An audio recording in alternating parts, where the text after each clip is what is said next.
I was happy that I was able on archive.gov to find some interesting videos related to Roswell.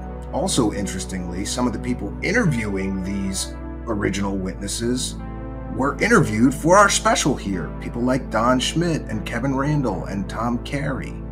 Sadly, Stan Friedman is no longer with us, but I have included that interview as well. I want to thank each and every one of you for joining us here for our Roswell 75th anniversary special event. Let's get back to the program, friends.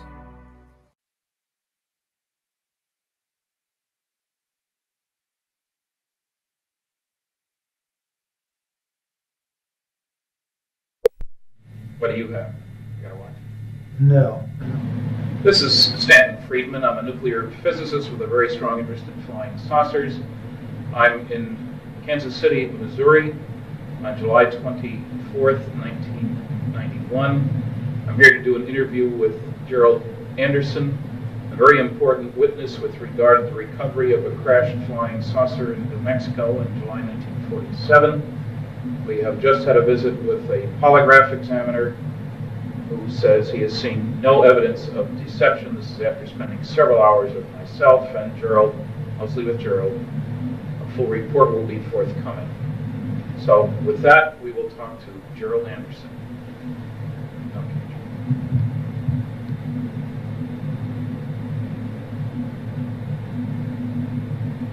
Enough. You state your name, please. My name is Gerald Anderson. Where were you born and when? I was born October 4th, 1941, Indianapolis, Indiana. Okay, and give me a summary of what happened in 1947 with regard to a crashed flying saucer in New Mexico. Well, we had just moved to Albuquerque, New Mexico on July 4th, 1947.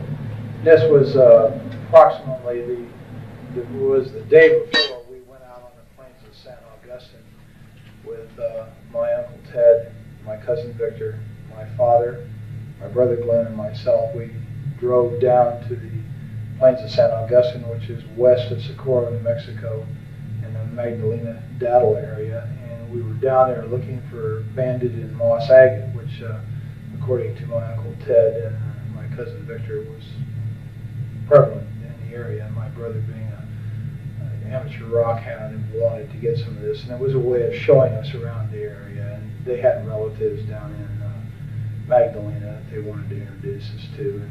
So we had gone down there, and we got down in the Horse Springs area and had driven off onto the plains down an old rutted road for a mile or so, and seemed like a long ways. We parked the car, got out of the car, and walked down a hillside, a semi-forested, I guess you could say. It had pinon trees and scrub oak and stuff like that on it. And we'd walked, well, not scrub oak, but cedar, and walked down the hillside into an arroyo, a dry wash, and then walked south down a dry wash toward where the agates were supposed to be at. And as we came around a bend in the arroyo that had pinon and cedar trees growing on it, we were able to see farther ahead down the arroyo, and on the next ridge line there was a large silver disc-shaped object was embedded in the side of the ridge line, and there was debris and wreckage and stuff strewn about the area, but mainly this thing was intact. I would estimate its size from an adult perspective to be something like 35 feet in diameter. I've heard other people who were there say they thought it was like 50 feet, but as an adult I would say about 35 feet in diameter, quite large. When we got up to it, there were 4 bodies there, not human. There was 2 of them who were obviously dead. One of them was obviously very badly injured, and one of them that apparently suffered no ill effects, or didn't appear to be injured, and was ambulatory, was mobile, and was just sitting there next to the one that was still alive that appeared to be dying. Were they right next to the vehicle? Right next to it, right under the edge of it. And this craft had apparently come in from the east, bounced off one ridge line, went plowing through this arroyo area, and it crashed into the ridgeline and embedded itself. And they were sitting back under the edge. It was kind of tilted up like this, and they were sitting back under the edge here. And I'm assuming that this one creature that was all right had laid this material on the ground, but it looked like unrolled tinfoil that these other three creatures were laying on, like it was trying like you do a person in shock, you put them on a blanket, kind of a thing. And apparently it had some boxes there around it, and had apparently been trying to give first aid or help these other creatures when we first got there. And as we approached, the creature drew back like this, like it was in fear of us, like we were going to hurt it. And it wasn't very long, trying to communicate with it. The adults were. It seemed to calm down and just sat there and kind of looked back and forth, watching them, apparently trying to figure out what was going on. Like, what did it look like a little bit more? These creatures, all of them were about 4 foot tall, 4.5 feet tall. They had very large heads that were shaped larger on the top, and they kind of tapered down. Not to a real sharp point, but just tapered down where they were thin. And they had very large, oval-shaped or almond-shaped, I guess you could say, black eyes.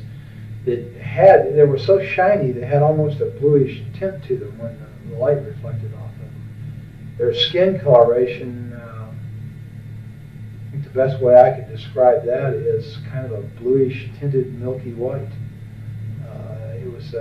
It looked like someone in shock. And the ones that were laying on the ground were really looked more that way, more blue. How about ears, nose, mouth? No, there was no visible ears on the creatures, except like if you was just to cover your ear like this, to where there was just a rise there and then a hole, without your earlobe and the rest of the ear there. How about nose? It was the nose was very small, almost imperceptible, and just like 2 holes straight in, and the lips were just a straight line. It was like a cut, and you couldn't see any visible lips like we have. It was just a slit, and what never hair made a sound. Pardon? What hair color? There was no hair. They were completely bald. And no sounds? I never heard a sound of one, not out of any of the creatures, including the one that was... Did you see fingers? Yeah, they had fingers like this. They didn't have a little finger. They just had the thumb and 3 extra digits, except the center digit was longer, and the other 2 were about the same size. They were very long and slender.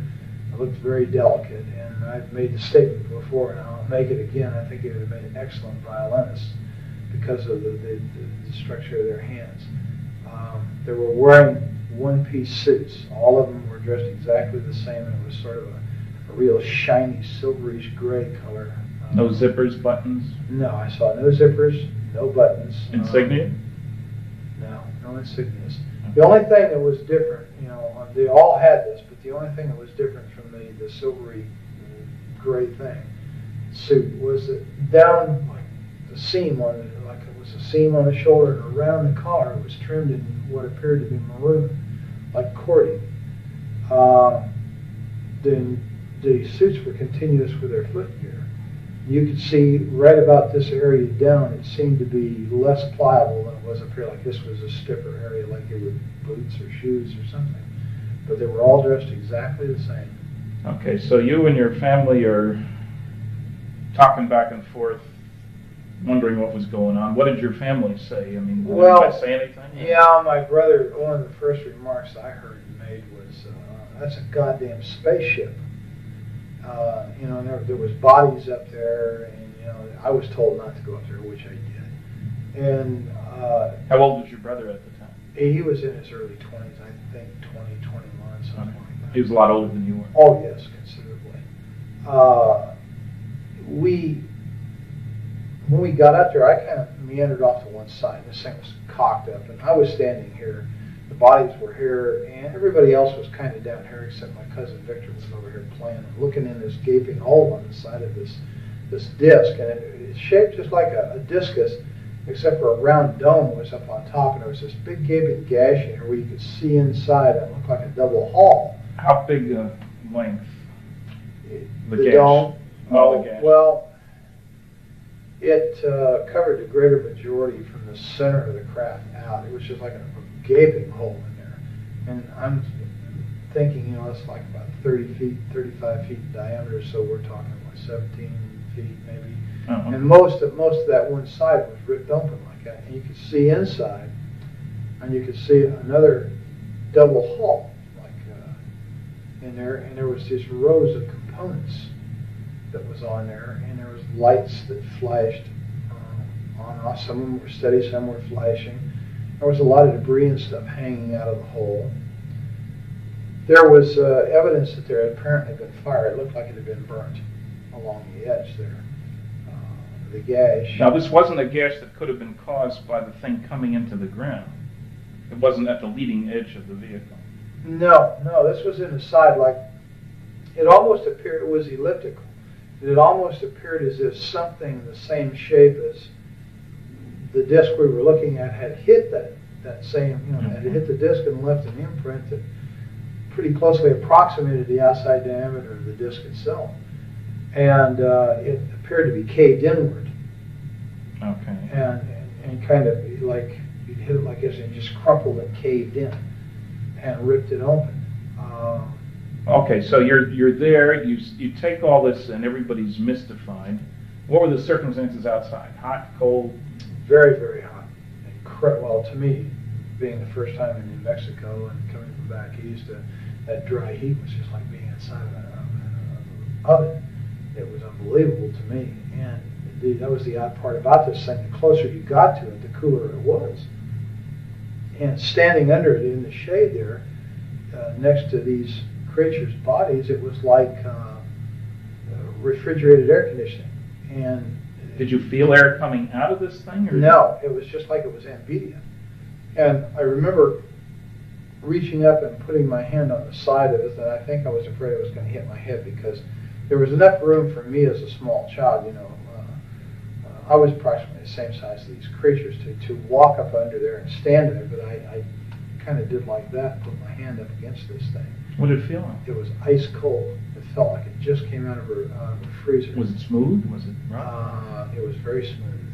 It had a very smooth texture to it. It was obviously made out of metal. It was very solid, and it was very cold, ice cold. And there was a smell in the area. It smelled volatile, acrid, like acetone. And that seemed to be coming out of that gash, that smell. But the closer you got to this thing, the cooler it was. So I kind of remained there, and I guess that while they were over here, my father and my Uncle Ted and my brother, and Uncle Ted was trying to talk to this thing in Spanish, and of course it didn't understand a word he said. And Dad tried to talk to it, and then they tried, sign language, and that didn't work. And I don't know, for some reason, I just I reached down and touched it, this one that was laying next to me. And when I touched it, I realized, I jumped back. It scared me, it startled me, because I suddenly realized that these weren't dolls. I thought they were plastic dolls. And I was still in my mind, these are moving dolls. Until I touched it, and I realized, this was a dead thing.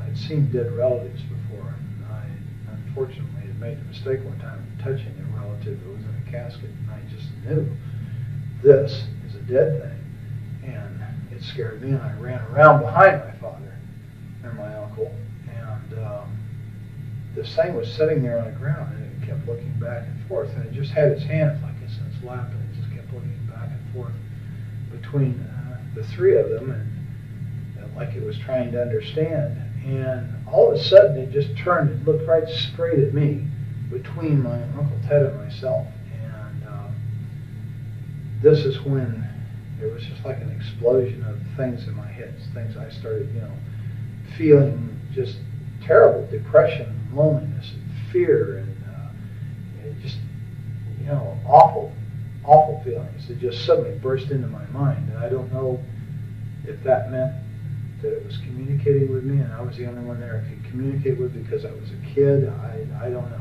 I turned and ran, and I ran kind of across the arroyo and up on the area that it had bounced off of during the crash.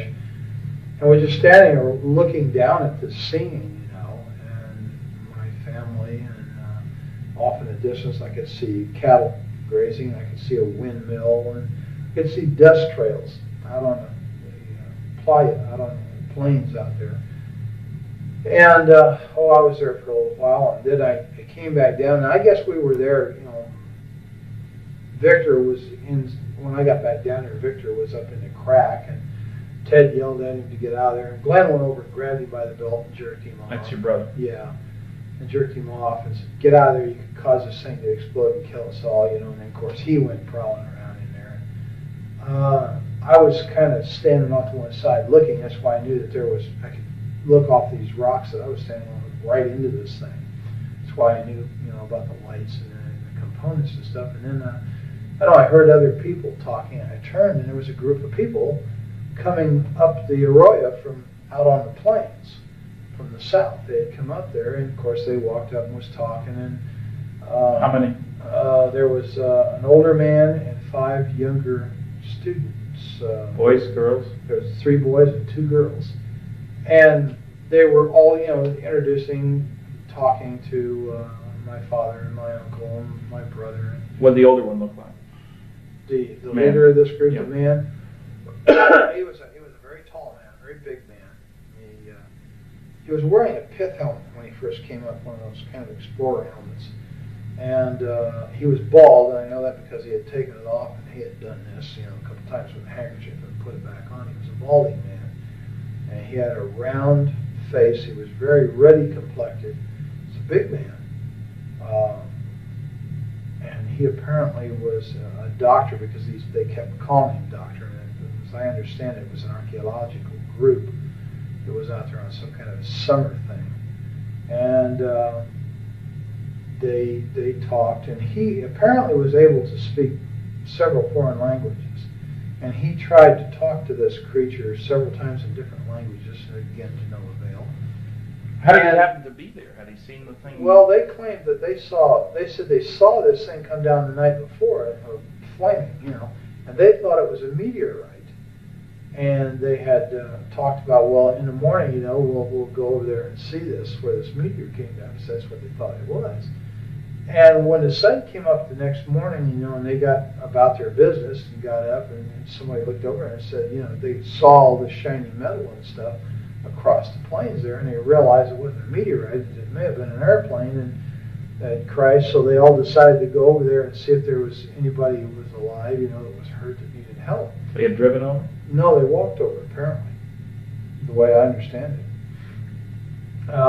And it's quite a ways across that plain, so it had to take a very long time to do this. Or they may have had a vehicle, I don't know. That's an assumption, I think, on my part.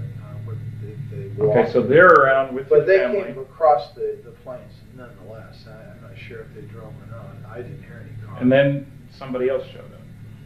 Yeah, they were down there just, 15, maybe 20 minutes at tops, you know, and they were picking up things, some of the students, and this Dr. Buzzkirk, that they called him, this one girl went up and said, look, doctor, wouldn't this make a beautiful ring? And she was holding what looked like a red rod, or a red tube of some kind. It was kind of a silvery red.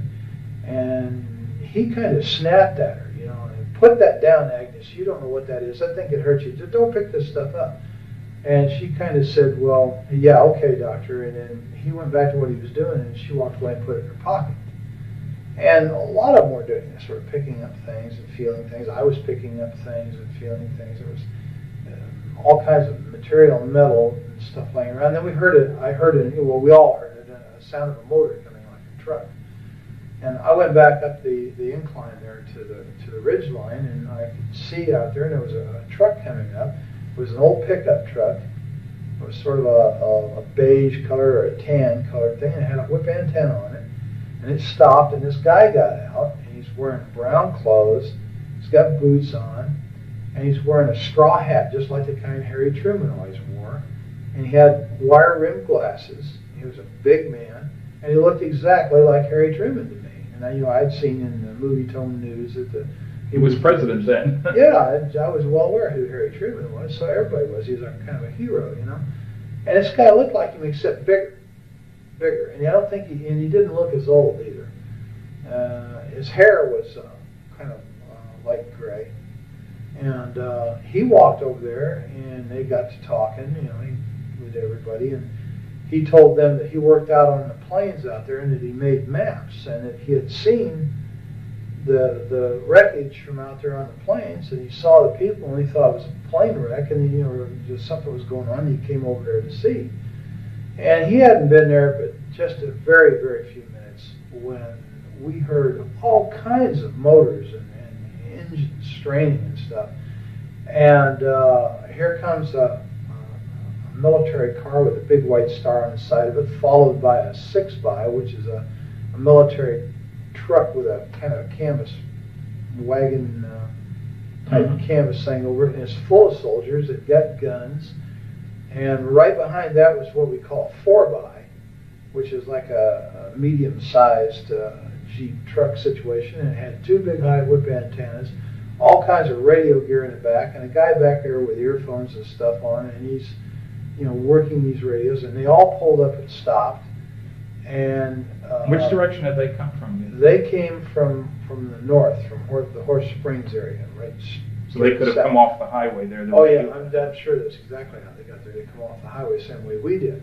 Well, in the meantime, when it stopped, this black soldier, the sergeant, and the reason I know he was a sergeant, my brother told me he was, and he got out of this car, and then a guy got out on the other side, and Glenn said he was a captain. He told me later he was a captain. And this guy had orange-red hair, and all the soldiers then came running over there, pointing guns at people, and telling them, "Get away, get away, get away," you know. And when this creature saw these people, the military, he went nuts. He went into an absolute panic, worse than what he did when he saw us. Did he move around, or just his eyes? He just oh, okay. Crazy, and it was like he was looking fearful. like he was looking for a place to run and hide. But he never got up. Never got up. He never left the one injured one next to him. And this red-headed officer, this guy was a real butthole. He made all the threats. He threatened to have people shot if they didn't move away. To everybody? Oh yeah, get away, get away. You know, we'll shoot, get away from there. This is a military secret. You know, just screaming and hollering. And he told my uncle and my father that if they didn't want to spend the rest of their life in prison, they would never say anything about what they saw there. If they ever wanted to see us kids again, they'd take the kids away, and they'd never see the kids, you know, meaning me and Victor, that we'd better keep our mouths shut. If we did not, this is what was going to happen. They were threatening people and pushing people. And the students as well? And Dr. Oh yeah, they were hustling everybody. And one of the soldiers pushed my uncle. He had a rifle like this, and he shoved him back like that. Well, that was something you don't do to my Uncle Ted. Ted had a violent temper, and he grabbed the rifle and reached over top and smacked this guy and dropped him right there. And Ted had dropped the fight, had dropped the hat. This guy's a cowboy. He'll hit you in a minute. And of course, when he did that, there was bolts opened, and I guess cocking. You know, they were cocking their rifles. They were pointing guns at people, and everybody, Buskirk and Glenn and Dad, grabbed him, you know, pulled him back and got him away. Don't, man, they're going to shoot. Don't do that, you know, trying to stop this. And I think we came very close to having someone shot. Then they really started threatening, you know, and they interviewed. Well, did the redhead do all the talking, pretty much, too? Pretty much, except once in a while the sergeant would chime in and make statements like that to other people in response to the redhead. But mainly it was the redheaded. Was there a name tag? Yes, there was, and his name was Armstrong. And I'm not sure if I know that from having read it or know that from remembering it and now being able to read it in my memory, or if someone said that to me. But his name was Armstrong, was right here on his uniform. Now, they chased you guys away pretty quick. Yeah, they did. and they herded us up like cattle, and they moved us up the arroyo back in the direction we'd come from, over the protest of this Dr. Buskirk, who said, no, we've got to go the other way. We came from, I don't care where you came from, get your ass up the arroyo. And they ran us up the arroyo. And so you get to your car then? Right. Now they take us up to the arroyo, and just below the hill that we came down, they broke us off and moved us up the hill. Now this whole time, no one has ever frisked us down. No one has ever checked our pockets to see if we picked up any of this material. And this girl, Agnes, still has that stuff in her pocket, and some of the other students had stuff. To my knowledge, up to that point, they had not been searched. Whether they did so afterward, I don't know. They never searched us, ever. They run us back up the hill, and when we got to where the car was parked, where Dad had parked the car up there, there's a Jeep with a guy sitting in the back, and there's a mounted machine gun in the back of this Jeep, and all these soldiers. The Jeep pulls out, we're told to get in the car, we follow the Jeep, and the soldiers go with us all the way back out to the highway. When we get back out to the highway, they set us right there. They wouldn't let us out of the car. They wouldn't let us move forward. I don't know whether they were making a decision or what. When we got out to the highway, this place was absolutely full of military personnel, military equipment. There was airplanes sitting out there that they had landed on the highway. Did you see any airplanes when you were back at the site? Yeah, there was airplanes in the sky, but nobody thought much about it. I didn't think anything about it. I was used to airplanes being in the sky, having been raised in Indianapolis, Indiana, the home of the Northern bomb site. The sky was always full of military aircraft. I never thought nothing about it. And when we get back onto the highway, there's observation aircraft, high-winged aircraft, and there's one, what I know now to be a C-47 sitting there, and how we didn't hear that land's beyond me. And how he landed, well, of course, I guess you could land if you're a good pilot out there, because there's no telephone poles or anything. And they had torn the fence down on the north side of that highway. And all this equipment was setting back up there, and that plane was up there, and they were taking stuff out of the plane. There was military ambulances, and there was trucks with wreckers, cranes on them, and there was tankers, like maybe had fuel or water in them. There was just, everywhere you looked, there was military. And a major recovery operation. Yeah, it looked like an invasion force. It really did. And they were all wearing these light khaki uniforms. They didn't look like olive drabs. They were light khaki, and they all had the same patch over there. That kind of blue funny patch with the circles on it was on their shoulder. And Did you have any clue as to where they came from? Did your brother or your uncle? No, I don't know where they came from. I don't think anybody ever ascertained that. There were a lot of them had MP patches, and some of them were wearing nightsticks off of these webbed utility belts. They had nightsticks, and they had 45s and holsters, the automatics in a full holster. And these were the people who were given most of the orders. They had the road barricaded off out there, and we sat there for a very long time, and we were getting thirsty and everything, and we asked, if we could go back to Horse Springs and get some water. Oh, no, you can't go through there. And right after that, they said, no, you just turn around and you head out of here now, and you go to Socorro, and this is a redhead again. You keep your mouth shut, just keep going, and don't look back. Well, as we drove away, Dad and I said, hell with it, we'll go to Magdalena, we'll get water in Magdalena, because that's where John Trujillo lived, their relative of Ted. And so as we drove away, I was looking out the back window, and I could see Dr. Buskirk and these kids, and that guy that got out of the pickup was standing there, and this Dr. Buskirk was doing just like this in this redheaded officer's face, and he kept pointing back behind him. And I guess that meant, we got to go back that way, and he was fed up with this guy or something. He was shaking his finger in his face while they were yelling at each other. And that's pretty much the last I saw of the whole situation. I don't know what happened after that, because we just kept going. Did you get home before dark? Oh, yeah. Yeah, it was before dark. Of course, it was in the summertime, so it didn't get dark until way late. And we stopped in Magdalena very briefly, and then just kept going. And the adults were really funny. They were really scared. And I had very rarely, well, of course I didn't know him that well, but over the years I knew that Ted was not much of a disciplinarian. He really didn't discipline the kids that much. But he really knocked the fire out of little Victor. Victor wanted to talk about what we just saw. I just saw Ted kept telling him, shut up, don't talk about it. Nobody's talking about this. Finally, he just turned around and knocked the living hell out of Victor for shooting his mouth off. Did Ted work at Sandia then? Yes, he did. He did something out there in the technical area. I don't know. Had a clearance? Yes. And later your dad worked out at Sandia? Yes, he did. Security. Yeah, he worked there for years. Until he retired? Until he retired. And Dad had some very high clearances. Okay. When we got home, Mom was over at Uncle Ted's house, and Mom perceived instantly that something was wrong. I said, what's wrong, Glenn? He's again. And they decided they'd tell him. Well, when they did, then of course Isabel, oh my God, you saw demons, you saw the devil. Because Isabel was Ted's wife? Ted's wife, and she's a devoutly religious Catholic person who thinks anything that isn't a vision of, say, the Virgin Mary or Jesus is quote-unquote demons, and that's what we saw. And of course Ted, oh God, he just put her off.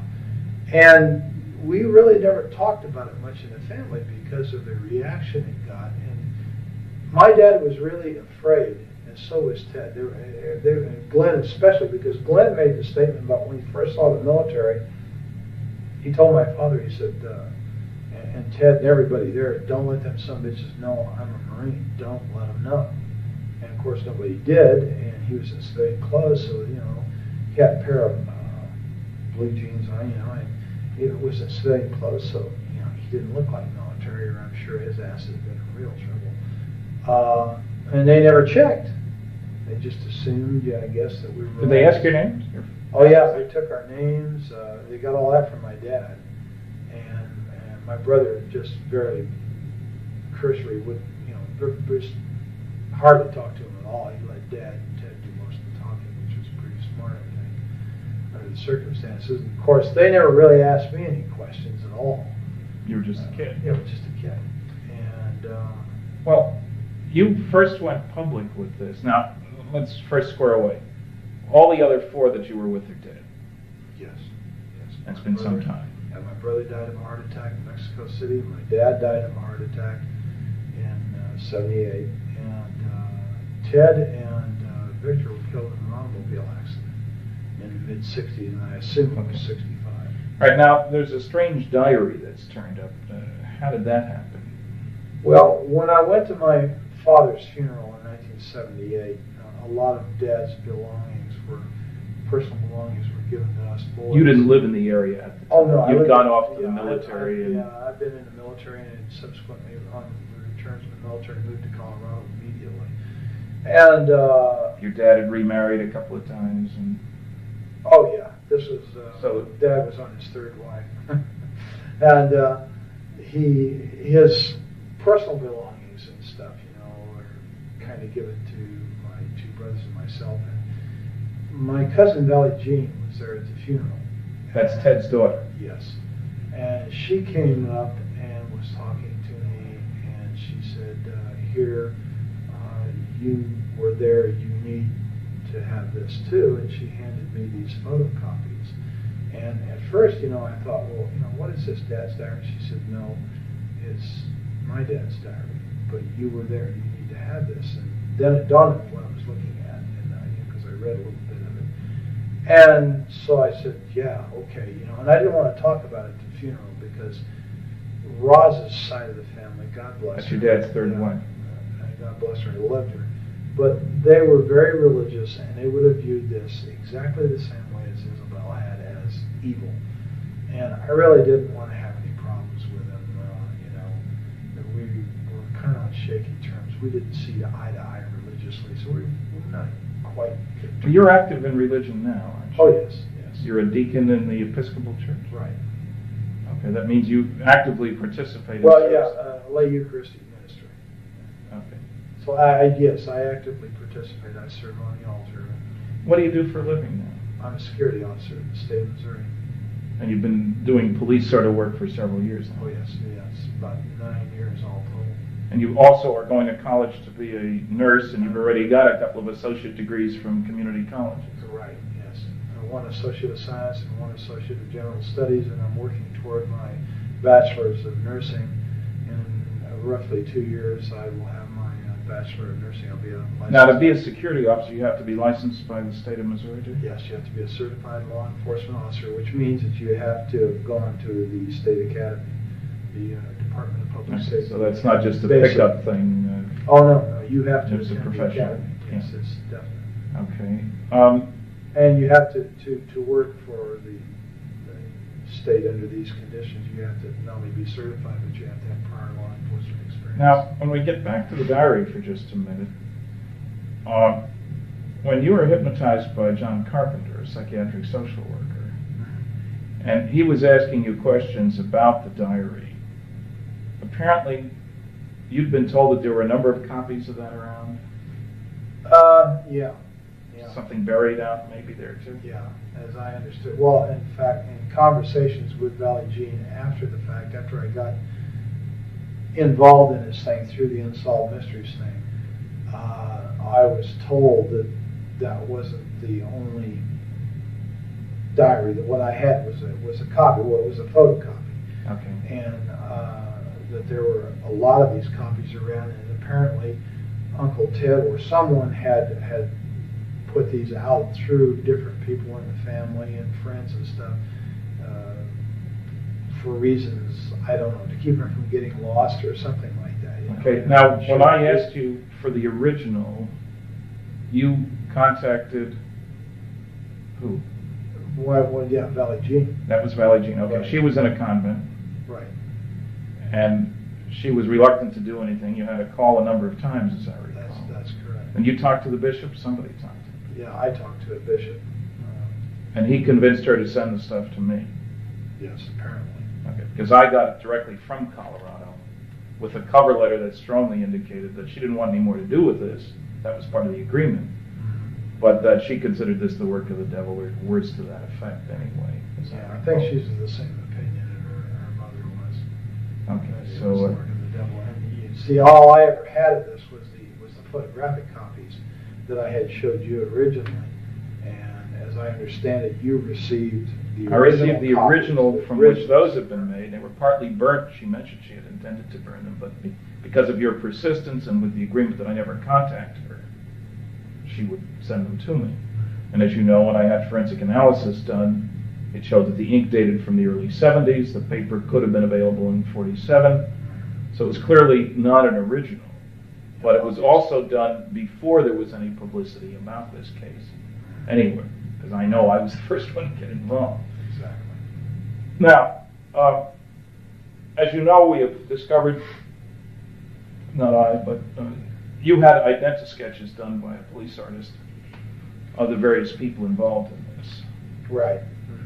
And as you know, there is a picture, several pictures that seem to indicate that Dr. Buskirk was Dr. Winfred Buskirk, who had received his PhD at the University of New Mexico. And you had described him as in his late 30s, early 40s. It turns out he was 39 in 1947. He was bald and been bald most of his life, even up to then. Was there other contact between you and he at that time, as far as you knew? Your family and him, or? I don't know. Not to my knowledge. I don't believe my dad had ever contacted him. There's a possibility that Ted may have, and I'm not sure why. I think Valley Gene had alluded to the fact that Ted had been in contact with him, and that they had corresponded and this kind of thing. But as far as any personal knowledge of it, no. Okay, now you didn't tell your story really until the Unsolved Mysteries program was rerun in January of 1990? That's right. That's when you contacted them, got my address, wrote me, wrote Kevin Randall, yeah. and were a little upset that the program wasn't quite accurate. Well, yeah, that was the whole thing. It started off as a fluke to begin with, because everything that I saw didn't jive with what I had seen personally. Yeah. I guess I was kind of miffed, here all these years. I had been primarily forced, by not only by others, but by, my own sense of survival to keep my mouth shut. And wow, here it is, it's on TV, and he got it wrong. And so, I just impulsively called the number and told the lady, wait a minute, no, the thing was wrong.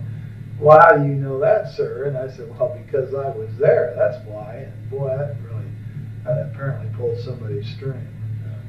Yeah, and the key thing that was wrong, of course, there were a few mistakes in an otherwise excellent program, was that they had that, the Barney Barnett, the civil engineer story, over near Corona, and you knew that it was over in the plains. Right. There's a lot more. Well, yeah, and then the fact that the thing looked like a tin flat hat or a tin top hat, and it didn't. It was disc shape, and Barney Barnett, or whoever the guy in the truck was, did not drive right up to it on a road. It wasn't parked conveniently next to a thoroughfare, Right. And it was just things like that. And I don't know. I just, for some reason, I thought, well, geez, look. It's already public. Yeah, the story's out, and let's get it right, Of course, I don't think I realized at the time, how involved this was going to be, but what kind of response? You live and learn.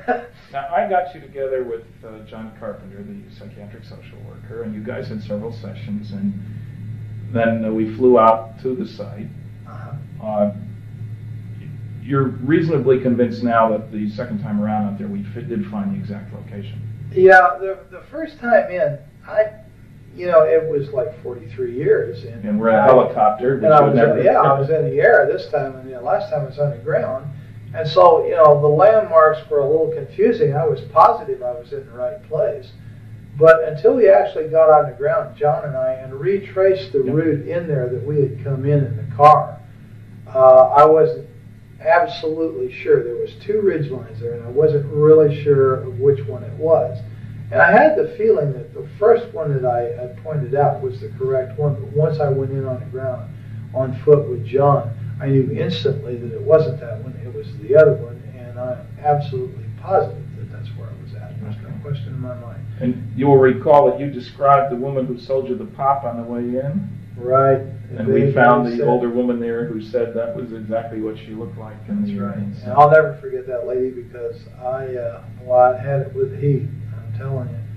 Back seat of that 40 Plymouth, down those dirty old roads and stuff, and for mile after mile. And of course, my dad was one of these kind of people. When he got in a car, it was point A to point B nonstop. I don't know why. He just never stopped to smell the roses along the way. And so, I was pretty sad shape, and I remember that lady quite well. What kind of response have you had? You went public. I mean, John talked to a newsman. You both talked. He called me. In the Springfield newspaper, paper carried a very straight, very large article, and that got spread around by lots of people. So suddenly you're a celebrity, if you will. What kind of reaction from the people who knew you on campus where you worked, your friends? Oh, very, very few negativists. There's the noisy negativists, we have those. But in general, generally supportive. 99% of the people were incredibly supportive. Only one professor at the university was of the negativist type that was vocal about it. Everybody else is just 100% supportive. The majority of these people are absolutely convinced, even without this story, that extraterrestrial life forms exist and that the people are flying around out there and moving between systems and stuff. And it's just an unbelievable amount of support. You didn't lose your job? Oh, no. Your boss didn't give you a hard time? Absolutely not. In fact, I think I can publicly say that my boss is extremely supportive because he is a avid ufologist himself. He's fascinated by the subject, and you won't have any problem convincing him either. And my boss has a master's degree. He's not someone that's untrained observer that's given to hallucination. Most of the people who are the most supportive of me are people with very high educations, very, very solid education, very solid, upstanding degree people, not given to hallucination. You attended a UFO conference with John Carpenter, and he gave a paper, I guess, and introduced you. Sure did. And you got a response from that audience too. Yeah, 100% supportive. really quite relieved and made very, very welcome. And, well, you've been interviewed by a number of other people, Linda Howe working on a documentary and so forth, seems to have bought the story now. How much contact did you have with Kevin Randall? A very brief telephone call. I came home from work one day and there was a message on my answering machine, and as you well know, I have a tendency to be hard to get a hold of. Yes. And he'd left his number, and of course I had his address and yours, and I had sent cards to both of you, and something to the effect, if you want to know what really happened out there, call me. Yeah. And he had called and I wasn't there, and he had left his number, so I returned his call. Now, I talked to him very briefly, primarily because I didn't like the man's attitude. I don't feel comfortable with people who call other people liars and charlatans and phonies and say that they rig their research to make it come out the way they want. And when someone starts telling me this kind of thing, then the first thing I want to do is I want to get away from them. And this is exactly what I did. Now, I understand that this man claims that I talked to him for 2 hours and that he has a 2-hour tape of one contradiction after another of me, and that's not quite true. Okay, there's been no other contact with him? No other contact. I won't give the man the time of day. And has any other investigator, any of the noisy negativists approached you directly? No, none at all. The only other investigator is you yourself, or Don Berliner, and Bob Bigelow and John Carpenter. Okay. And of course, you're quite familiar with our involvement. And you agree that on that first trip to the plains, it was you, I, Bob Bigelow, and a pilot in the helicopter? Yeah, Joe Channing, the pilot, was in the front seat on the left side. I was in the front seat on the right side. You were directly behind me. No. You were directly behind the pilot on the left side, and Bob Bigelow was directly behind me on the passenger side. Right, and then we met up eventually with Don Berliner and John Carpenter, and spent the next 3 days. They drove to Dattle. They drove the Jeeps and stuff to Dattle, and were waiting for us at Dattle when we landed in the highway island out there. Right, and as you recall, where did we refuel the helicopter? Springerdale, Arizona. So it's not far to Arizona. That's the point. No, it was just a matter of a few minutes, actually. 25 minutes maybe at the max, west of where we were located. All right, I think we may pick this up another time, but I think that'll do us for now. I really appreciate the time and trouble and effort and all the rest of that, and on to bigger and better things.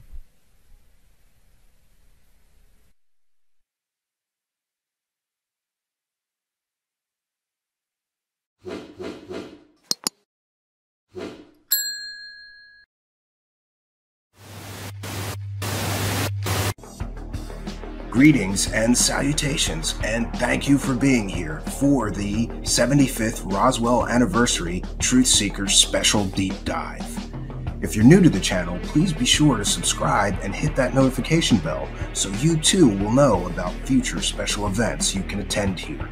I wanted to take a moment to thank all of our kind and generous benefactors, because people all over the world send a few bucks in pledges, either through PayPal or through the super chat down there in the live chat, the money button, super stickers, we have and take Cash App pledges as well. I want to thank everybody who has signed up to be a Patreon member, because for as little as $1 a month, you can get some extra content from us here.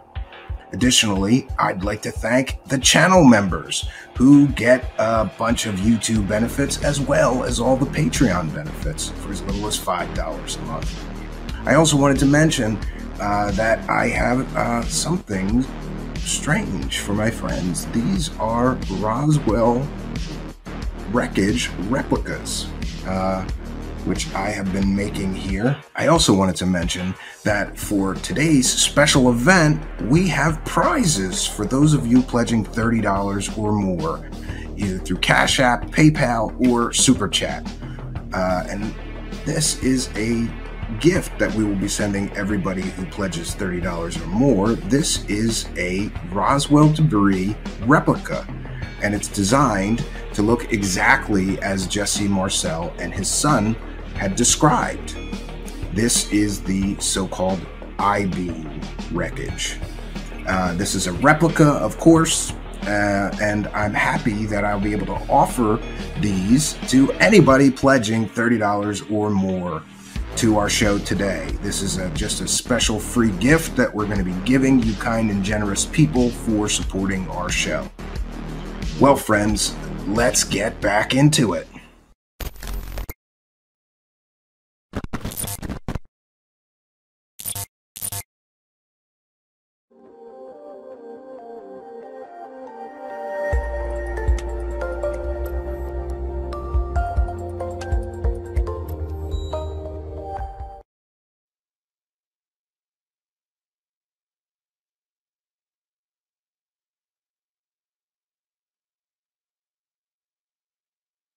Yeah. On what they've read and seen since, describing essentially what they remember. Yeah. It's just a nice part of the world. It really is. Yeah. Everybody's so helpful. Hang on now. Let's see how our Tinker Toys are all put together here. Have we got any kind of an audio lab? Yeah, if you just want to give me a little bit of... Glenn, would you just say a couple things? Okay, first of all, the phone was ringing, right? Okay, the way I became involved in this was started out in the early afternoon, around probably 1:30 in the afternoon, and I received a telephone call from the mortuary officer out at the Walker Air Force Base, Army Airfield Base, and he was inquiring about what would be the smallest possible casket that we could get that would be hermetically sealed. And at that time, I know that we had used like the 4 feet and caskets. We had used those before, but I thought they also made them in a 3/6. So, he wanted to know if we had any in stock, and I said no, but if I can make a call to Amarillo, I can have him in, by 7 o'clock the next morning on a truck. So he said, I'll get back to you. And that was the first contact that I had with the base. And then what? Then he called back, probably 45 minutes or so later. And he said, I need to ask you some more questions. He said, in case something like this should happen, he said, we need to know what the preparation, what your preparations are for the bodies that had been laying out in the elements, And he said, we need to know also what if your treatments of the bodies are the remains, what could you do to them, and if your treatments, would it change any of the chemical breakdown of the tissues, the blood? Would it make a difference? And I said, I thought probably it would. And I said, of course, he knew exactly how we would treat those bodies because we have an outline from them and what we really have to do. I think he already at that point knew exactly what we would have to do. Did he disclose to you what he had? No, I told him. I said, if you have a problem, if you want, if you have something you don't really know what to do about it, let me come out, and I'll, try to help you do whatever you want to do. And he said,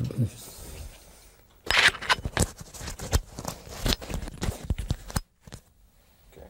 And he said, no. He said, let's just back up just a minute there. Let's start again with, you were saying that you told him that you can come out and take care of what he had, right? Yeah. Why don't you pick it up from that point again? So, anyway, he said, well, we don't really have anything. He said, we're sitting here thinking in case we should get involved in something like this, what would be our preparation?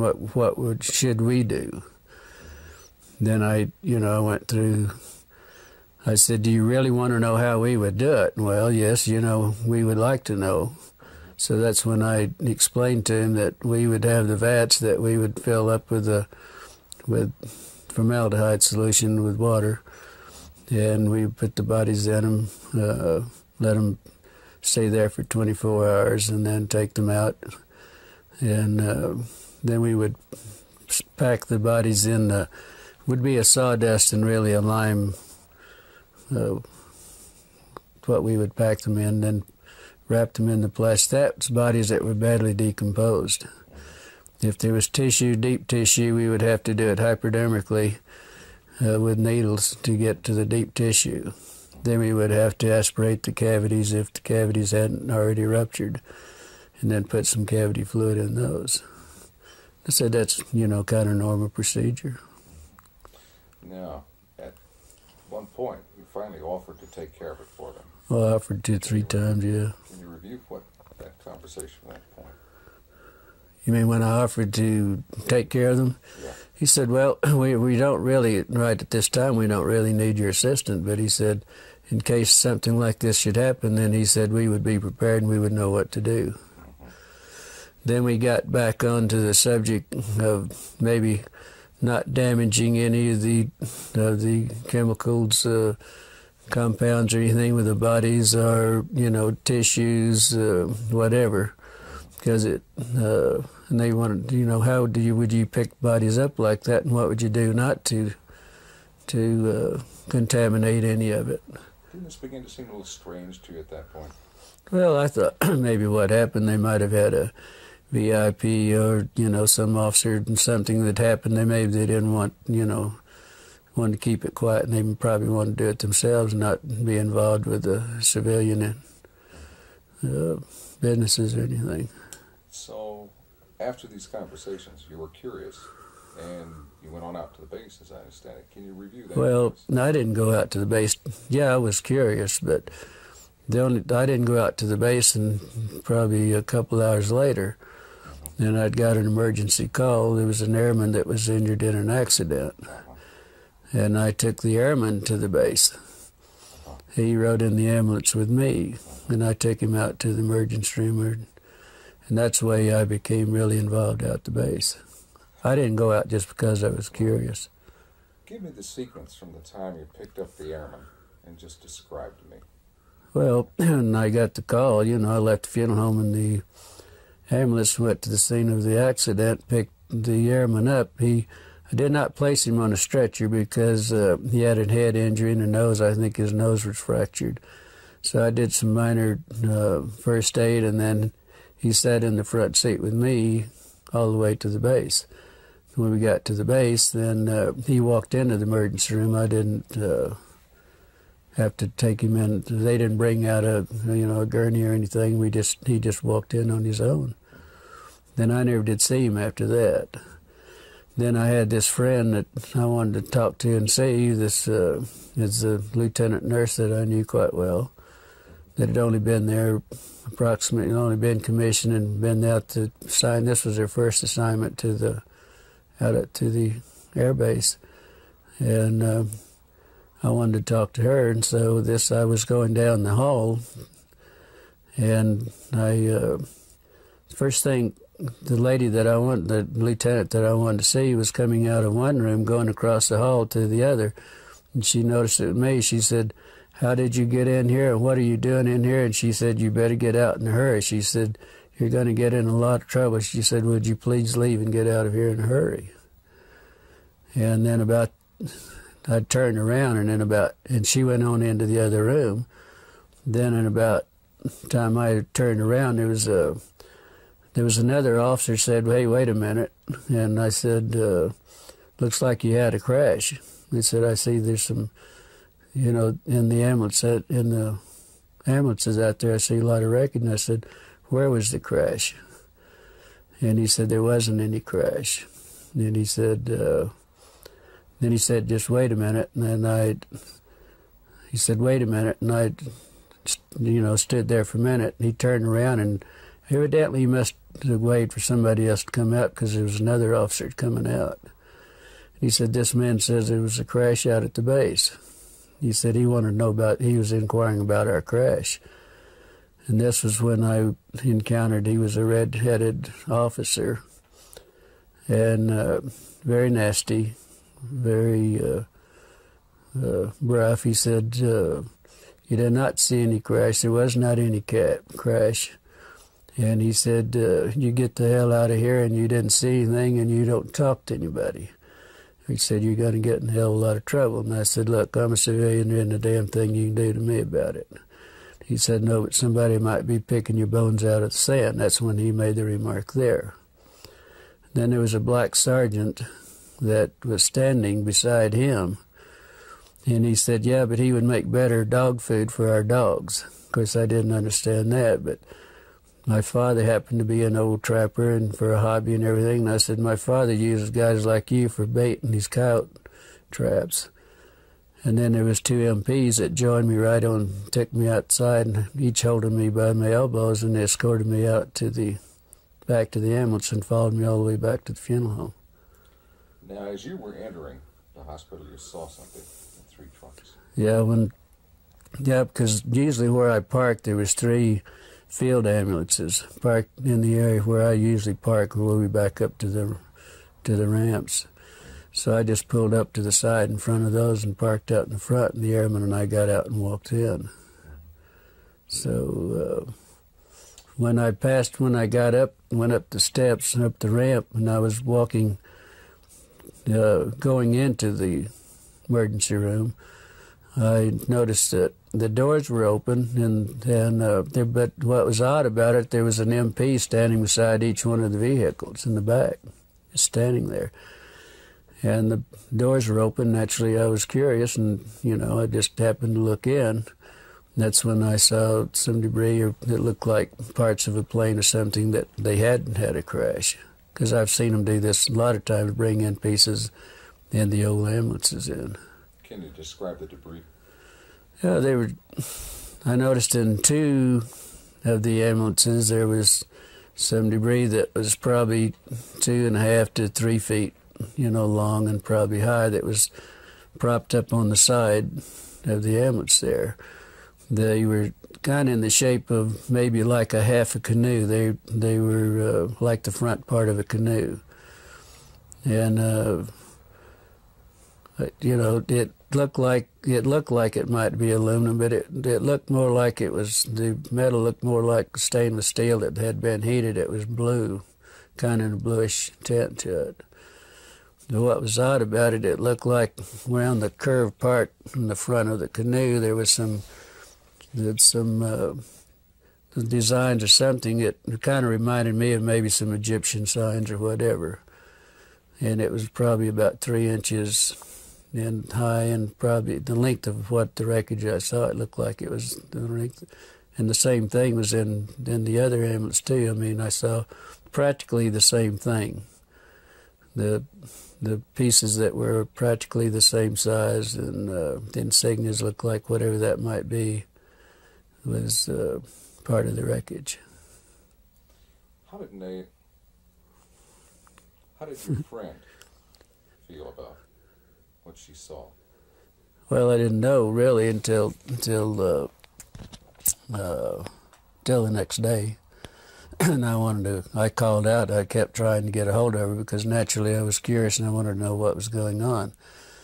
And so I called out the next day, and then probably around 11:30, she said, I know you've been trying to get a hold of me, but I haven't been available.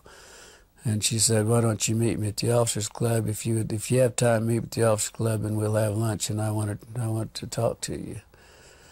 And the funeral home we had at that time, we had some of the businesses there had an associate membership to the officers club. And our funeral home had that membership, and also had a card to identify myself and what business that I was, associated with. So I had no problem. One time I'd go to base, all I had to do, a lot of times if it was in the evening, I'd have to stop and sign a visitor's and get a visitor's pass and then turn it in when I left. But there was no problem going out there. So I went on out and met her. Beg your pardon? Tell me about lunch. Well, we, both ordered. I'm not sure, remember what we ordered, but it was just a light lunch. But she was so upset. She looked like she was, in shock is what she really talked like and looked like. And she said, I said, well, I was just curious. The only reason I want to talk to you was curious on what happened. And she said, well, you won't believe it. And she says, I don't believe it either. But she said, I got in a lot of trouble on this thing. I'm not real sure about this. But she said, then she pulled out of a little purse or little pocketbook, whatever she had there. She gave me a little diagram that she had drawn some figures of some arms and face and so on. She told me that this is what was in those, that it was a crash. It wasn't an airplane, but they didn't know what it was at that time. These were bodies. Yeah, but she said we have 3 bodies. There was 3 bodies. She said 2 of them were very mutilated. One looked like it might have walked out, or that it, might have lived a little while. And she explained they were like 3.5 feet to 4 feet tall. The 2 of the bodies were you couldn't identify much because they were practically destroyed, and it looked like maybe that they might have been a predatory animal or something might have been doing some damage on the bodies too. How did she describe their head and their hands? Well, she said the head, and then the little drawings that I had, the way she explained it and the way she drew it, that the heads were somewhat larger than a human heads. The hands were long, no thumbs. They were just long, very delicate fingers. At the end on the underside, at the tip of each finger was a pad-like, maybe a little pad, but it looked like the skin had maybe little suction, like the little suction cups on those. On the no fingernails on the hands. The head, the lips were just a long, narrow, more or less, not full lips like we would have in most of our people, but very fine lined, very fine lips. There was no teeth. That was the inside of the mouth. It was kind of like a real a gums. Maybe it was. She said to explain it. It was almost as hard as if it was rawhide. Maybe at that. The ears. There was only 2 small orifices on each side of the head with looked like a couple of small lobes that might cover both of those, but there was not a protruding ear. And also that the nose, there was only 2 small orifices in the nose. There was really no nose that was convex. It was all just flush with the face. Was she emotional about all this? Very much so. Very emotional. She would have to stop and drink water every once in a while, and also she never touched a meal. All the time we were talking in an hour and a half that we were there, she never touched her meal. Any other demonstrations of emotion? Indications of how she was upset? Well, just, every once in a while she'd go like this, and wringing her hands, and she said it was the most I've never been so horrified in my life. I've never seen anything so gruesome in my life. I've never smelt anything that smelt worse in my life. And she told me that when I saw her, she was leaving the room to go to the bathroom because she was deathly ill and was going to throw up. Did she recognize any of the doctors by the examining the body? She told me, she said, I asked her that question, which of the doctors, and she said, I don't know that I knew them, and that was her answer.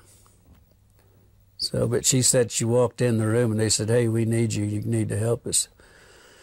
And that was the way she became involved in it. And then she got ill. The doctors also became very ill. They would have to do a little examination, then they'd have to leave and go sit down, and then they would come back and do a little bit more. It was that bad. After your conversation with her at lunch, can you describe what happened next? How you were unable to see her again, and how you learned the... Well, yeah, we'd visited a while, and then I had to get back to the funeral home, go back to work, but then I never did see her after that. And I called out the next day to see how she was feeling, see what, and they told me that she wasn't available. Then I wouldn't be available that day. I called the next day, and they told me that she'd been transferred. And it was rather odd because she'd only been at the base less than 3 months. That was her, on commission less than 3 months, and that was her first assignment. So it was rather odd that she would be transferred out, you know, within 3 months. So later on, you attempted to. I guess you got a letter. Then about 2 weeks, probably 2 weeks, at least 2 weeks. Could have been a little longer, but I know it was at least 2 weeks. I got a letter addressed to me at Glendivis at the Ballard Funeral Home. With she didn't sign. It didn't have any returned address or anything on it, but inside of the letter, there was just a note. She said, "I don't have time to write. I will write later. This is my APO number," and that was the extent of it. So then I wrote back to her and asking her more or less how she was feeling and why the sudden transfer, and then I hoped that she wasn't in any trouble. It was just a short note. I really didn't go into a lot of detail or anything. Then probably 3 weeks or probably a month after that, then I got the letter that I had mailed to her. It was returned. It was stamped return, and also it's in red printing it said deceased. And that's the last time I ever heard anything about it. Then, well, probably then I went out to the base a few days later, and I was talking to one of the nurses, and I said, whatever happened to the lieutenant? And she said, well, the rumor is that we heard that she was killed with 5 other nurses in a training mission in a plane crash. And that was it. No indication of where? Well, it was in London, England. She said in the note that she sent me that she was in London, stationed in London. And that was it. That's the last time I ever heard. Do you believe that she's dead? No, I don't think so. After all that's happening and after, threatening me and everything, I doubt very seriously that she was. I would hope not. What would you like to say to her if she happened to see this? Well, if she happened to just see it, if she feels like if she wants to talk, if she feels like I would like to hear from her, yes. See what's been going on in her life and why she wasn't able to contact me. If she, feels like it. But let's stop tape for that. Okay. Now, the sheriff told your father you were in trouble. okay, what happened there? Then the next day after I was there, when I had the problem with the officer and the black man, I was told my father was contacted by our sheriff, George Wilcox, which was a very close friend of my father's. They were very good friends. And he called to see if my father was home because he wanted to come out and talk to my father. And he did so, and he told my father that there was a black sergeant from the base that came to his office, was inquiring about who my parents were, my mother and my father, if I had any brothers or sisters, and all, wanting to know what my personal family, who they were and where they were. George said that he knew I had some family, but he didn't know, where they were or anything else. So anyway, he told my father that he did contact my father, and he told my father that he thought I might be in some trouble. And but they evidently didn't explain why I was in trouble. So, first thing my father did was get in his car and come to the funeral home. He said we had to talk because he and I were very close. We were real good friends. The best friend I ever had was my father. He said, I've got to talk. He said, if you're in trouble, he said, we've got to do something about it. And I said, I'm not in trouble. He said, well, you are. He said, George Wilcox told me that you were in a lot of trouble. and that you got involved in something that you had no business getting involved in, and that you could be in a lot of trouble. And I said, then, so I told my father the story, and he's the only man that I've ever told this story to until I talked to Stan Friedman and to you people, and that's it, period. And I did tell my father what the story was. Of course, it was, it was unbelievable for him. But then he became very upset, and he wanted to go shoot a few people and all that, because they did threaten my life, and, and they, so that was the way my father heard about it, and that was the extent of my family. And he never would tell him who my brother, and I had a brother that was a fighter pilot during that time. And I had 3 sisters, and one of them was a nurse.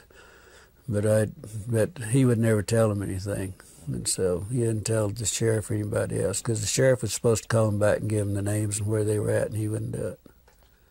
Let's get back to your friend. Did she express an opinion as to what she thought these beings were?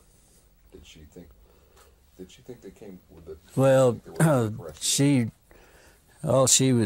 only remark that she ever made was that they definitely weren't humans as we know humans, but they could be from another planet. Or the doctors were explaining this, that they couldn't be from our planet. They had to be an alien, or had to be something else, but not in our planet. She had a phrase she used to describe how they looked to her. You remember that? You were telling me, like little black Chinamen. Well, she said that, well, of course they were, first thing she said, they were black. They were just as black as they could be, but probably laying out in the elements in July in Roswell with 105 to 110 temperature every day and 80 degrees or so at night. I mean, that wouldn't be uncommon, because we picked up a lot of sheep herders of people that have been found dead that's laying in the desert, for days and bitten by rattlesnakes or whatever. And they do turn, as black as they can. And I know exactly what they were talking about, because, with the smell and the odor being so drastic, because this is a very unpleasant situation, And let's talk about their eyes. How did she describe their eyes? Well, she said that, of course, their eyes were set back into the skull. Oh, and it was I thought it was interesting also that she said their skulls, the doctor said their skull bone structure wasn't like ours. It wasn't actually a bone. It was probably a real heavy cartilage. It looked more or less like a newborn baby. The skull was very pliable. You could mash on the skull and it would, it would give. And so the bone structure, bones not like our bones. It was our skull and everything. What about the bones in the hands and arms?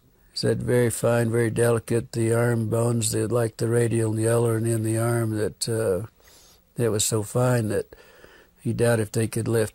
She said they doubt if anyone at that size and the arms at that could lift 50 pounds on the earth or anywhere else. They doubted they had that strength.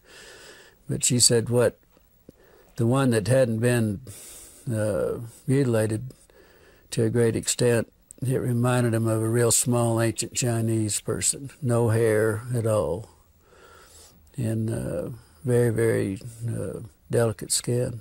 In fact, he said the skin would look like they could almost see through it, almost transparent.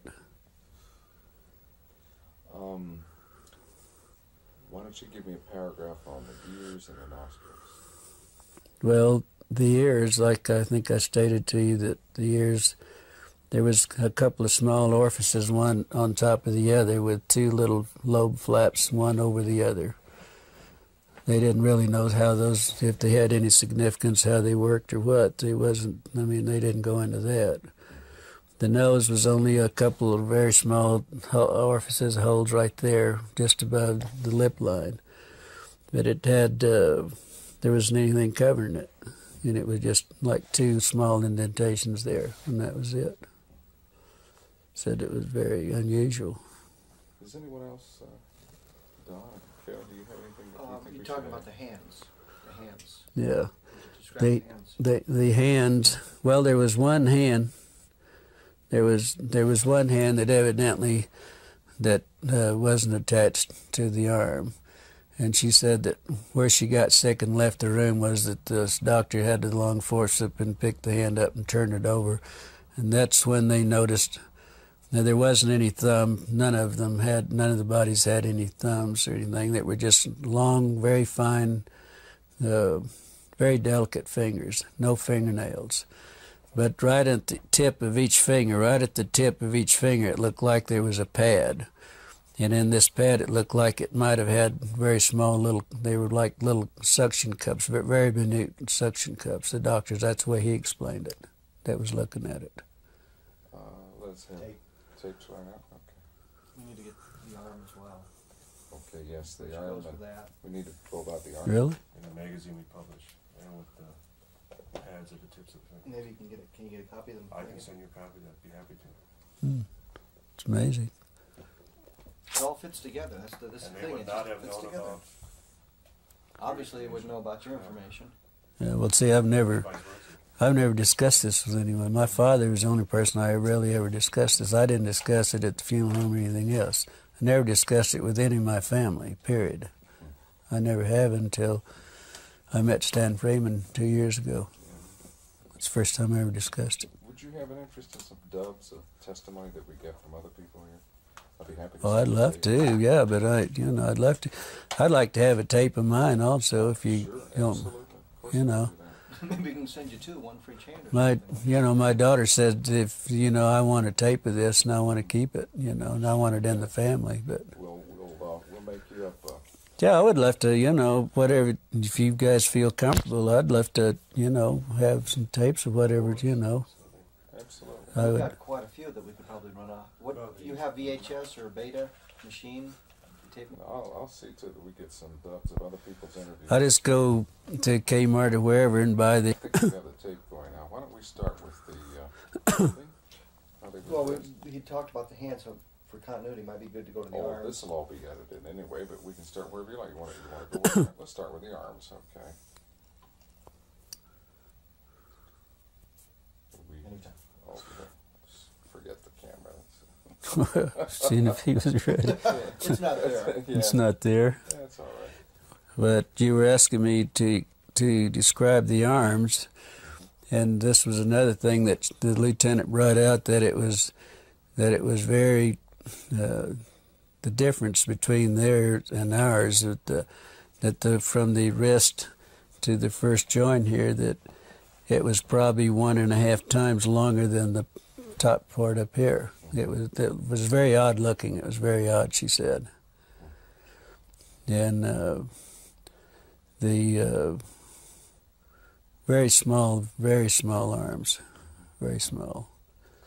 Bone structure? Bone structure, of course I asked her about the bones because we were talking about the wrist bones and everything, and she said it was very similar to ours, but the bones were so small that their bones probably wasn't in the arm, wasn't any larger than my finger. Wow. So. Okay, now give me 2 or 3 sentences on how they were dressed. We never mentioned it. Is that right? Never talked about the dress. Did she say anything about sex, or was she able to determine? She said she was so sick and everything that it never even entered her mind. So that was it. I guess not. No way to determine the sex of the beings then. Well, it wasn't discussed with her. It probably was, but like she said, I was so ill and so horrified that I don't, she said, she sat up all night and she knew I was going to be real concerned, knew I was going to be on what happened, she knew that I got in trouble, probably. And she drew that, she sat up and made little notes on the back of these little prescription pads. And that's what, she had her notes made out, and that's what we discussed, particularly what she had. I was very interested in that you had kept so many records of the incident and pertaining to everything that you know regarding the UFO crash. And you kept them in the, there at Ballard's, and then later they disappeared. Yeah. Could you give us a well, sense of that? I was really in charge of all the military contracts. I did all the bids and everything and really took care of all the contracts myself. And that was one of my duties at the funeral home, to take care of the military. And I had a file on everything that ever happened at Walker Air Base, like Bob Hope and some of the big orchestras, and everybody'd come and have the big parties and everything in the hangars, you know, I attended, but I would also have pictures and everything. I had a personal file that I kept, and I kept everything in this file that pertained that I attended or whatever. And this is where I put the diagrams and the notes that she gave me was in my personal file. Well, then the Ballard Funeral Home sold at a later date, several years later, that it sold. And the people that bought the funeral home, these were files they were the old files that they kept in the basement down in the furnace room. And they had I had all the military files together in one filing cabinet. Everything that happened at the base and everything. We also had the contract at Fort Sumner Air Base. They had a glider base there, and also fighter pilot training there, and the P-47s and 51s and so on. And so I had all the files. Everything was one filing cabinet, was strictly all military. And that's where I had all this filed away. I had all this filed away. I even had the newspaper that Walter Haught, the headlines and all this, the next day. I had all that in his files. And what interests me is that out of all these files, Yeah. all these different topics, only one was missing when you went to look for it, and that was the one pertaining to this. Yeah. Can you review that for us? Well, no, there were some of the other files were missing also, not just my own file, but my file was in the same. Most all of my file was gone. But there was also some files. They had destroyed most of the files that were pertaining after a certain years. They just gotten rid of them, and they told the manager of the funeral home, that's the manager there, named Raymond Otero, also told me that he knew my file was there. Joe Lucas, that was manager at that time, knew my files were there, and he and I'd had some personal problems, and he said, get rid of his damn files. We don't want anything that remind us of him. And that's where the files went, really. There was some discussion about how to preserve the bodies. Right. Dry ice and that sort of thing, and you kind of addressed where they got the ice and things. Then the mortuary officer, what would you do if you had to ship one out? And but you couldn't do anything to it. I mean, that you couldn't, do any treatment. What would you do? I said the only thing you could do that I would suggest, that first thing, if you have a problem, don't want to destroy any of the tissue, any blood cells, anything that you don't want to destroy, I would suggest that you contact a pathologist. And I said, I'm sure the Army Airfield, somebody's got some pathologists around. I didn't know that they had one in Roswell. But I said, if I were you, I'd call a pathologist and ask him how he would like to have it done, or whatever you're going to do, or whatever it is. You better do what the pathologist, because he's the one that's going to do the autopsy and make the reports. But I said, the only thing I know you could do is just go to Clardy's Dairy or Sunset Creamery, we had 2 at the time, and buy all the dry ice you can and pack them in dry ice, if that's possible. And that's what I suggested they do. Excuse me, Glenn, you're hitting my mic with your thumb.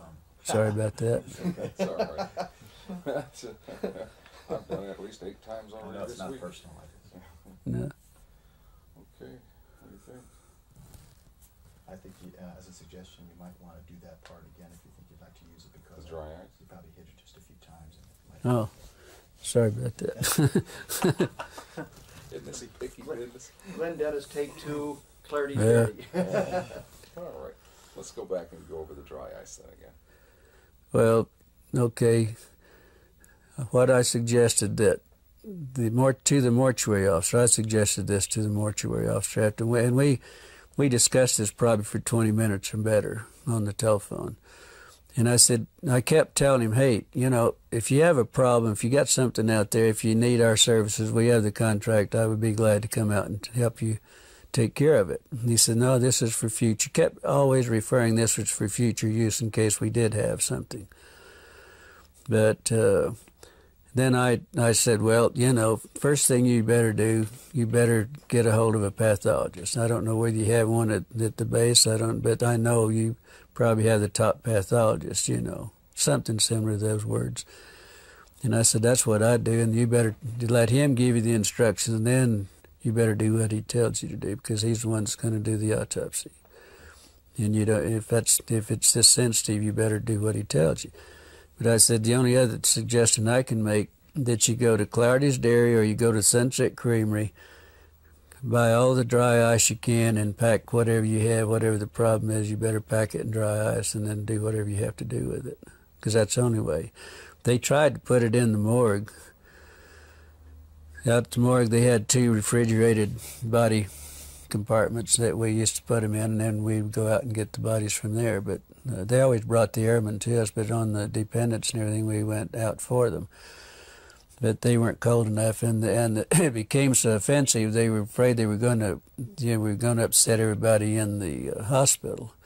So they later moved them over to a hangar, and that's the last that she knew anything about them too. The lieutenant knew anything about them, but she didn't know how they moved it or anything about it. But they were taken to a hangar because the odor was so offensive they couldn't. That, like they said, it was upsetting everything. That's great. So. Fantastic. Yeah. Did she ever tell you where she thought or where she was told the bodies went from Roswell? I'm sorry? Where the bodies went from Roswell? Did you know where they were shipped out? Did you know where they went? She didn't know. She never, She never told me. She never mentioned any, suggested them. no suggestion whatsoever. She just said that the last she heard they were in a hangar, and that's all she knows. And we never discussed anything else.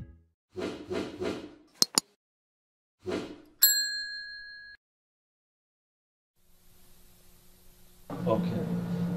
Jess, how about just saying your whole name so that we can make sure we get everything right? Jesse Antoine Marcel. Seriously? Seriously. Antoine. Antoine. And you are a physician? Correct. And what field of medicine do you practice? Well, I specialize in ear, nose, and throat conditions, tonsillitis, ear infections, you name it. Anything above the clavicle I have to do with. And you also are in the National Guard? Correct. How long have you been serving the National Guard? Since 1978 or 79. Jess, I wonder if I can take you back to the night that your father came home. Do you have an idea about what time of the night that was and what you were doing at the time? Well, I was asleep for one thing. I want to say it was very early hours. It was either very late in the evening or very early in the morning when he came back in. And I had awakened both myself and my mother. And why did he wake you both up? He had something he wanted to show us. This apparently was some debris or something he brought in from the field at that time, and I understand he was on his way to the air base to deliver this, but he felt that this was unusual enough that he wanted us to see it first before he delivered it to its proper destination. And what happened? What happened after he woke you up? Well, he was, as I recall, very excited, and again he said, "I want to show you something," and so I got my house coat on, as did my mother, and he had gone out to the car and brought back in some metallic debris. I believe it was in a box. I know. I don't recall whether I walked outside with him or not, but he made it seem like the 1942 Buick we had was loaded with this stuff in the back seat and in the trunk area. At any rate, he brought the material in and spread it on the kitchen floor, and in an effort to try to piece it together like a jigsaw puzzle to get some idea of the form of this. But unfortunately, it was too much of it, too finely divided to do that. How old were you at the time? 11. And when he spread all this material out on the floor, what was your impression about what this material was like? How would you describe it? Well, initially, just looking at it, I said, well, what's this all about? Sleepy. But then when you get down and looking at it, it was the unusual character of the debris, and I want to say that he said something like this is from a flying saucer, but I'm not sure that he said that. But the meaning was clear that this is something very special, and he wanted us to look at it. And what's your recollection about what the material looks like, felt like? Well, I could divide it into three major categories. I'm thinking back on it quite a few times. There was a lot of rather thick foil-like material, kind of not a shiny aluminum, but burnished or a slate gray type of aluminum metal. There was black plastic type debris like bakelite, which was shattered. It was very brittle material. And then there were fragments of what appeared to be I-beams, relatively small, but the typical I-beam type configuration. Let's talk a little bit about each category for in a little bit of detail, if you will. Let's talk about first the foil-like substance. What was the size of this material? Well, I don't recall seeing any piece that was greater than 4 to 6 inches in circumference or in diameter. I don't recall whether I tried to test it for being able to tear it or bend it or anything like that. It was very light, and again, a dull metallic gray color. And there was a lot of that. How thick would you describe this material? Well, it was thicker than the usual kitchen foil. I guess there's a newer foil out now for heavy-duty use that is used in storing food, and that's approximately what it was like. In terms of thickness? In terms of thickness. Any other similarities to everyday household items that people? Well, it's metallic, that's about all I can say. Not shiny. And the pieces of the foil-like substance, what shape were they? Well, it was shredded, at least torn. So irregular in shape? Irregular, right. And there was a lot of this material? Well, enough to cover the floor with. Was this... and more, because there was a lot more left in the car. Okay, that's what I was going to ask. He didn't bring in all of it? Oh, no. That was only one portion he had in the car. Okay.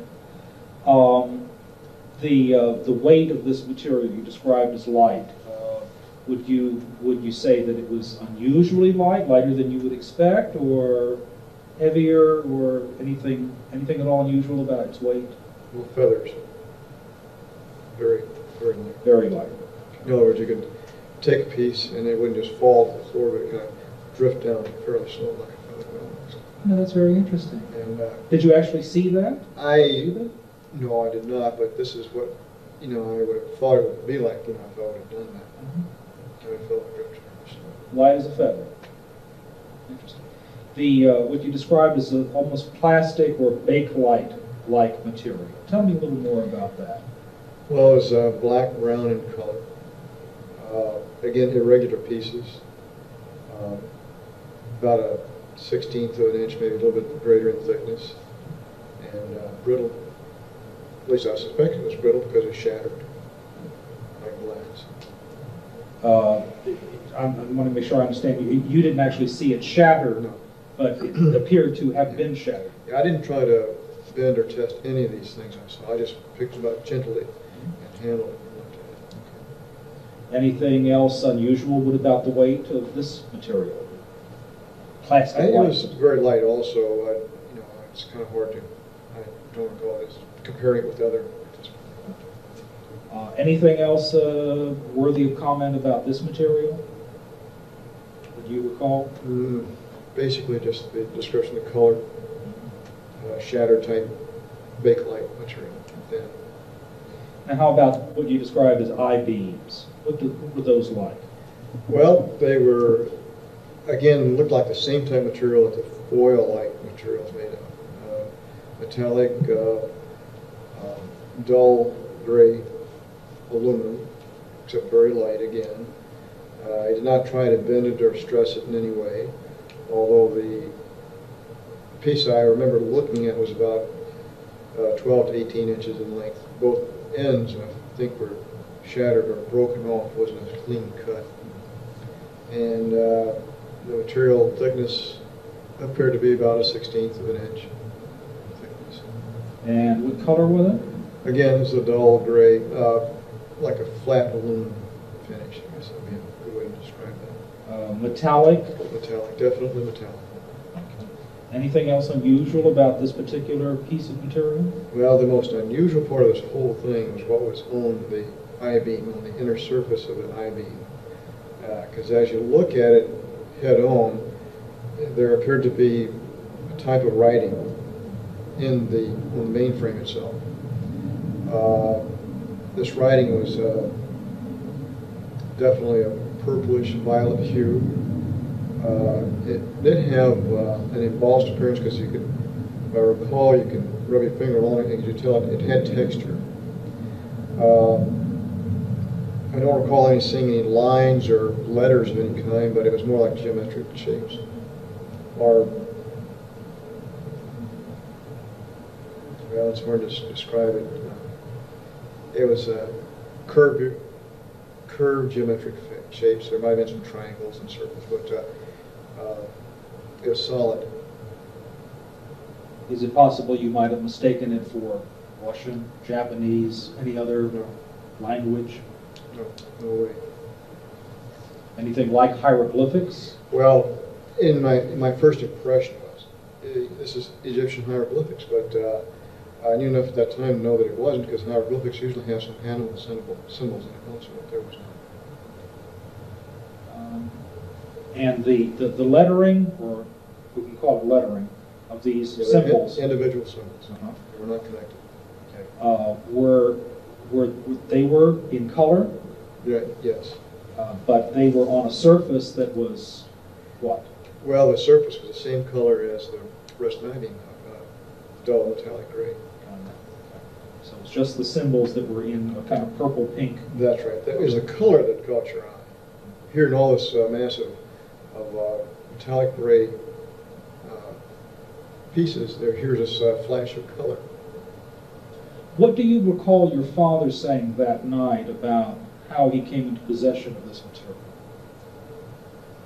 I don't recall a whole lot of the mechanics or the logistics involved. I do know he'd been gone for quite a while. I'm not sure exactly how long he'd been gone even, but if I remember saying something about this came from Christside or from some fellow's ranch or northwest of Roswell. And you said at the outset that he appeared to be excited. Yeah, that's the reason he got us up out of bed. Why was he excited about this? Because he felt this was something very unusual. He felt it was probably something we'd never seen before, we'd never see again. And again, I want to say that he said the words flying saucer, but I cannot be sure about that. I'm almost positive he did, but I can't recall verbatim what he said. When you said that your father had been gone for some time, do you mean hours or days or something? Again, my memory's kind of hazy about how long he was gone. I know he was maybe more than 12 hours, maybe a day or so. And how long was he at your home that night with the material on the floor? The total time there was about 15 or 20 minutes. And what happened after that? Loaded it back in the car and took off. Do you know where he went? Well, he was going back to the base. So that was my understanding. When did you next see him? Do you recall?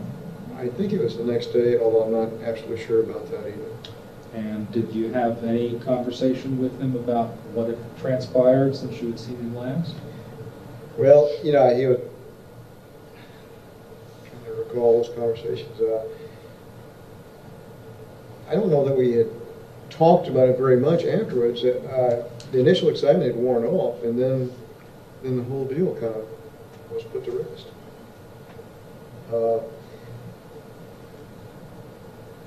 There's still a feeling like there's something very unusual about this. It was not, something commonplace like they would like to say weather balloon or radar target. Your father didn't think it was a weather balloon or a radar target? Never did. Do you think it was? Well, even at that young age, I had kind of an interest in electronics and weather and things like that. And I'd seen weather balloons, and I'd seen pictures of radar targets. That was not one of them. Was it like anything you'd ever seen before? Not really. One thing that sets it apart, of course, was those I-beams with the symbols. Did your father ever speculate about what it was, where it came from? We would talk about it periodically over the next several years, perhaps, and we'd always thought that it was something very unusual. It would, I think initially they might have thought it was even a Russian weapon or something. That was for the reason for the cover up or the burying the story. But later, it was determined it was not a Russian thing, so that left one other possibility, that it was something from out of our atmosphere. Was your father in the habit of discussing his work? I mean, he was in intelligence. No, he was not. Not in the habit of discussing his work. So I guess it wouldn't be real unusual for him to be rather quiet about it. Yes. He was not given to, verbal diarrhea about things like that. But he obviously did eventually talk. As time went on, the seed had been planted in the back of our minds that there's something very unusual about this. And from time to time, you'd read about some UFO sighting in the paper, and it would trigger maybe a little conversation about what this was. Knowing your father as you did, what do you think motivated him to go public with this account as he did? Well, this didn't happen for years, and he was a radio amateur, loved ham radio. And I don't know the exact scenario, but I can picture that maybe they were talking on ham radios. He was talking on ham radio with somebody, and maybe the discussion came up about a recent UFO sighting, and he would say, "Oh, by the way, I was involved with one," and I could picture that as being the mechanism that this thing came out. I don't know that to be sure, but that's, I think, most likely way. And when journalists and people came to ask him to be interviewed for this, do you think he had any reluctance? Do you know if he had any reluctance about speaking more publicly to a wider audience about this? Well, this is many years later, and it lost track or touch with the Air Force community. And I think at that time the uniqueness had worn off a bit, where he felt less constrained to keep quiet.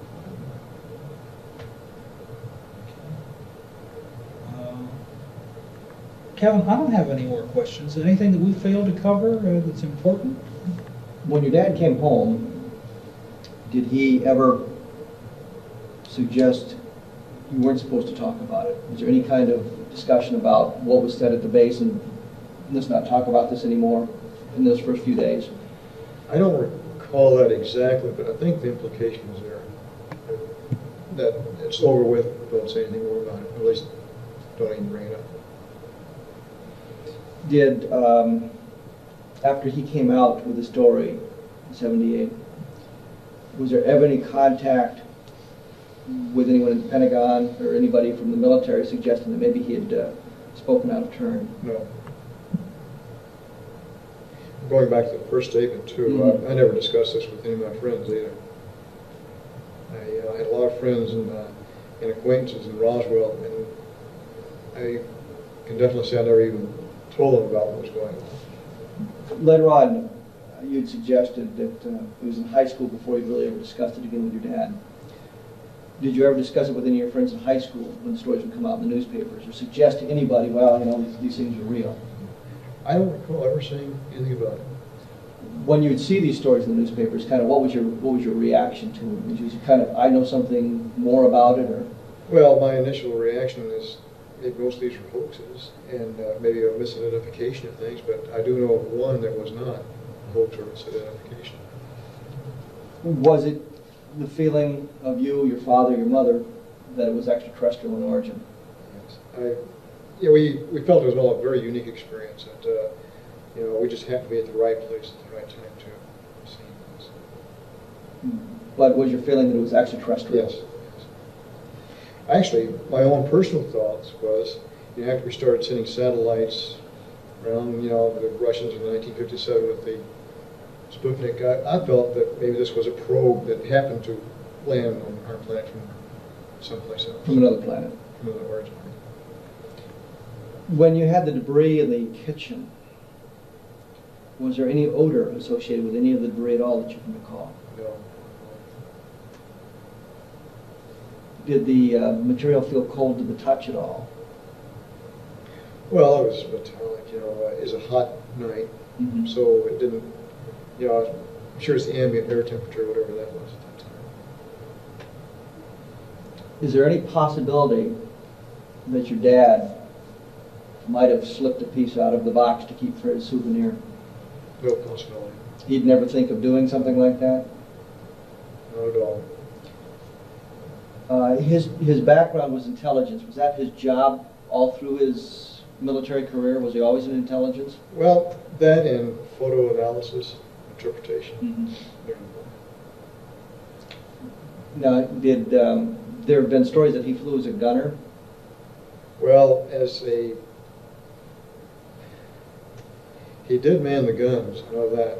I think what happened, he was a navigator, or he went aloft many times to view the bombing runs personally, you know, despite the fact they had photographs, but he'd get more information by being there on the site. And I do know one time that they were shot pretty badly, and he had to take over the guns. He must have known how to man the 50 calibers for some reason. I know he did that. He described sitting on an empty box of ammo and having some slugs go between his legs through the box from a Japanese firing at him.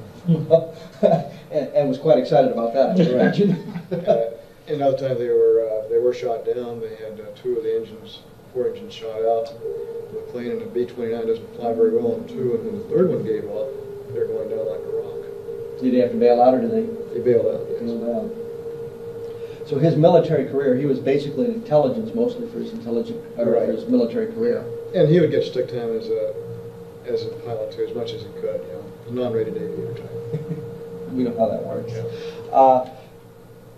There are many stories about his military career. He did not stay for the full 20. No, he did not. He got out as a lieutenant colonel.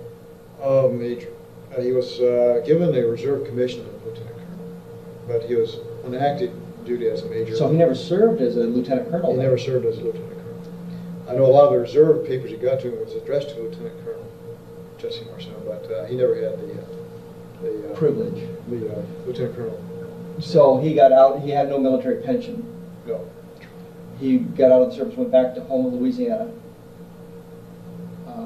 Was a TV radio repairman, or right. Owned a radio, television, and sales service. And that's what he did until he retired.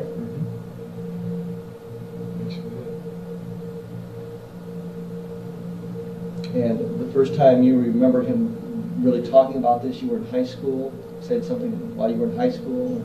Well, about that time frame, you know, because at that era, you know, flying saucers were in the rage. You know, you read about these reports in the papers and the sensational magazines and things like that, which tend to degrade the story. So as if we need that sort of thing. But he was, for the most part, pretty close-lipped about this, even after he was out of the military. Right. It was not really a daily topic. And there was no military pension for him to protect, or no threat of...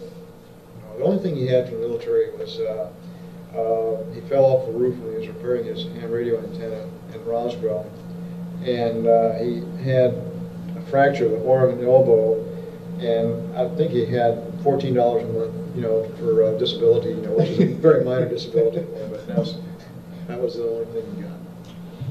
So that there was no threat they could hold over him, that if you talked about this, we're going to take away your pension or anything like that. Do you remember how much time he spent on active duty? How many years he got in? Well, I know he went in 1942 and stayed till 1949 or 1950. So 7 or 8 years is all.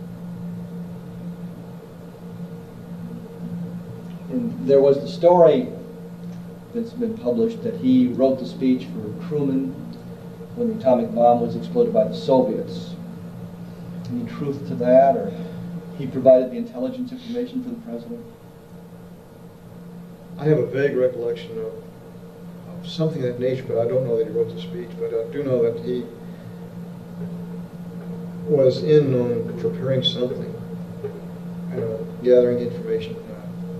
It's part of his intelligence function. Right, yeah, but that was not really a subject of conversation. Did you ever notice your dad, or did your dad ever break security other than this one time when he brought the material home? Although he really wasn't breaking security since it wasn't classified yet. But did your dad ever break security at all that you can recall? One other time. And that would be when? I don't know whether one. I guess it's. I hate to bring that up, though. I don't know whether. Okay. But so, as far as you know, your dad really never broke security. Right. He never really talked to the neighbors. He never talked to friends about what he was learning with his job. No, it was all pretty.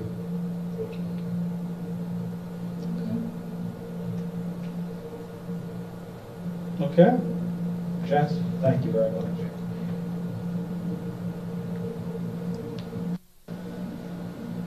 I'm just going to ask you some questions just to get you started. No. Okay. Vern, tell me about your relationship with Barney Barnett. How did you know Barney? I first met Mr. Barnett. I was with the 333rd Bomb Group in Dalhart, Texas. At that time, Mr. Barnett was living in Mosquera, New Mexico. I met him in late 1943. I was on a bomb drive for the squadron commander out of Dalhart, Texas. So you both were in the service together? Oh, we were not in the service together. He was a civilian working with as a civil engineer at the state of New Mexico. And what kind of relationship did the two of you have? Well, Barney didn't have any children. He'd raised a niece. He sort of took me under his thumb. And during the visits, he treated me just about like a son. So, pretty close relationship. Real close relationship. I understand around 1950 he told you a story about something that had happened sometime previous. Can you relate that story to us? Yes. Mr. Barnett told me that when he was coming back from one of his field trips, he'd run onto a flying saucer that had burst open, and there were 4 beings on the ground. And that he was surveying the site at about that time. An archaeological group from the University of Pennsylvania come on the site. There were about 4 or 5 people with this group. As they were just starting to look things over fairly closely, the military moved in and gave them a briefing to not say anything about it and to keep quiet, and it was in the national interest that they get out of there. What was his feeling about what it was that he had experienced? He had no qualms about what it was. He said the vehicle from outer space without any question. The beings on there were not exactly like human beings. Similar, but not exactly. How did he describe them? He described them being about 3.5 to 4 feet tall, very slim in stature, and with their heads were hairless, with no eyebrows, no eyelashes, no hair, and sort of a pear-shaped head with the top of the head being smaller, or larger, I mean. Any other characteristics about their appearance? Only one thing that he mentioned is the hands were not covered. They had 4 fingers. How were they dressed? They were dressed in some type of a tight-fitting suit. It looked like sort of a metallic, but not metal and not nylon. And it fit to the body very closely, tight. But they were not wearing any headpiece at all. And I don't recall that he said anything about what they had on their feet. Were all of these beings dead when he found them? They were all dead and only a short distance from the craft. The craft had burst open, and he said that they hadn't seen anybody inside, but they really hadn't had a chance to look. These were all outside the craft and quite close to the craft, within not too many feet from the object. How did he describe the craft? Typical flying saucer. Disc-shaped? Disc-shaped, and of pretty good size, not small. It was a craft that probably could have carried quite a few beings, and it wasn't one of the little small discs that was reported in somebody's place. It's probably 100 feet. Big. Really? How did he describe the impact site, if at all? He said it had come to rest sort of on a, not a high bank, but sort of a ridge or a bank, and had hit against the bank. It had split there. But otherwise it was intact. Did he describe any other debris or wreckage besides the... There was no, according to him, there was no wreckage or debris around his craft. What, did he give any description about the archaeology team? Nothing, except there was 4 or 5 people. And they were obviously there for a dig, and they had just come upon us just about nearly simultaneously. He just arrived there, and here they come. Any names of any of these individuals? He didn't have any names because the short period that they were there, and by the time the Army rounded him up and told him to get out of there after they briefed him what and not to say and so on, he got his pickup and headed back for his office. Did he ever tell this story to anybody else? He went back to his office, and his boss, he started to tell him, and the boss told him, "Barney, don't tell me anything about it. I don't want to hear about it. Just forget it." And he says, when I was told that, he said, having been told not to say anything, he said, and I'm not going to have people think I'm crazy, so I never told anybody else until the time he told me about it. Did he ever experience any form of harassment from the government? They were harassing him on income taxes. And I know that one time I visited down there in 1950, and he was really nervous. This was either the second or third time they had audited him. I can't understand why they would audit him, because he didn't do any outside business. They had all of his income from his job. What kind of man was Barney Barnett? Barney Barnett was a real private individual. He didn't smoke, he didn't drink. His family and himself were very private. They associated with people, but not too much on a social basis. But he was very reliable, professional man, lived a lot in the outdoors, and knew the outdoors. Collected arrowheads, and he and I went on arrowhead hunts, had gone on pottery digs ourselves. He showed me how the rattlesnakes operate and how they struck and so on. So we had a lot of time together, because way out there in New Mexico, when you're driving around, there's miles and miles and miles, there's nothing. So we had a lot of time to talk. But in all the time I knew Barney, he never told me a story. I was never told any story of any kind about anything. So I believed anything that he would say was reliable. I could have had a lot more information, but I didn't pump him for information.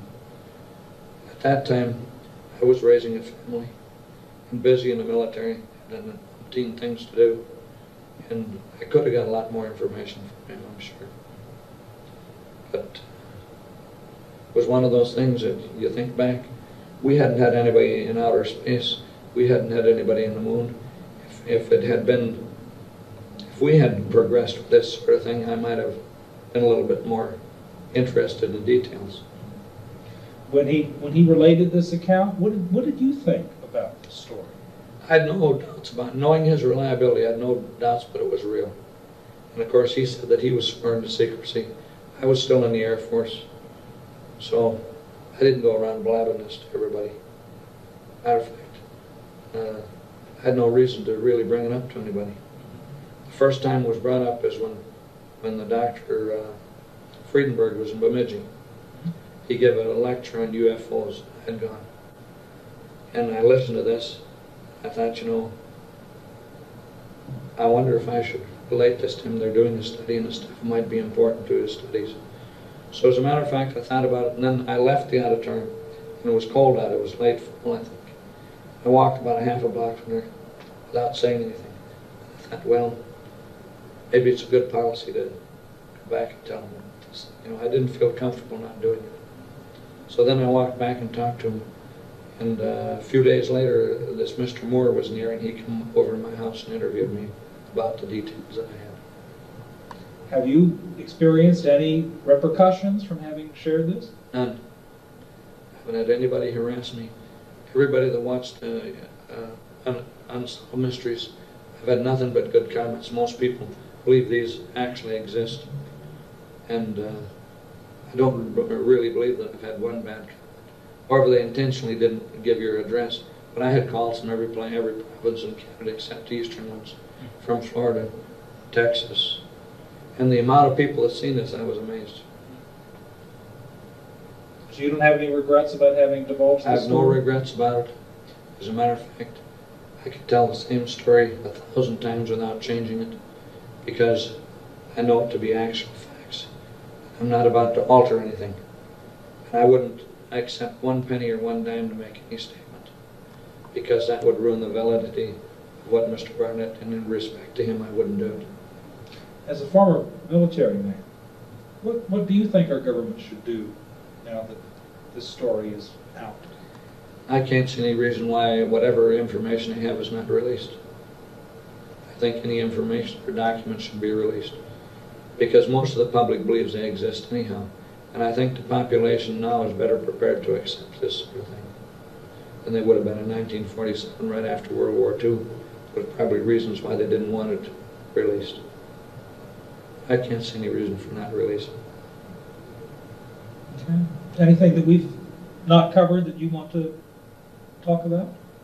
Well, the only time that I had any occasion to possibly see a flying saucer, in 1940, we'd moved. I was with the 7th Bomb Group, 11th Bomb Squadron.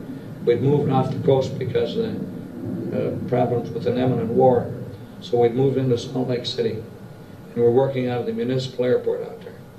And just about, it was between 12 and 1 o'clock, there was a disc-like object that come over Salt Lake City. It come from the east over the Wasatch Mountains.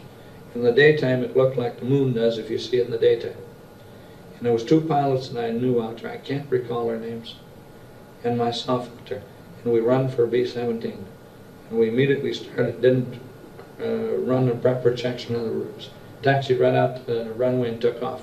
And we chased this. I mean, there was no hope. It was just distances. And it could not possibly have been another airplane or balloon, because the B-17 was about as fast a thing as there was on the market at that time. It come over from the east, went right directly over the airfield, and then it went west, and when we took off, then it just about went at a real steep angle going to the northwest, went up. It kept getting smaller and smaller till it was just like a little dot up there. Nothing that I know of could possibly climb that fast. And this was what year? 1940. And because I went overseas in 1941. I was in Hawaii on 1st December 1941. I was quite familiar with airplanes. I'd always had an interest in aviation, and that's why I went into the Air Corps. So I have an idea what they would do and could recognize the difference between something like that. Thank you very much. I appreciate all your time. Well, I hope it works out good, but that's basically what they were pretty accurate in, trying to reconstruct. Mm-hmm. And they did film about 20, 30, 40 minutes of me, mm-hmm. but they only used portion and they reconstructed some of the rest of it. Mm-hmm. Did you were satisfied then with the dramatization part of it? Pretty much, but there was some details that would have changed.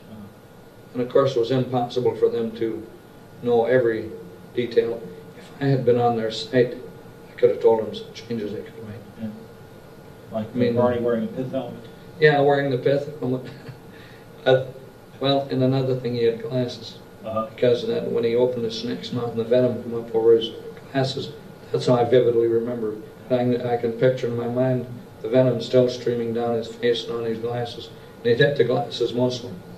And it was just kind of a white foam and just, Good thing he wore glasses, I guess, huh? But that's the type of individual he was, an outdoorsman. He knew the Southwest, he knew the outdoors, and he was the type of individual that didn't exaggerate on anything. We did a lot of things outdoors. And I know that New Mexico, because I know what a vast uninhabited area that place is. Yeah. That's why the group in New Mexico was kind of laughing about some of the things I was telling them. Because they know what you're talking about. Yeah, they know exactly that I'd been through a good portion of our state and I'd lived there. I lived in Clayton, New Mexico one time. Where are you living now? Bemidji. Still in Bemidji. Still in Bemidji. And I put in 21 years in the United States Air Force, retired from them. I put in 30 years with the VA, just about 30 years. So, I like working, and I'm interested in things. When I visit foreign countries, other places, I see everything, industries, what the people are doing, how they make a living. You know, I'm not one contented just to sit back and go and lay in the sun somewhere or go to the beach, whatever. yeah. I just like to get in the mainstream of things. I'm interested in what's going on in the world and out of this world too. Yeah, obviously. Vern, could I ask you to just sign this form for me? And Well, the officers all left, and we have some minor men. Mr. Porter, what were you doing in Roswell, New Mexico in July of 1947? I was a flight crew member. At the Army Air Base? Right. And what was your rank? As master sergeant. And what would normally be your duties as a flight crew member? I was a flight engineer. Engineer. And what sort of normal activities would you engage in? Well, I took care of the engines in flight, well, and weight and balance and fuel management. And did you log in a lot of hours in doing this? Right. What craft did you usually fly, sir? It's a B-29. Exclusively? Yeah. Okay. Then. All right. I understand that something rather unusual happened in July of 1947 at the base, and you were involved in a flight. What happened that day that you recall? Well, we flew these pieces. They told us it was a parts of the flying saucer, and we flew from Roswell to Fort Worth. And we started out. They told us we'd be going to Wright-Patterson in Ohio, and we got to Fort Worth, and they transferred them to B-25 and took them on to Wright-Patterson. And what did you do then? Then we returned to Roswell. Okay. Who do you recall was on board that B-29 when you left Roswell? Colonel Jennings was on board, and Colonel Barronslaw, Major Wunderlich, and Major Marcel was the ones up front.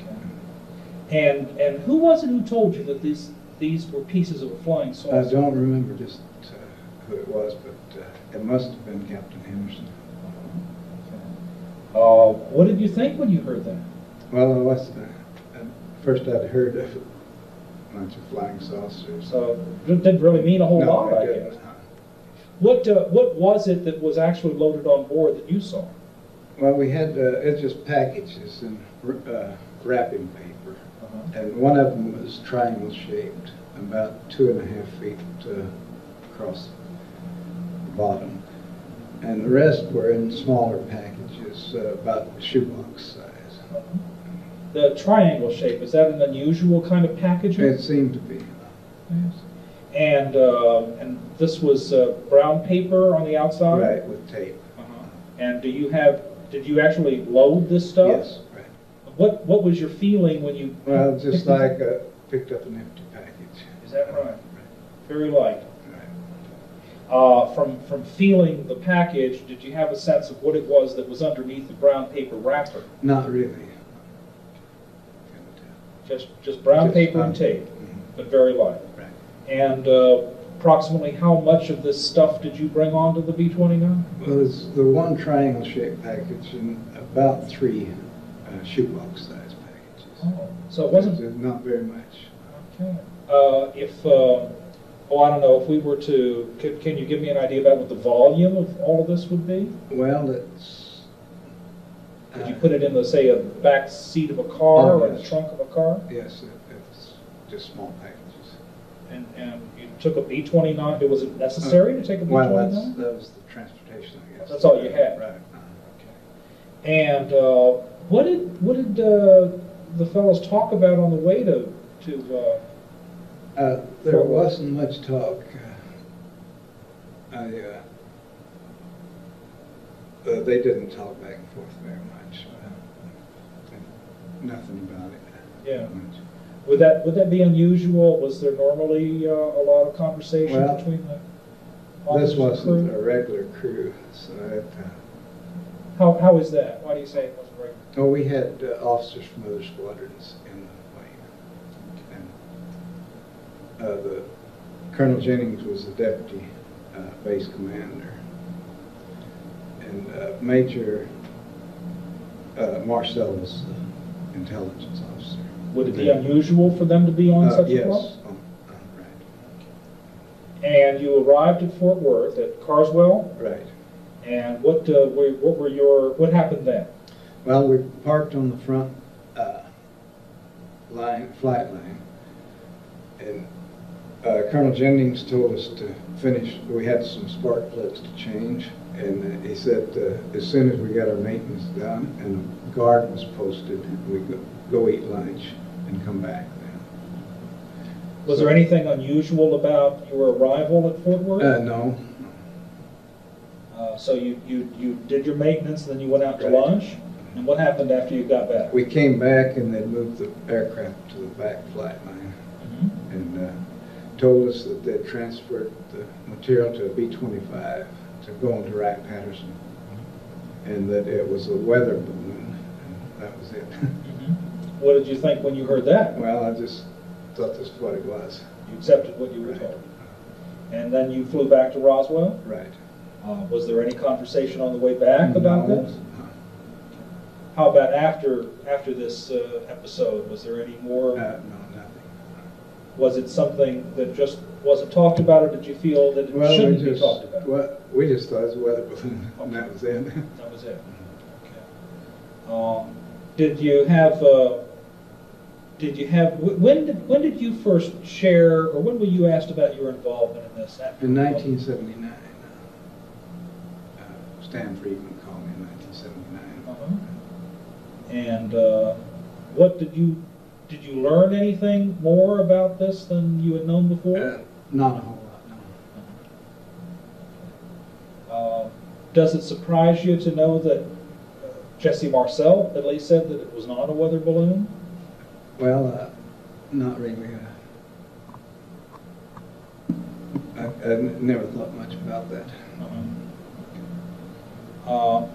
After all these years, what do you think it was? It wasn't a weather balloon. You're pretty sure of that? Right. Okay. That's because of what people say? Yes, right. You're out of the service. Yes. For a while now, I guess. 27 years, I guess. Are you getting a pension? Yes. Have you gotten any kind of harassment or anything? None at all. From having talked about this? No. Do you have any regrets about having talked about it? No. What do you think the government should do now about all this? Well, I think they should let the people know what's going on. You'd like to know, yes. Yes. So is there anything that we haven't talked about that you'd like to say, Mr. Porter? No. As long as we got it all straight. Okay. All right. Thank you very much. You're welcome. Mr. Porter, can I say a little bit about yourself? Where are you living now, and what's been your profession over the past few years? Well, at present, I and my wife reside in Southern California in a small community called Spring Valley. It's in the neighborhood of San Diego. I think for our purposes that's close enough. And I practiced as a dentist in that region from about 1952, after my release from active duty after following the Korean police action. I think that's correctly noted. Right. And I met Pappy Henderson in the early mid-60s. To the best of my recollection, it had been maybe 1962 or 63. How did you happen to meet him or know him? Well, I was introduced to him by a mutual friend. And,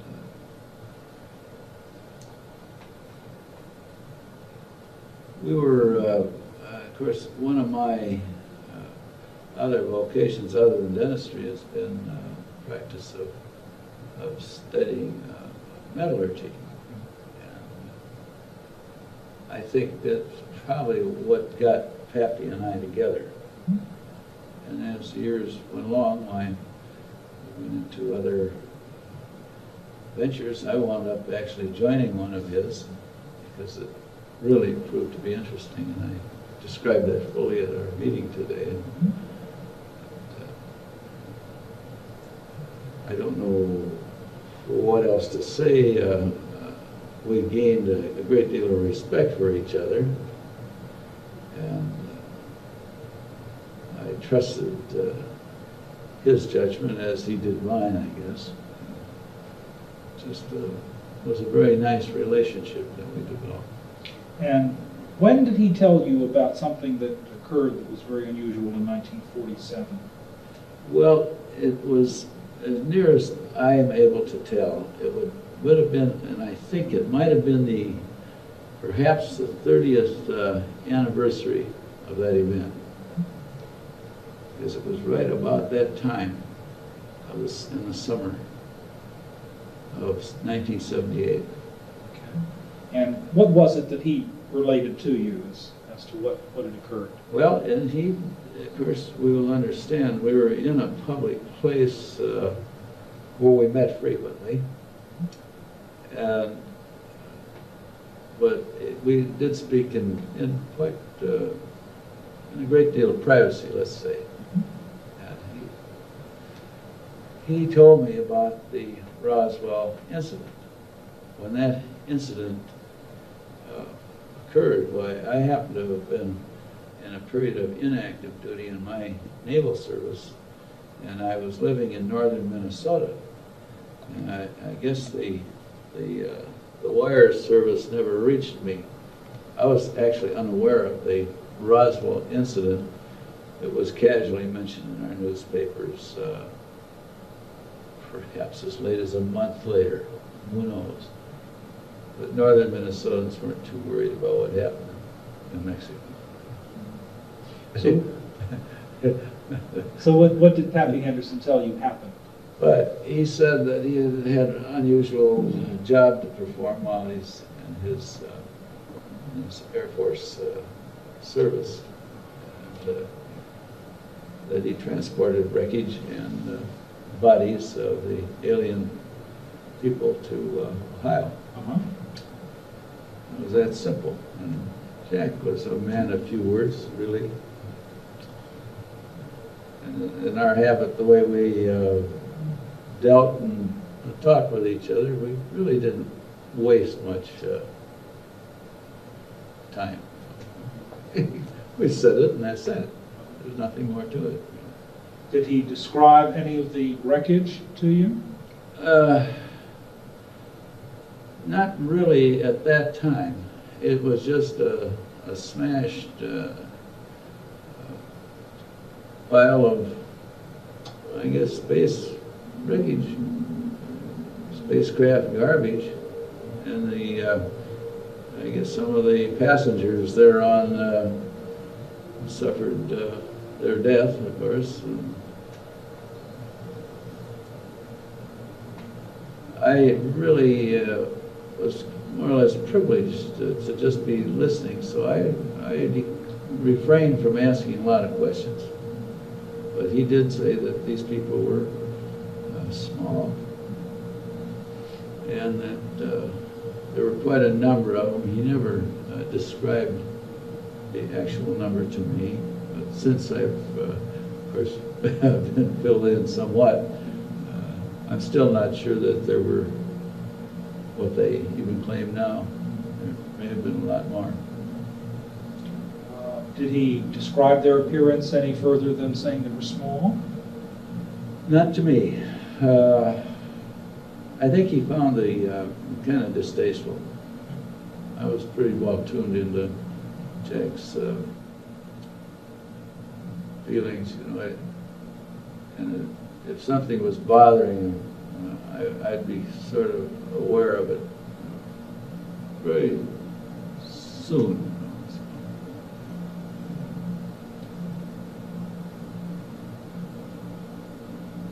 Do you know what kind of craft he flew to Wright-Patterson?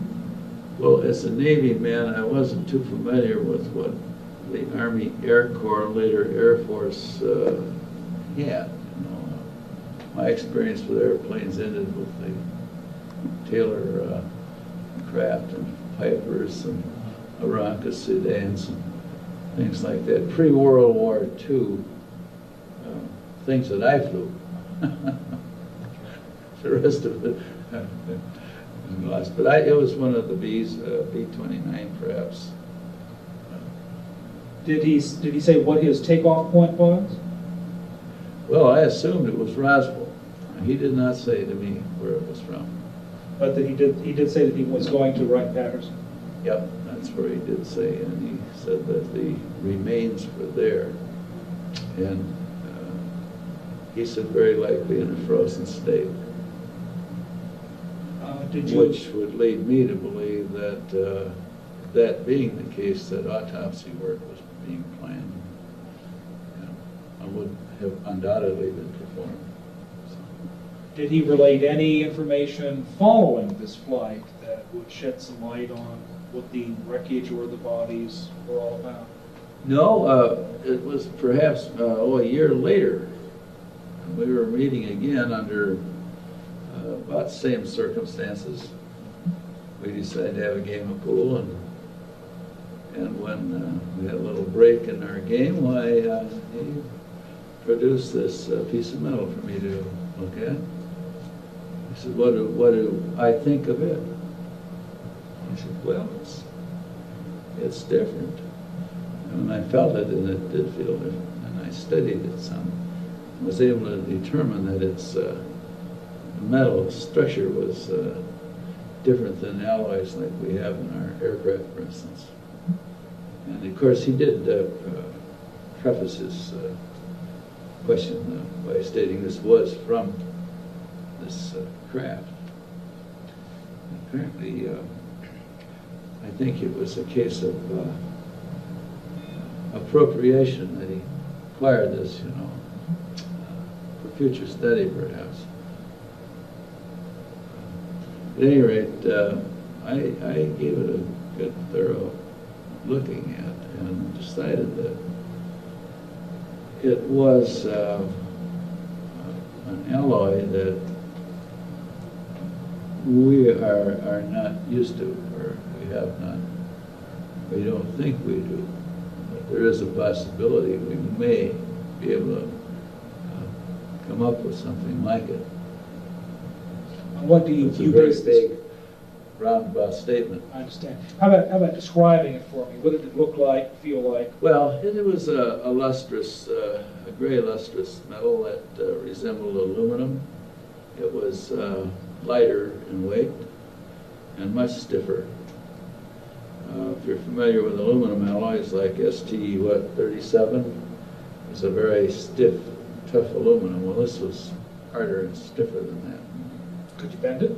No, not, and I didn't want to try. The edges were pretty sharp,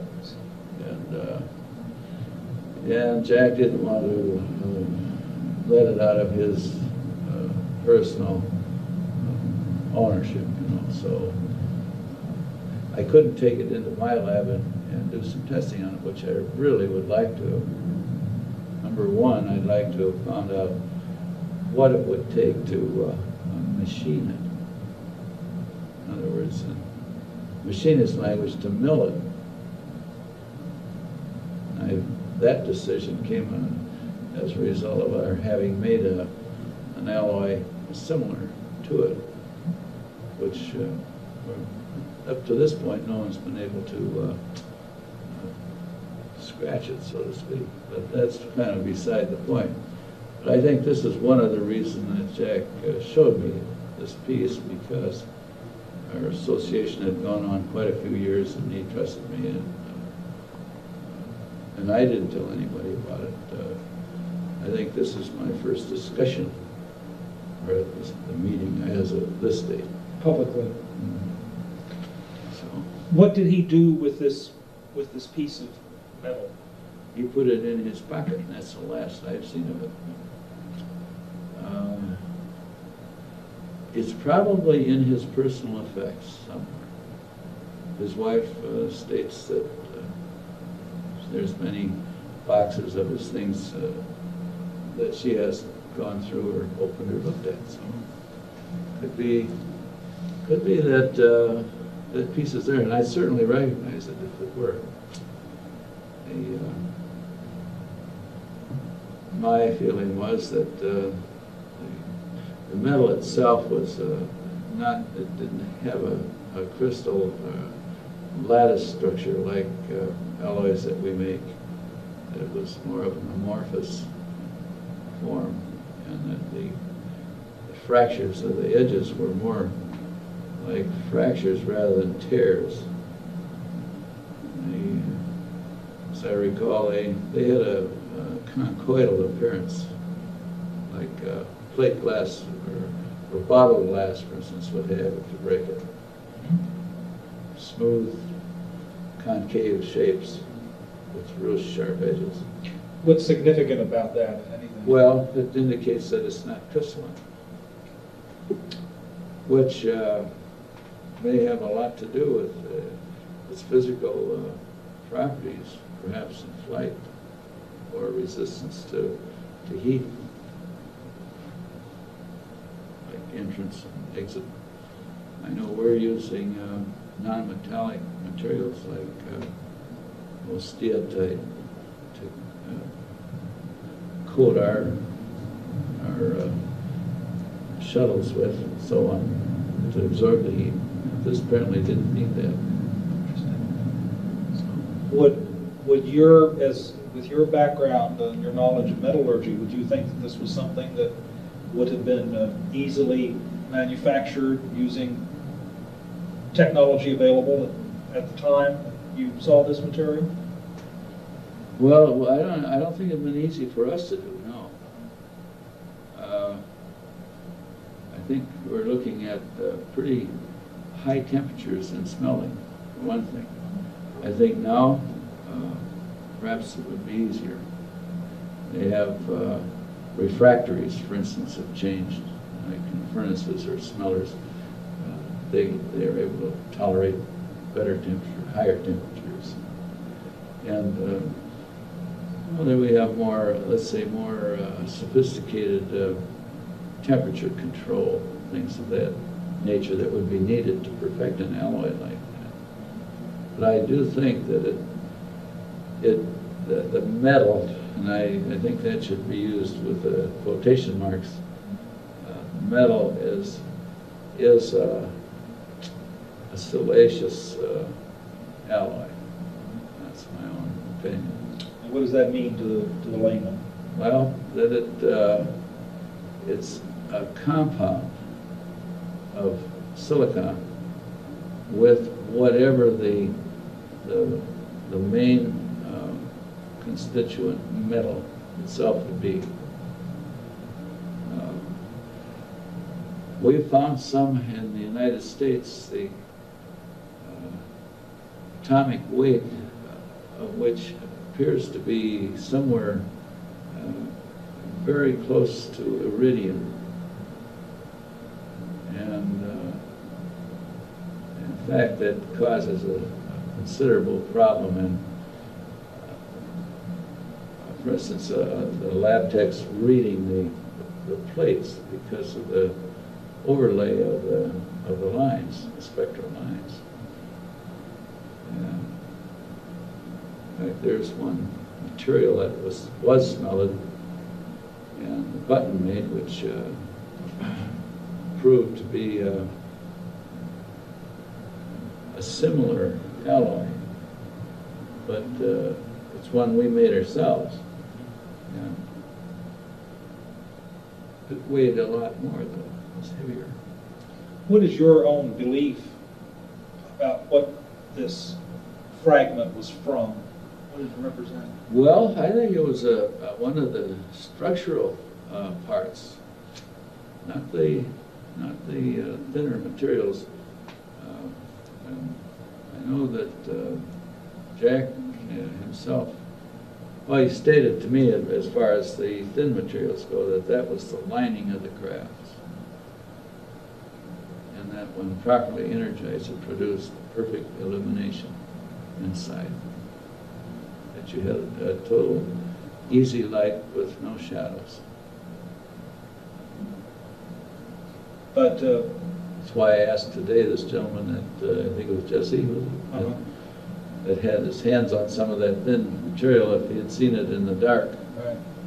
I guess he hadn't, or hadn't paid any attention to it. He's pretty young then anyway. So. Well, that would be kind of interesting to see if it could be energized or polarized, maybe is how it would need to be. It's hard to say. It'd take a little, well, take a good old scientist, maybe one of our physicist friends could tackle that and light the place up with a piece of that, you know? It's fairly possible. So. What do you think this was from, though? I mean, what was this? What was this thing that was recovered? Yeah, well, I think that metal, that thin material, was different. I didn't see any of it, but from what I've seen of the pictures and so on, I don't think that's the same metal. Is it your feeling that this was from an extraterrestrial spacecraft? Oh, yes. Well, there's no question in my mind about that.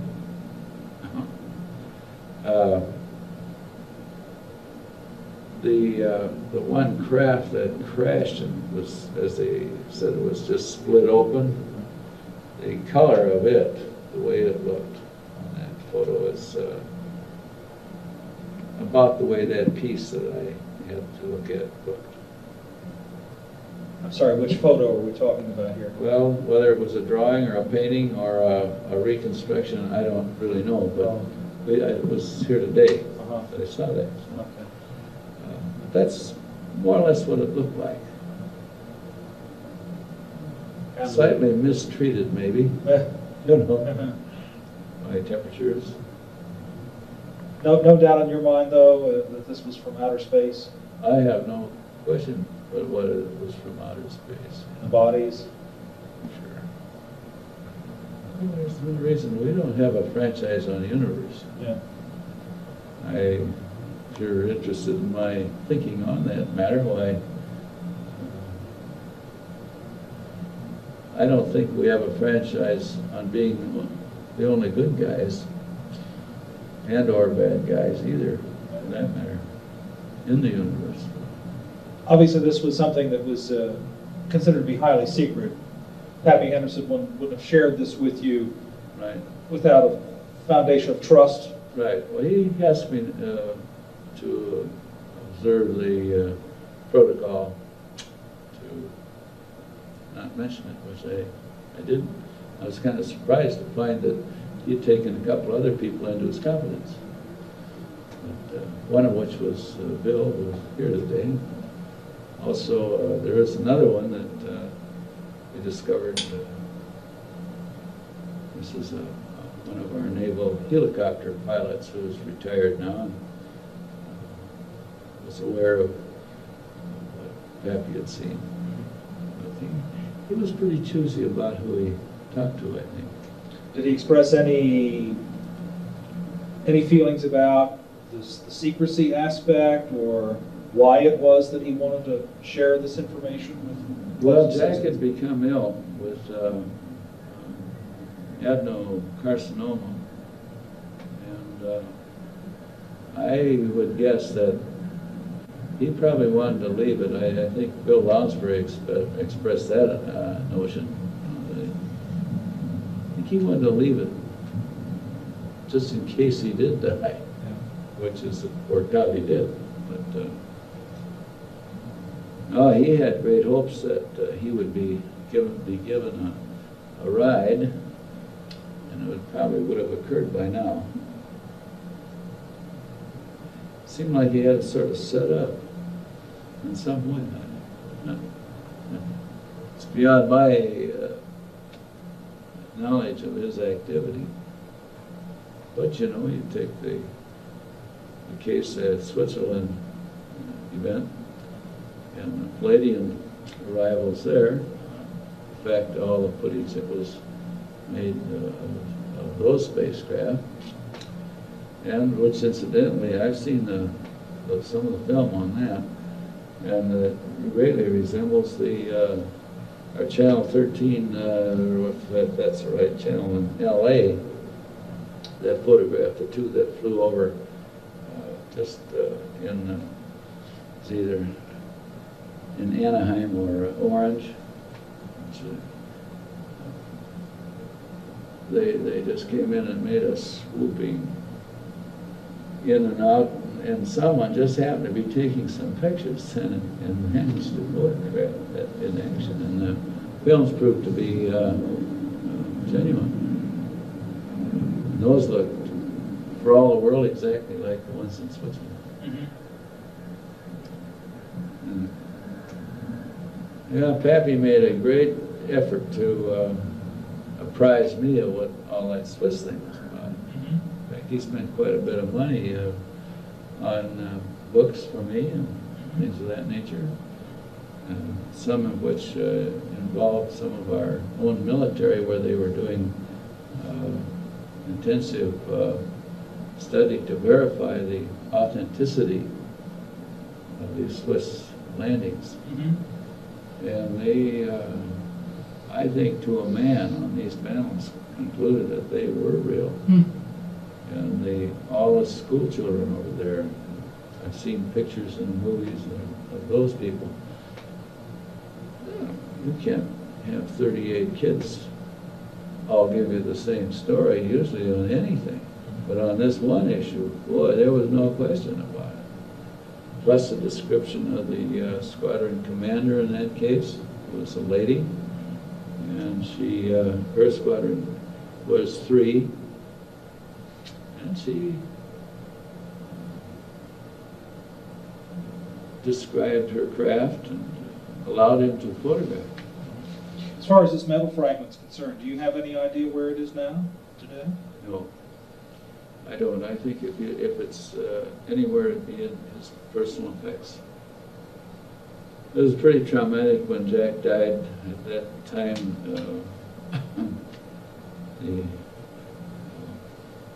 her daughter's mother-in-law was very ill, and so they just packed Sappho up out of her apartment, moved her to L.A. to help take care of this old lady. So, and I think, as Sappho said, if it's anywhere, it's in some of the old boxes they haven't even opened yet. So I'm going to look into that when I return. See if I can maybe convince her to go ahead. We'd very much like to know what the result of that is. Well, if I get it, it'll head right straight for my safety deposit box, and then I'll get on the telephone. And I won't tell them which bank it's in. They'll have to kidnap me. Well, thank you, Dr. Crumshaw. Well, you're very welcome. I'm hopeful that I've strengthened your thinking in some ways. It's certainly been illuminating. Well, if I find that metal, I'll send it back here. And I should know, I think there was one gentleman, maybe I can recognize his name. Somebody on our board? Oh, David Schwartzman, I bet you. Yeah. Yeah, he's a geologist at Howard University. Yeah. Yeah. Okay, and I thought he'd be the one that, he seemed to be the most interested in that piece of metal, and also in the smelling techniques that were developed to... I bet you know about that stuff. Yeah, well, he really got a kick out of when I told him about our misfiring trying to cut that at Johns Hopkins University. I mean Stanford University. And one of our government facilities, I think, has a unit there that this button that was made went to for cutting and analysis. Well, they couldn't cut it. And they sent it back. They had a few scratches, and that's it. They broke every metronome metal blade they had in that lab. They gave up on it. Now, this was of what? A test of what we think is a similar one. And that was why Jack got me involved. Oh, is that right? Yeah. So that's really, and it goes way back. How did you hear about this test at Stanford? Well, I'm the one that sent it to him. Oh. See, I'm into it that far, you know. Oh. So you got this piece of metal or something? Yeah, from whom? The button that went to Stanford. Right. I made it. Okay. This is a fabricated thing, not something. Okay, I want to make sure I understand that. Right. Okay, Dr. Crumsharder, could I get you to sign that for me? Sure. You can read it first if you want.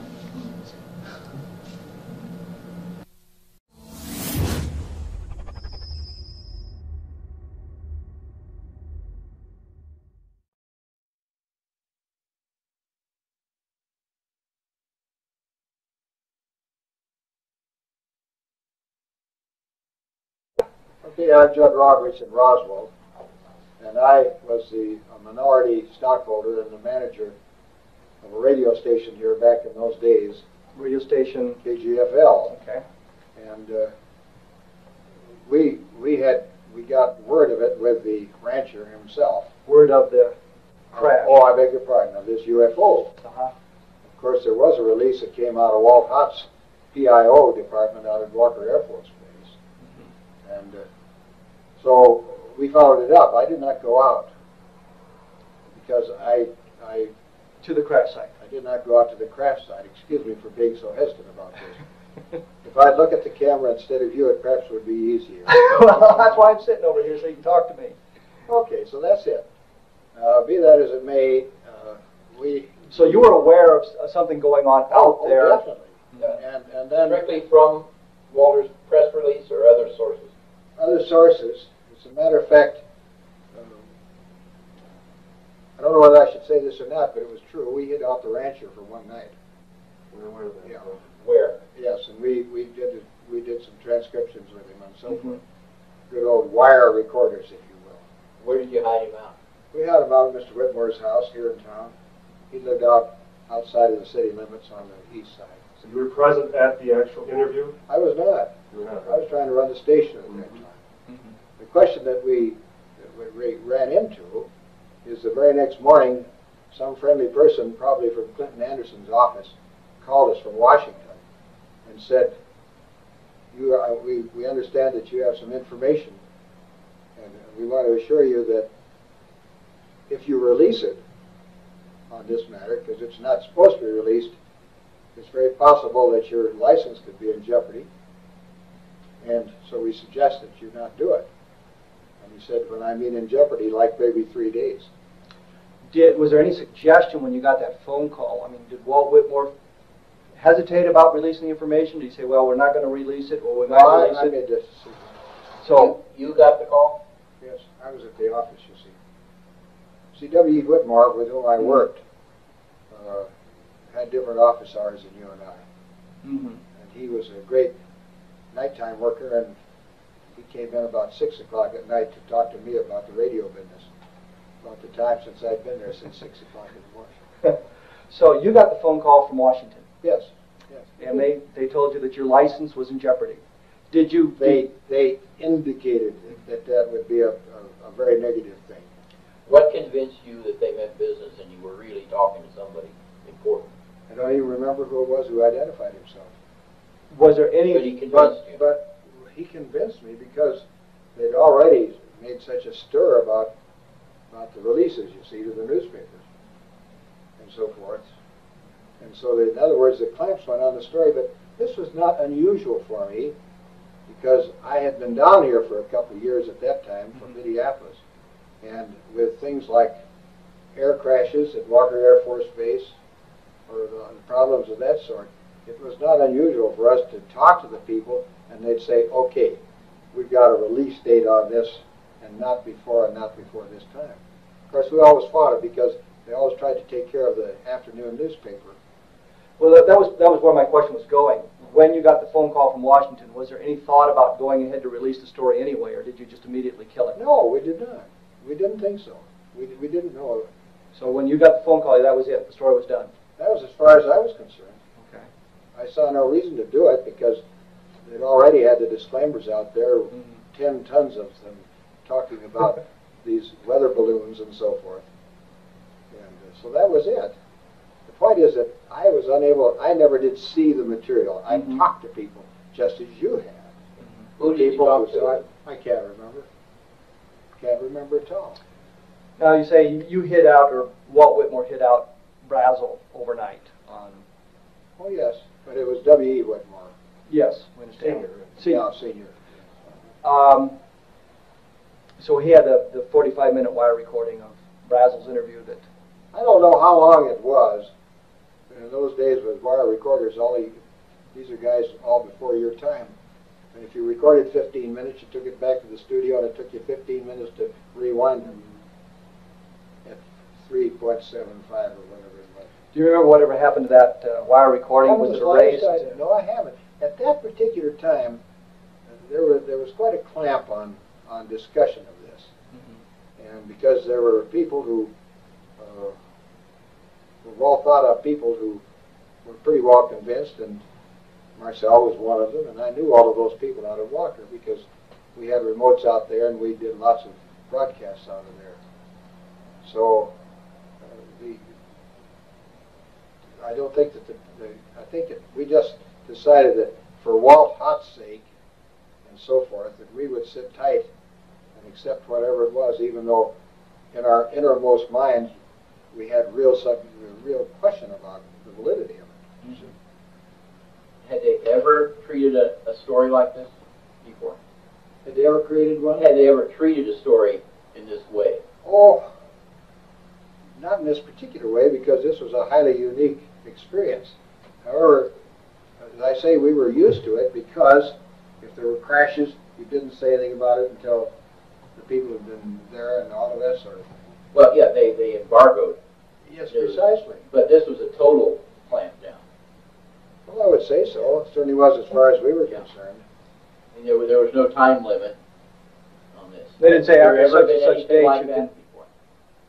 I can't tell you because, you see, I just got down here in '46 when I came down here from Pillsbury in Minneapolis. And so I hadn't run into that sort of thing.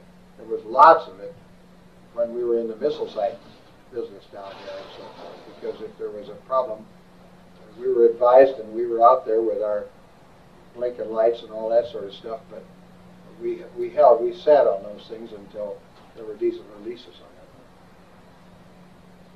on it. People have asked me because there's been a discussion, particularly after your broadcast, and that revitalized it. In fact, I was up in Craig, Colorado last week, and a guy who hasn't been interested at all of a sudden he's a fan, and I sent him the book from Moore and so forth when I got home here on the weekend. But the point is that insofar as I was concerned, people say, do you think it was true? And I said, I don't know. But I'll tell you this, it's hard for me to believe that in this infinitesimally small area of the universe that we're the only people with any intelligence.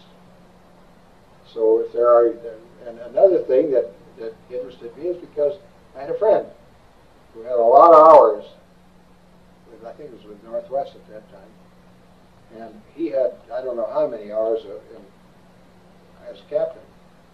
And when he said he saw something off the left wing, here's a guy who, when he makes a statement, if you're a disbeliever or an unbeliever, you say, boy, I don't want to fly with him because I think he's a nut.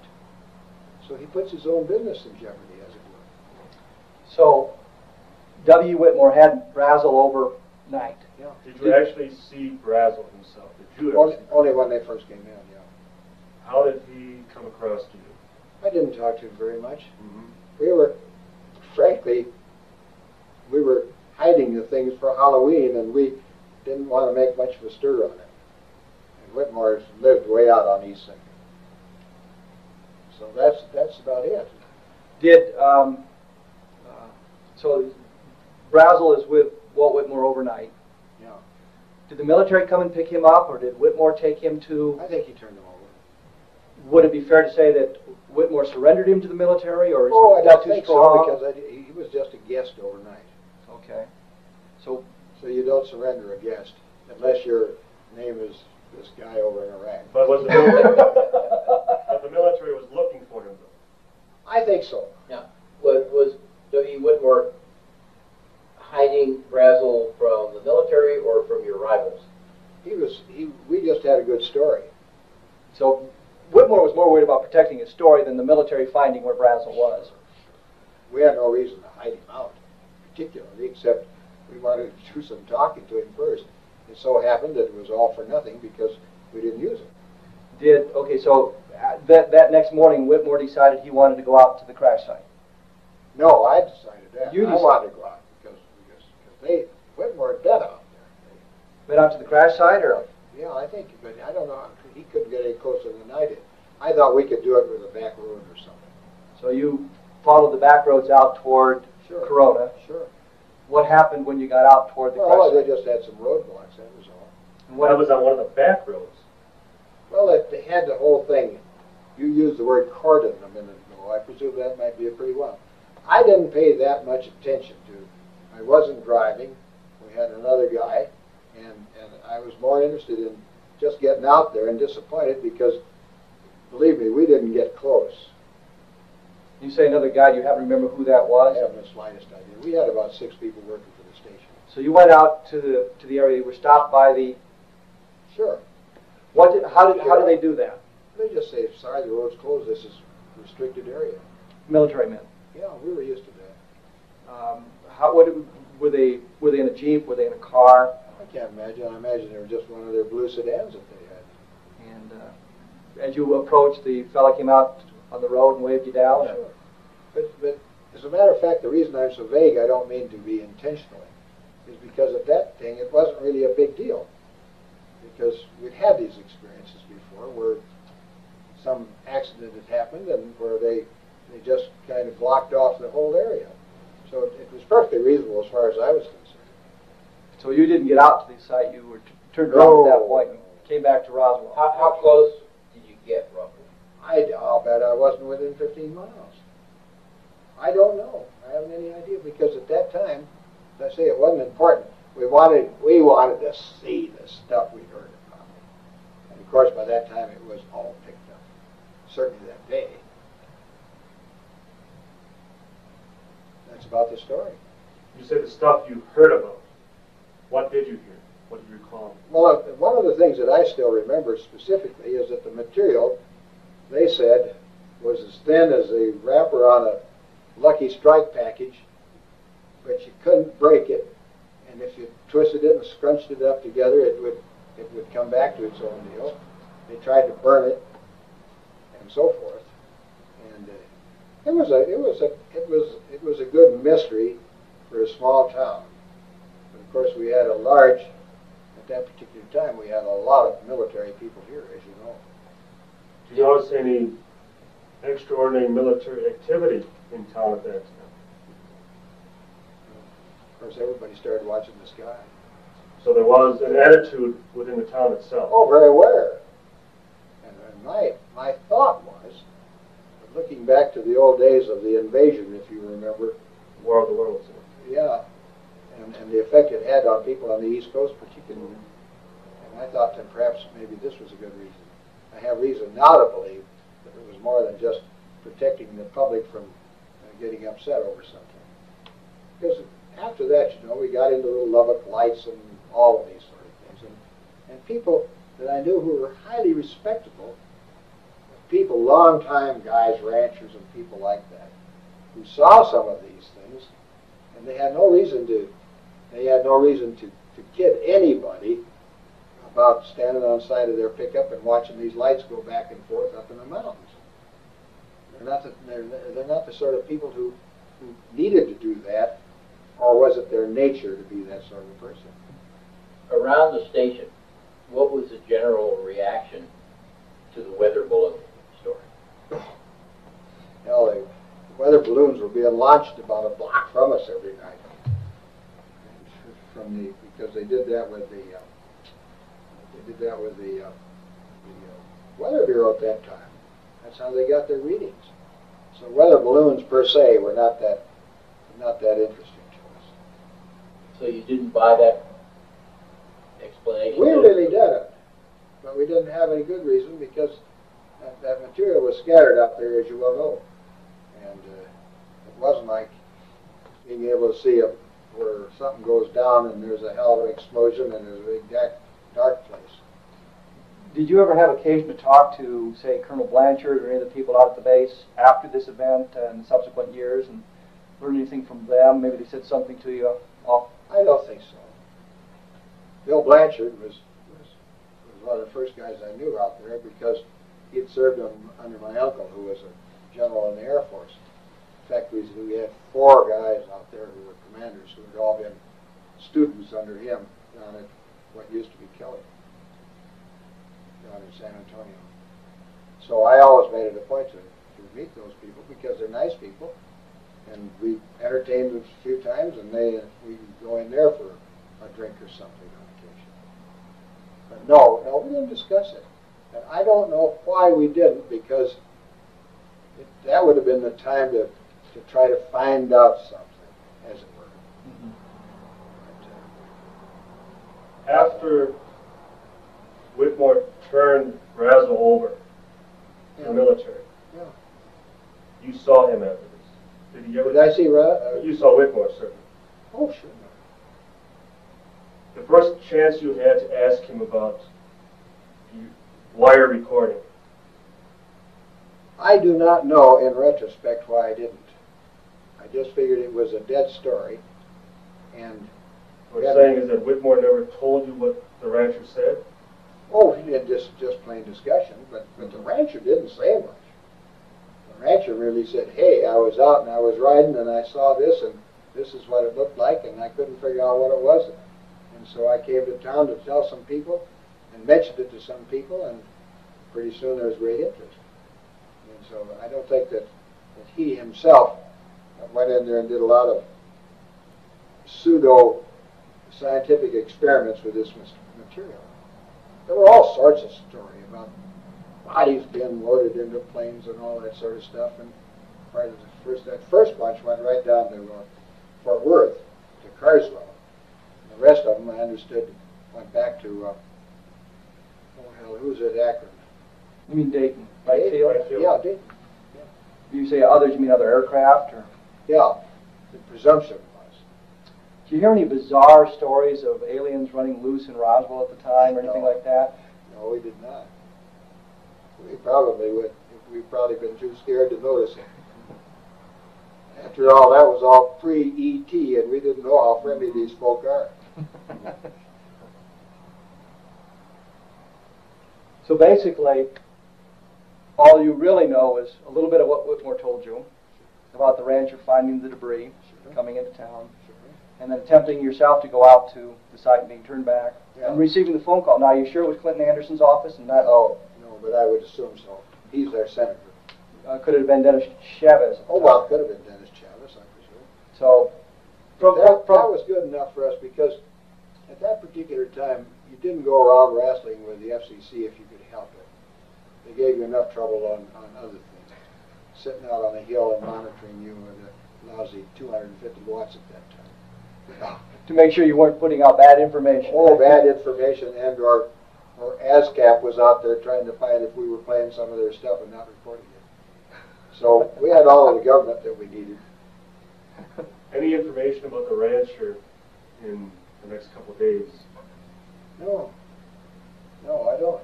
Did you have the impression where he was? I do not recall. It's very possible. But all I know, he didn't come back into the station or anything. Did you ever see Brazel after that? I never did. But that's not unusual. These guys all lived hell and gone away, as you know.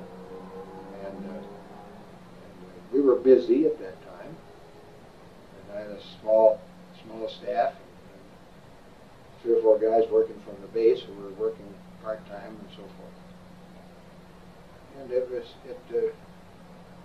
I say, in retrospect, if we'd had any idea of what we had and what general interest there would be, why then it would have been easy, and we would have, obviously, we would have sat down and said, let's see if we can find out this and that, and put 2 and 2 together and get something. Did the military ever come by the station to pick up press releases or anything like that? No indication that the military came back to make sure there was nothing left behind that might?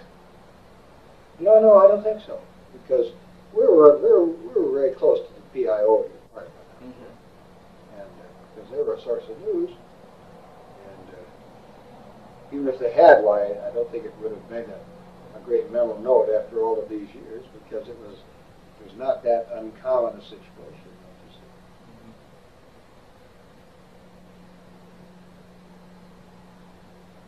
Through the years, and certainly since resurrection involved, stories involved, any people that you've talked to, any former colleagues or anyone else that ever voiced an opinion or related any tidbits of information to you? Oh, that I didn't have? Mm-hmm. No, because it was usually, do you believe this stuff?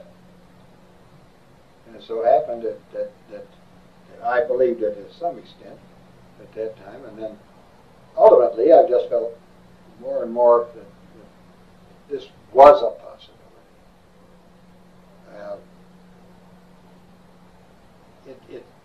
It was nicely hushed up. Let me put it that way. That's a gentle way of putting it. So you weren't that concerned that the military came in and suggested that you not release the story.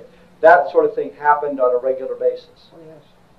Oh sure. Whether it was an aircraft accident or maybe something that. Well, see, we were trying to cover all of that stuff at the local level because that's what we had. That's all we had. And so, in the two stations with which I was associated over a period of time, we always had mobile units, and we could broadcast and so forth. And even in those days, if there was a story, why, we chased it pretty hard. But for this one, you didn't really think there was a story, because I didn't think we were going to be able to do anything with it. I thought that whatever they were going to report, because the question was in many minds here, that whatever they were going to report, that's what we would tell them, so the people would know. So there was no place for you to go with the story. No, because we really didn't have the story. We had a discussion with a guy who found some stuff, but they did a good job of closing that thing up. Hell, I think Marcel was out of here in, I don't know, 4 or 5 days, I imagine. There were some people that were shipped out.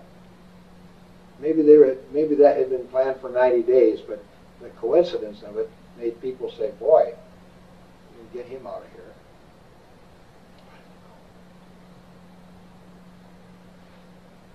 Was there much talk among the townspeople? Oh my, yes. Sure. It's the most exciting thing that happened since they sold the prize bull at the 4-H sale. Covering all the big news. Yes, I mean, secondary story, but next to the bull. Was there any general tone to the public reaction? That they believed it, they didn't believe it, whatever? I wouldn't have any idea, because we never did run a poll or anything like that. I would suggest that there were some people who said, "Boy, this must be a big story, or they wouldn't have made such an effort," and others who said, "Some nut." And so it was a weather balloon, and that's good enough for me if they told me it was a weather balloon, by George. Which side were you on?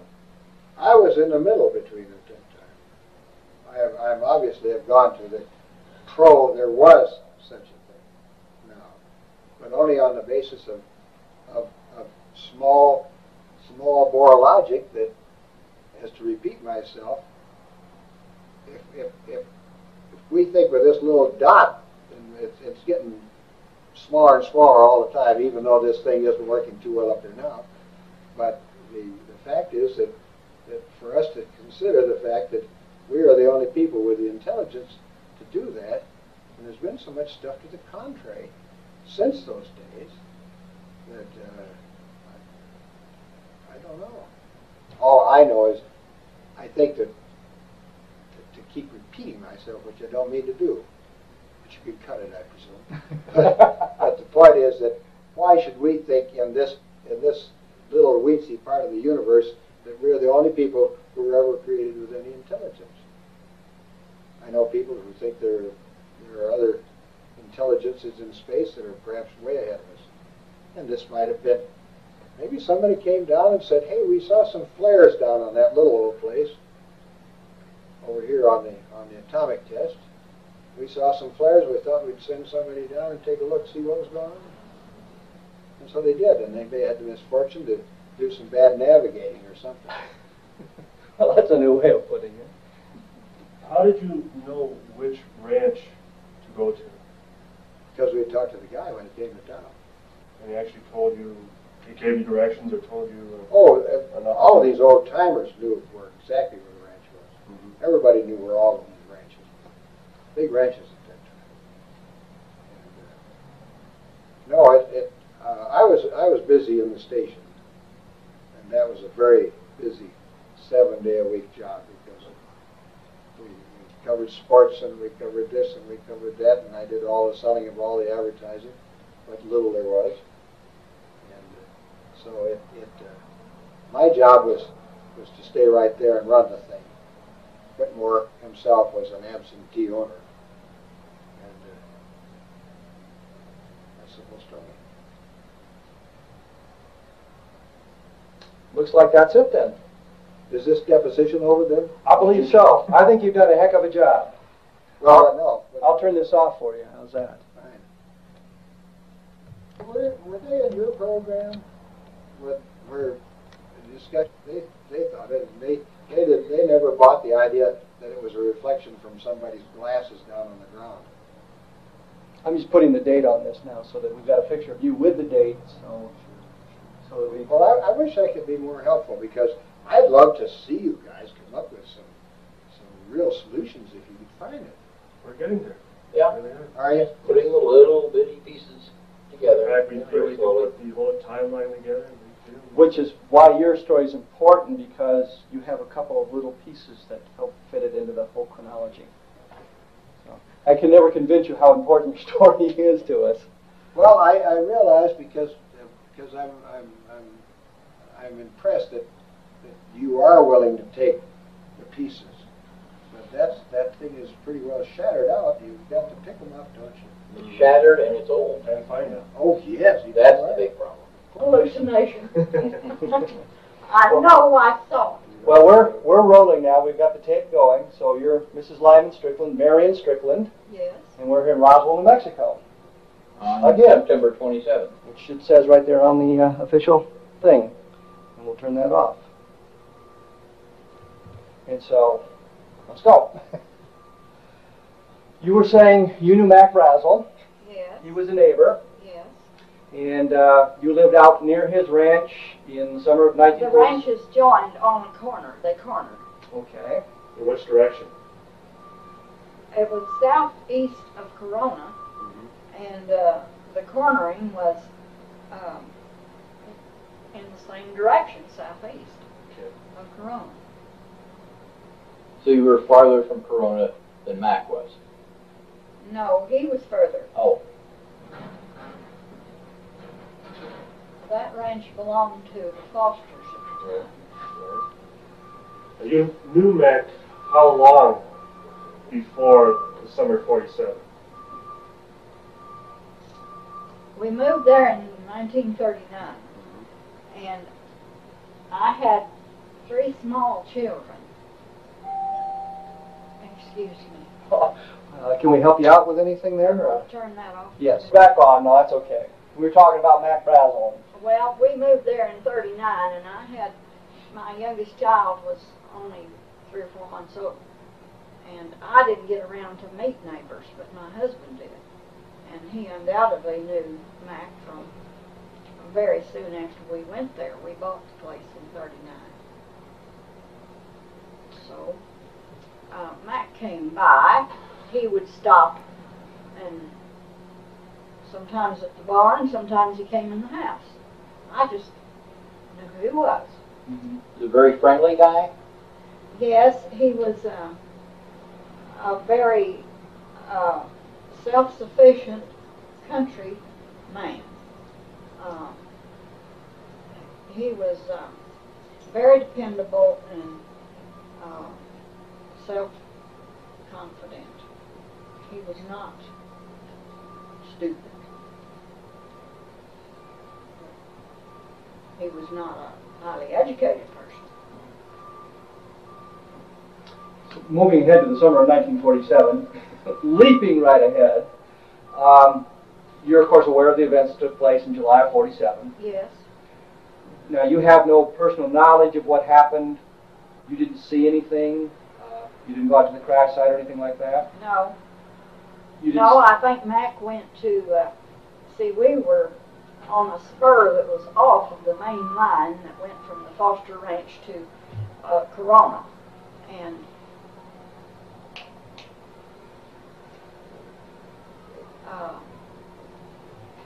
he would have gone by the Proctors and Saltermeyers first, just on the way to town.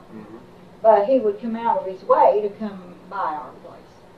But he came by and told us about it, and probably tried to get Lyman to go down and look at it. Sally said she. Now Sally is your daughter? Yes. Okay. We have 2 sons, but they're both deceased. And she thought that she could remember him wanting Lyman and the boys to come down, and the kids. She was one of the boys. Literally. And she said that that was a busy time of the year. If it was dry, and it was dry more than it was anything else, they were feeding or marking lambs or one thing or another. Now you said you remember the thunderstorm? Or? Oh yes, because we had this is the house that was built later. We had a little old dinky shack that had a porch that wasn't any wider than that. And my husband, all ranchers go out on the porch to see where it's raining, how much and who got some. And he had to stand out there and see where it was raining, and there was so much thunder and lightning that I begged him to come in the house, and finally there was this terrible thunderclap, and he came in and he says, "Boy, that hit something." You know, it has a different sound. It has a hollow sound. So he thought lightning had struck something. Yes, and it was 2 or 3 days after that Mac, no, it was longer than that. It was a week or 2. Did he didn't see the lightning hit anything? He just No, that's hilly country, and the clouds were hanging low. They were pretty low. So then you and Lyman, nobody went over with Mac to see the stuff. No, Mac went to the Proctors and maybe the Saltermeyers. I don't know if he went there, but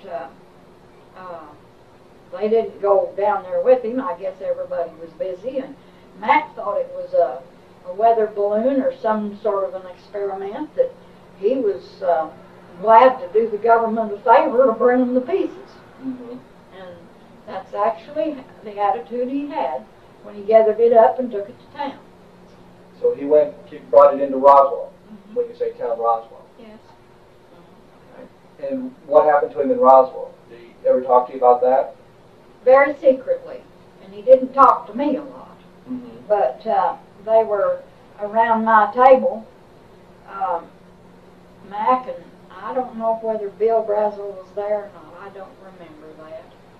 But Mac and my kids and Lyman, and I was busy carrying the coffee pot. And I really heard more sketches of the conversation than if I were just sitting there talking like we are here. What pieces of conversation did you hear? What do you remember about that? How nasty the officers at the air base were to him. By nasty, what did he elaborate on that? He did to them, yes. He was held for, I believe it was 3 days or 3 nights. Of course, ranchers all had livestock in their corrals that had to be fed, and Mac was there by himself. And I think he called Bill. Bill was in Albuquerque. Mhm. To come down and take care of his livestock, but they literally threw him in jail. And it was 2 or 3 days later, Lyman and Floyd Proctor had some business with the Bureau of Land Management, which had an office. I don't remember where their office was then. Anyway, they came down here to the Bureau of Land Management together. And they saw Mac being escorted by two Army men. And I don't know whether he had handcuffs on or not. I don't believe I ever heard that, and I don't believe he did. I believe they just said something about it. Because we were all, the whole neighborhood was scandalized that the Army, that the services would treat people like that. People who had good intentions. Did Matt ever mention what went on when he was held on the base? I didn't hear it. Surely Walter Hawk did. He was a lieutenant. I couldn't tell you because, like I said, I was carrying the coffee pot. Mac was very secretive, and I know that he made it plain that he was not supposed to tell this and not supposed to tell that. And I think most of what he was not supposed to tell was that there was any excitement about this material. Now that's my recollection. But Mac was pretty unhappy? Oh, you bet. He was a man who had integrity. He definitely felt insulted and misused and disrespected. So he was annoyed at the way the military treated him. He was worse than annoyed. He made the effort to come in with the material, and they treated him that way.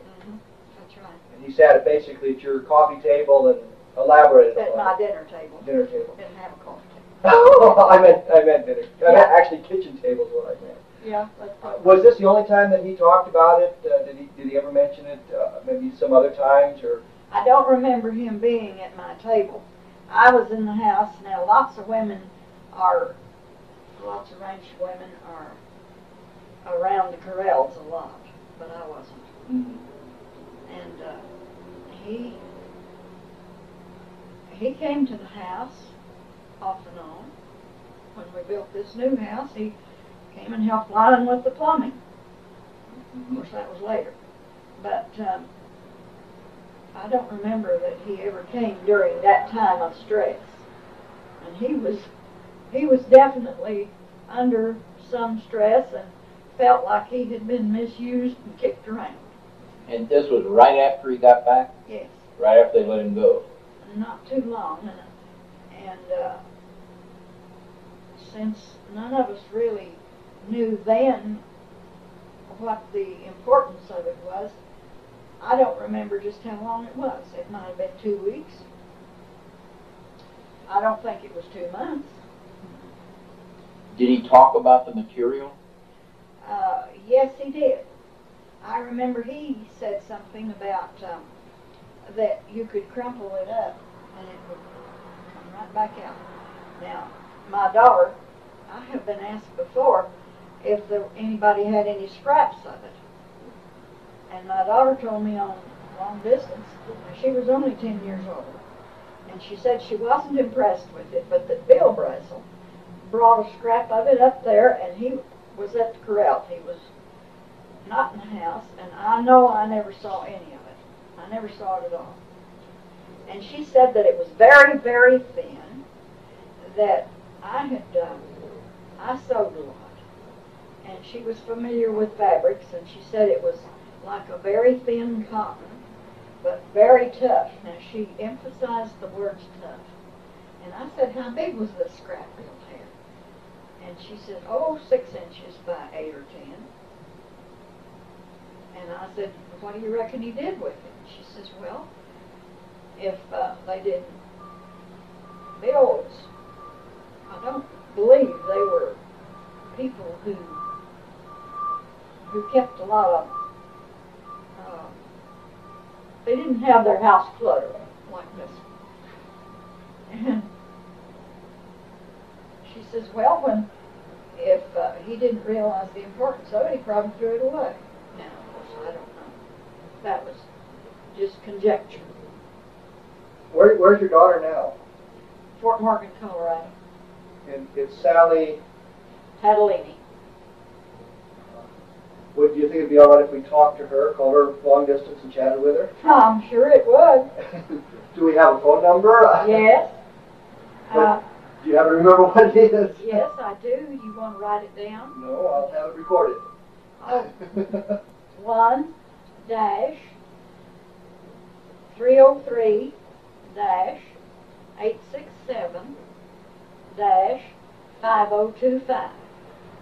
That's her home telephone. And that's Sally Catalini. Catalini. Now, of course, her husband and sons wouldn't know anything about it. Are they from this area, or are they from Colorado? Or? They're from Colorado. All of them. But she says Bill Brazel brought a scrap of it by for her to take a look at. Well, or just to show.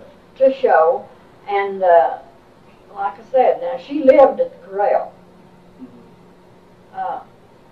Her daddy had to order her to the house. She had her horses and so forth. And she was out there, and the boys were out there, and I suppose Bill stopped, and that was the whole family as far as Bill was concerned. So, and I don't know whether I was home or not. So basically what you know is Mac Brazel was held by the people at the base for a number of days. Yes. He came to your house and was irritated by He their... was worse than irritated. by the treatment of them. And you heard some of his discussion about what went on at the base.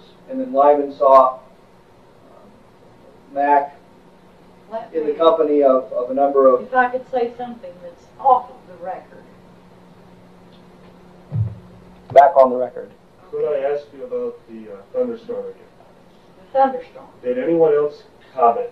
Did you hear anyone else Comment about the thunderstorm? about the storm?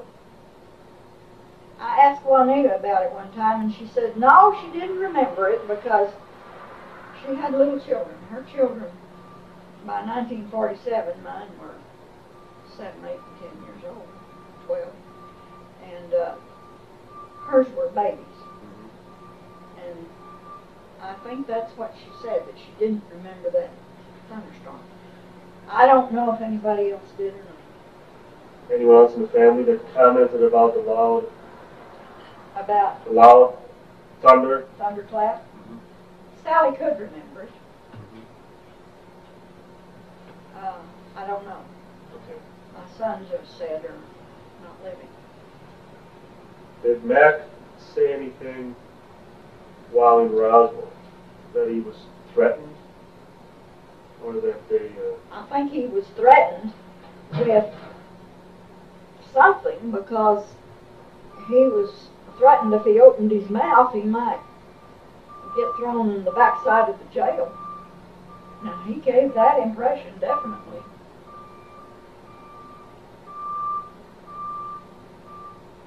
He must not tell anything. He said that he wasn't supposed to tell anything. Yes. So he was angry, but yet he also took it serious. Yes. That he couldn't say anything about it. Yes. Was that unlike him, that he would Yes, it was unlike him. buckle down against something that was He a threat? was a very upfront person. He would be likely to say what he thought, and if it fitted, if you didn't like it, well, so what? So what? So what would it take to get him to keep his mouth shut about something? A serious threat. More than just a physical threat. I think so. But I don't know any threat that was given. Right. Like I said, I was carrying the coffee for him. Could they have done anything else to try to shut him up? Like what? Bribe him. You couldn't bribe Mac. I don't think you could. I think he'd double up his fists and back you away. I really do. I don't think he was that kind of person.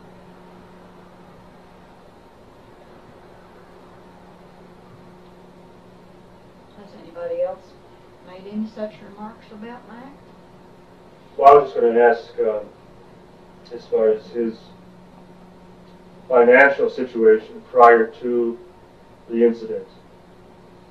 I don't know much about his finances. His wife lived in Alamogordo and had a home there, and I've been there, and it was a nice house. No, well, it was just a nice house in a nice part of town. It wasn't extraordinary in any which way, but it was a nice home, and she had a pretty yard with flowers. And I don't know whether she didn't want to live on the ranch or what, but the Foster Ranch was a big ranch, and probably the pay was something important to make. Any idea what a man would be paid to run a ranch in those days? No. I know what we had to pay hired men when we hired them just by the day, but I don't have any idea what a ranch manager would have got. What did a hand get per day back then? A common hand would get about $60 a month, and or $5 a day for a day's work. If it was hard work, and if it was somebody that knew what he was doing, like windmill work or fence work.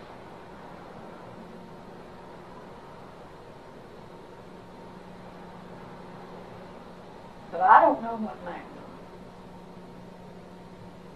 It wasn't anything you talked about around the table. Was there anything different about him after this?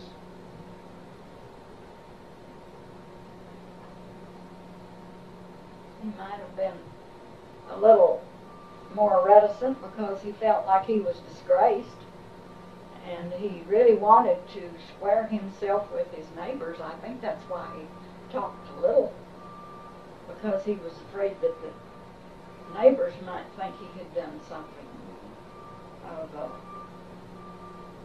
crooked nature. But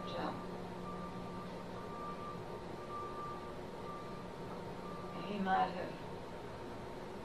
have been a little more anxious to, I don't know. When we built this house, I said, this house that's in the painting, Lyman didn't know anything about plumbing. He cut two pieces of pipe, and they were both too short. And Mac come up and helped him, and they put in the plumbing together. Now, I don't know if Mac would have done that before that or not. This was in the early 50s. Who painted the picture? One of my sons did. Did he paint all these pictures? He painted everything in oil and did all the wood carvings. Anything that's in China, I did it. I'm impressed. He did this one by the fire, by the Yes. campfire? That's a story. That's a story that's really true.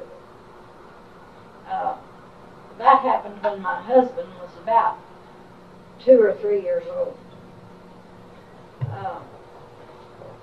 You want to turn it off? No, that's okay.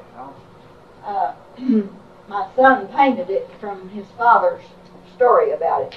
At that time, they had no fences, or very few, and lots of cowboys.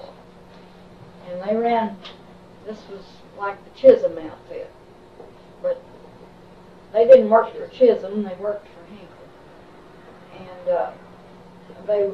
they run cattle from the Pecos plumb to the mountains.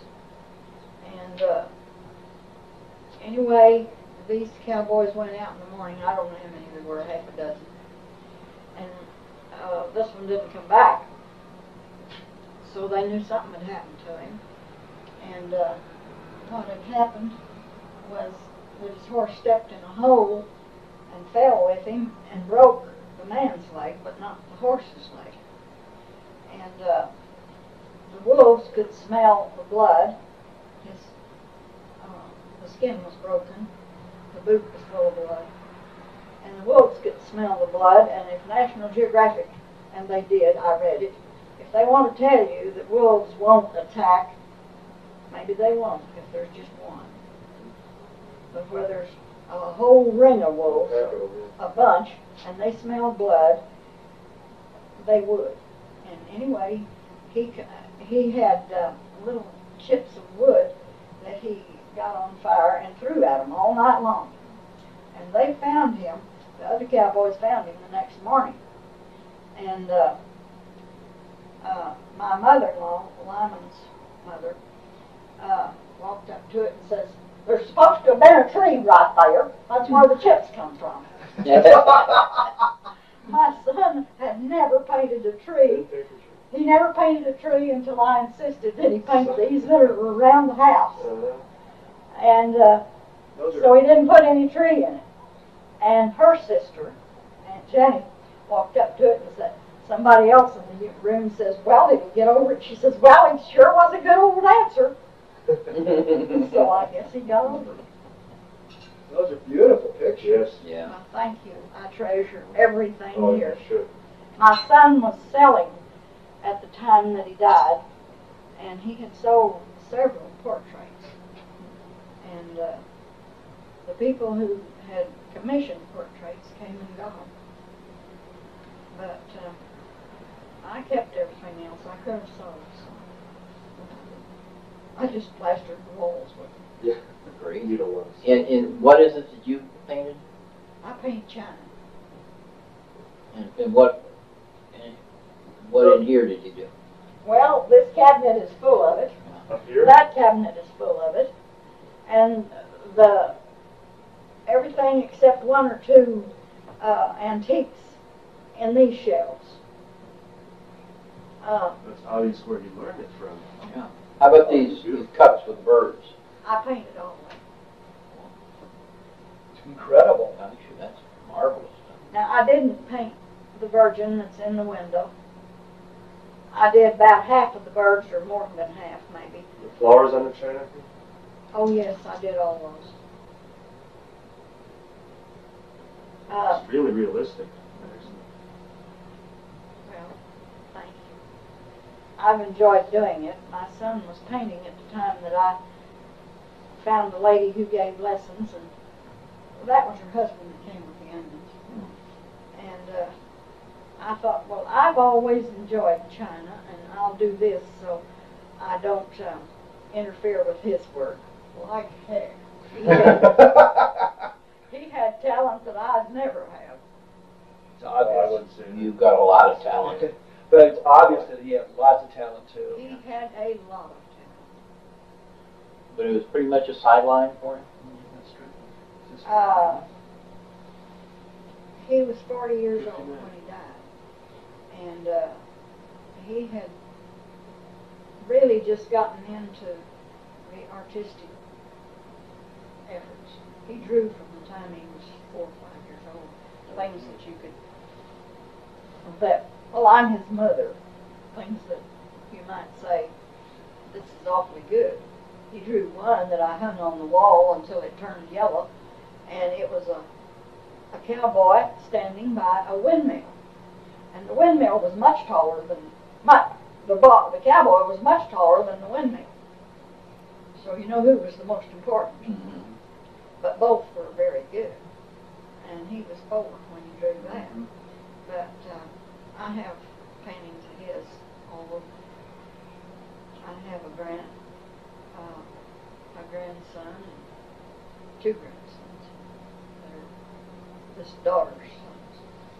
One of them is an art teacher.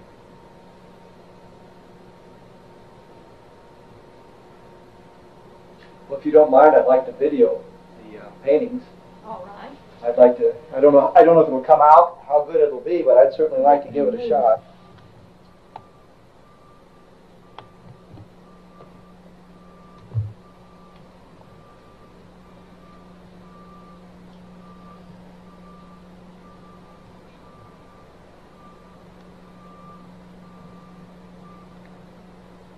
And you say this is his house or your house?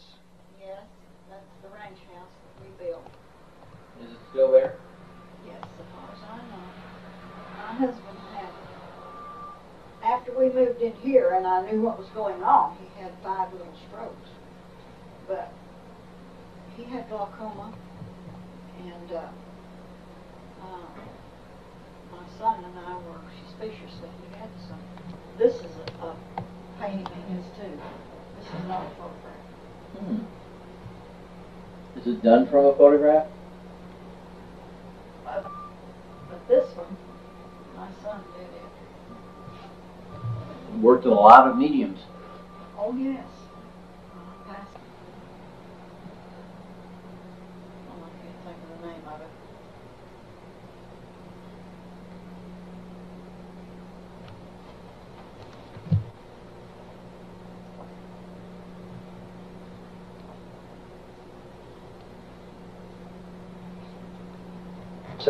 He had glaucoma and was treated for it for several years, and his eyesight was such that this old excitable woman wouldn't ride with him, except on a ranch where it didn't matter. But we were coming back from Roswell with a load of feed, and I was driving. We had a 3/4 ton pickup, and usually loaded it with 2 or 3 tons. This is what approximately? This was in, maybe in the 50s. I couldn't tell you exactly. It didn't have anything to do with money. Right.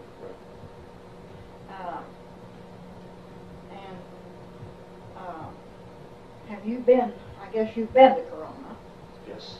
And have you crossed the Gallo and then gone up by, what was the Reynolds Ranch then? There's a long straight road right along the top of the, I'd call it a mesa. It stretches for at least 2 or 3 miles, just as straight as a ribbon. You come up from a deep draw and go up on this long straight road.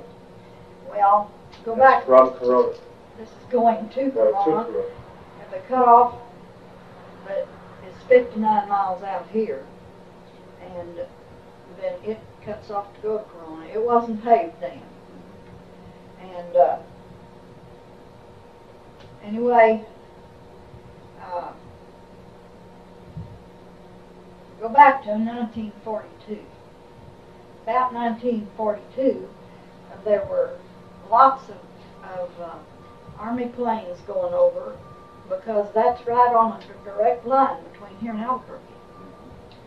And there was one that had the bomb site. If you remember, they had a bomb site that they protected with men's lives. And the planes were fixed so that they blow up if they didn't land just properly. Well, anyway, this plane circled this was night, we had gone to bed, it was about 10, 11 o'clock, and nearly everybody had tin roofs. This was 1942 now. You could see the tin roofs shining in whatever light there was, and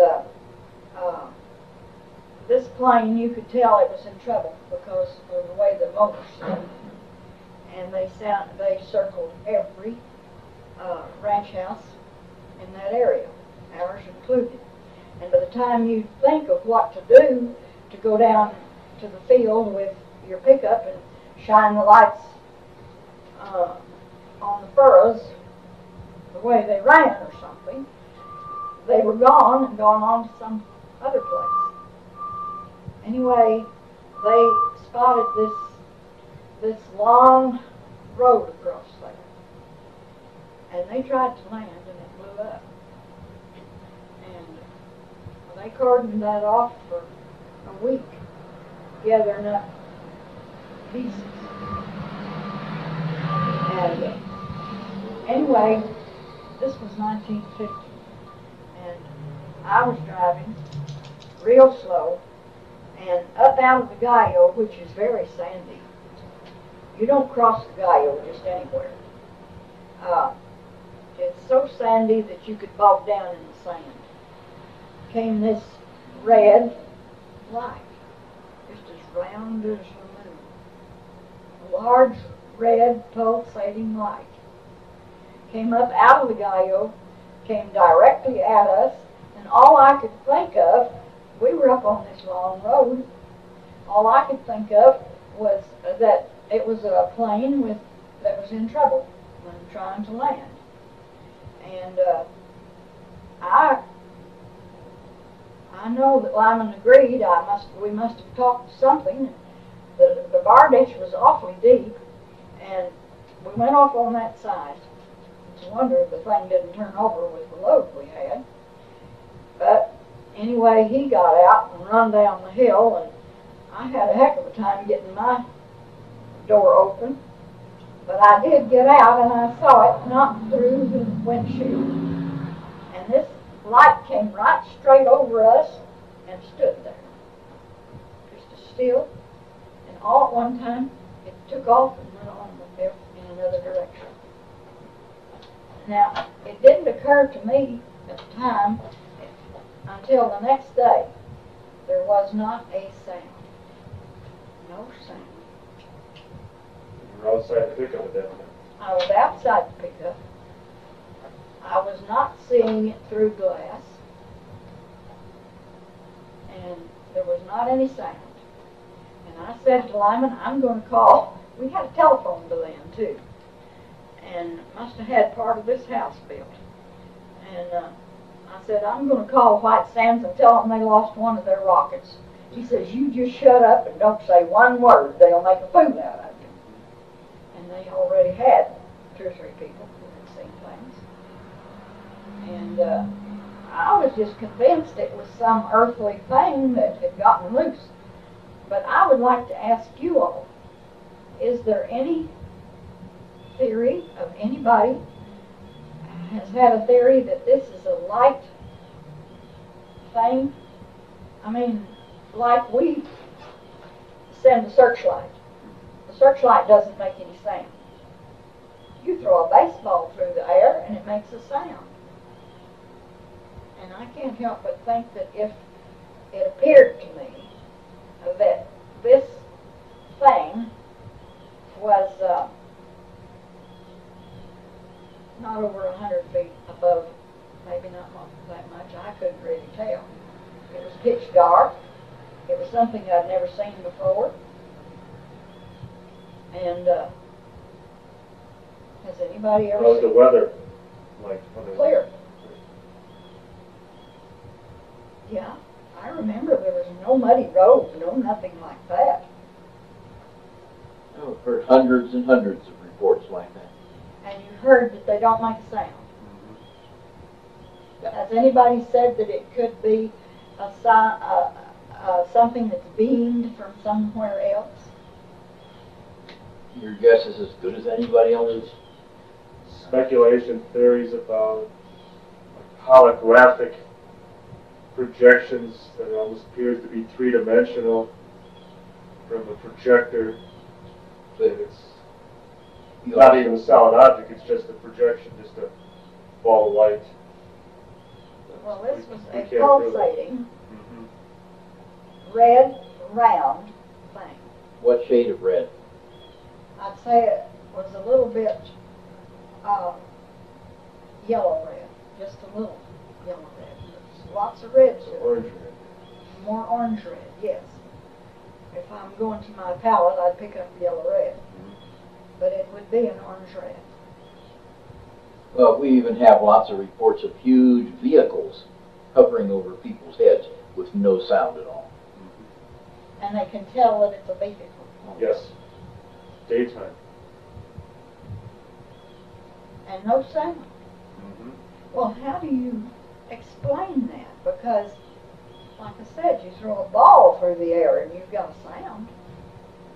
The theory there is, too, that somehow the object is able to, with some type of a field that would surround the object, actually draw the surrounding air molecules with it, that would serve to cushion it and eliminate the friction, the air friction. Something you're I know it's speaking Greek. But, Really, so in other words, we don't know. there's no friction. In other Got words, some there's no. Well, you know what a sonic boom is, as Yeah. far as, because that's where the air is separated by the supersonic jet, and as it comes together, it claps. So whatever this is, it doesn't cause that. It doesn't allow it to come together. It doesn't seem to have to come together. There seems to be no break in the air. So that's where the theory that it's actually drawing air with it. See, too, when you have an object that moves that fast, that the friction would cause it to start to glow. That's where, like, a meteorite breaks up, or even a satellite in re-entry would burn up as it comes into the atmosphere. Mm-hmm. We don't get that. Well, this thing wasn't a meteorite because it stood there. Maybe they were seeing how smart we were to see if they wanted to ask us a few questions. I don't know. Decided they didn't. How long did it sit there? You know, you're under such a stress at the time, it's hard to say. I would say a few seconds, maybe certainly not more than 3 to 5 minutes. But you were moving in the truck at the time. No, I had stopped the truck. You had stopped. Yes. Was it up ahead of the truck as it appeared to hover, or was it overhead? Hovered right overhead. Right overhead.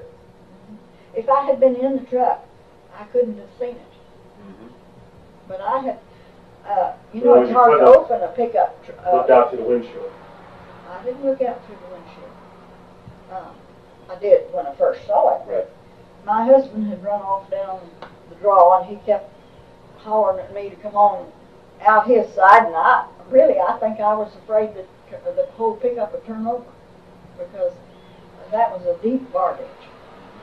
I've heard that they've got that road paved now, and I don't know what kind of bar ditches they got, but that one was deep.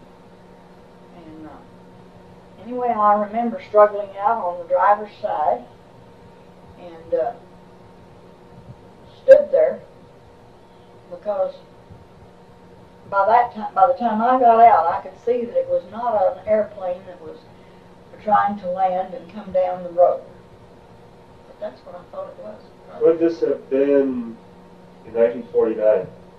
It could have been. I couldn't swear to the date. I hauled an awful lot of feed by myself. His eyes got so bad that... Well, when did his eyes get bad?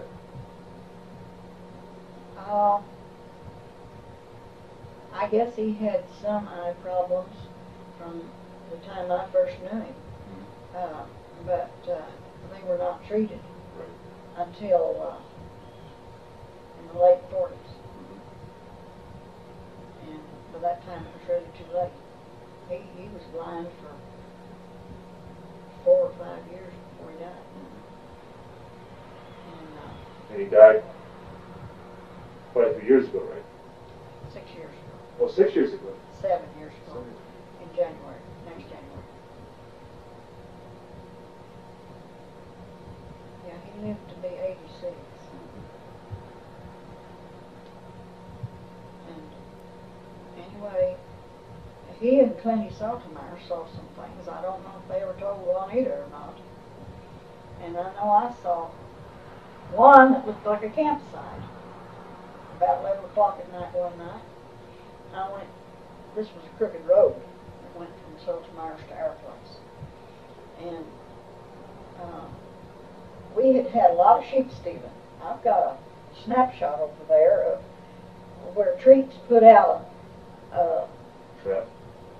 a sign that said there would be that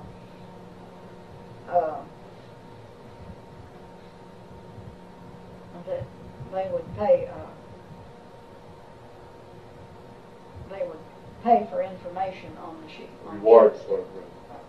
Yes, a reward. And I went right home and called Plenty, and of course got him out of bed. Told him that this campsite was up above. There had been an old road there. And Plenty says, why, that road washed out to where nobody could get in there. And they went up there the next morning and come around from the top side, and they said they found a dead, well, I believe it was a calf. A calf that had been butchered. Was there evidence of a calf plan?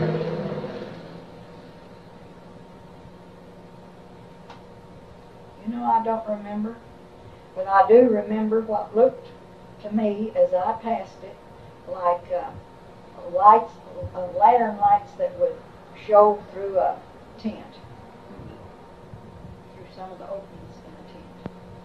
Anybody moving around? No, I didn't see anybody. See, I was driving, and I didn't want to sit there if that was sheep stealers, wait for them. And I didn't know that the road was washed out. It was in Clay's pasture. Then in our pasture there was a bluff on the, we called it the Bonita. And to me it would be 100 feet down, maybe it's not more than 50. But they had it fenced off, so the livestock wouldn't come up there and graze and fall off. And it was very rough. You couldn't get up there with a pickup or even a Jeep because pieces would fall out and fall into the canyon below. And that was above our house. And as we turned the corner to come in, been to a ball game one night and come in after the ball game, and here was a light going down like from one fence post to the other. It's just clear. I don't drink. I didn't think. This ball game, you remember anything about the weather? No, I wouldn't have gone if the weather had been very threatening. Not that we lived in a remote enough area and had livestock that, I guess I'm an old stick in the mud. I just wouldn't have gone. I'm not that crazy about sports. My kids were, the boys were playing, one of them. The other one went to private school. You've had an interesting time. You know, I think so too. And we saw the first atomic bomb. Oh yeah? Yeah. Saw the flash? Yes. And this is true. My husband was one of those that thought if you didn't want to get up at 3 o'clock in the morning, you were probably a little lazy. And he shook me around and he says, come here and look. And this was an old house and just had one little window about the size of that out on the west side. And he wanted me to see this explosion, and I did not see any mushroom. We were in a direct line from Alamogordo, behind the mountains. But and it was very white, and it went right straight up. If there was a mushroom, I didn't see it. I got up and looked and went right back to bed. What'd you think it was? We talked about it a minute or two and thought I think he suggested it might be an ammunition dump because nobody knew what was going on over there then. Right. It hadn't been announced. Absolutely. And that's what we decided it was, and I thought, well, it's an ammunition dump, so what do you got me up here for? So I went back to bed, and I think he went in and made coffee. Had you heard any rumors about what was going on? If so, I don't remember it. We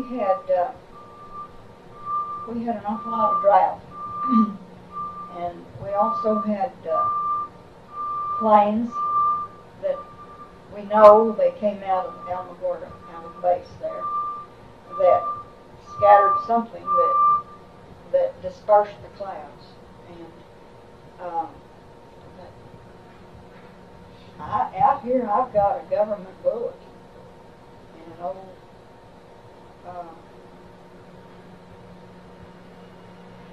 I've got it out there in a box. I know where it is. It'd take a while to go find it. Anyway, the ranchers all really, they thought that that these young boys were doing this. They were buzzing windmills too at times, and they thought they were doing some of it just on their own, just to be funny. And they made a protest, and there was, I can't remember that man's name for sure. Anyway, the general, and he came in from El Paso, and he told them that it was not his boys that was doing that. It was a group that was assigned to experiment with the weather. And he gave us the address and what to ask for, and we got these bulletins, this one that I'm talking about. And anybody that asked for one after that didn't get it. They shut it off.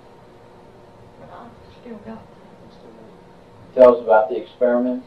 The experiments were going all up and down the Rockies, even into Montana. And there was a big experiment station right there at the mouth of the Platte River where they had, when they had that big flood on Platte.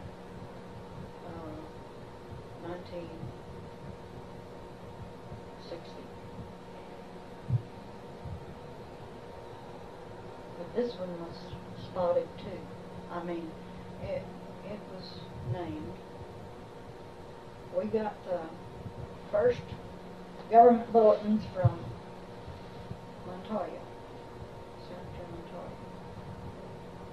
Anderson was, Senator Anderson was down right in Cherokee. We were just a bunch of hicks that didn't go anywhere.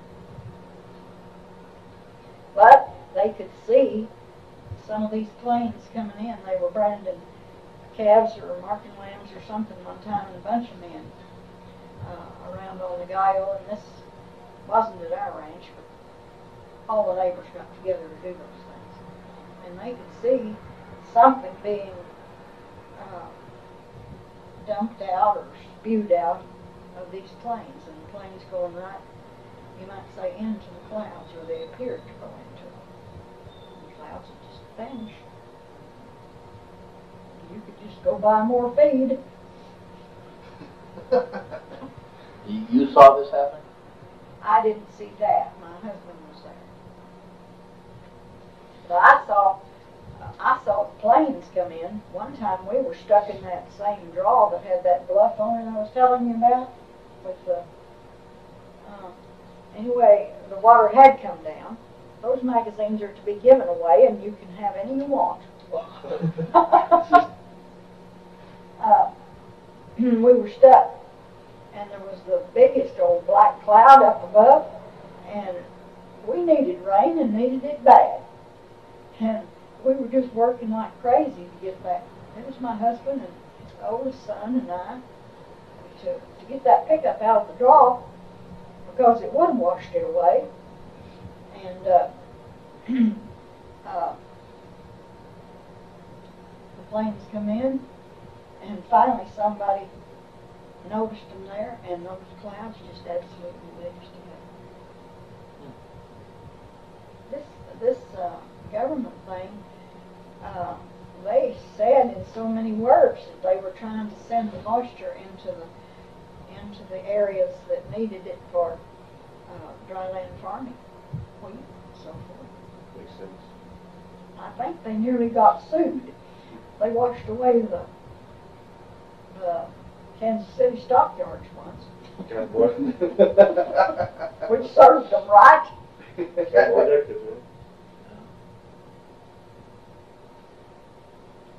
I think that's all we really need.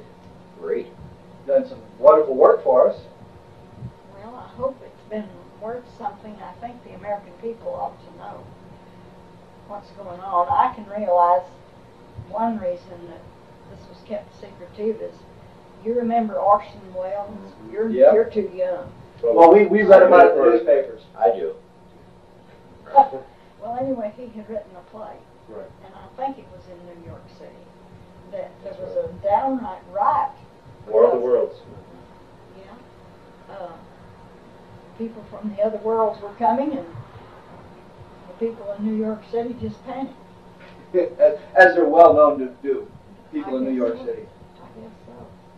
Anyway, that's the only reason I can see why they can't be honest. Of course, now they've had so much practice Yeah. at being dishonest. Yes, and they Second nature. they have been used to the idea of their superiority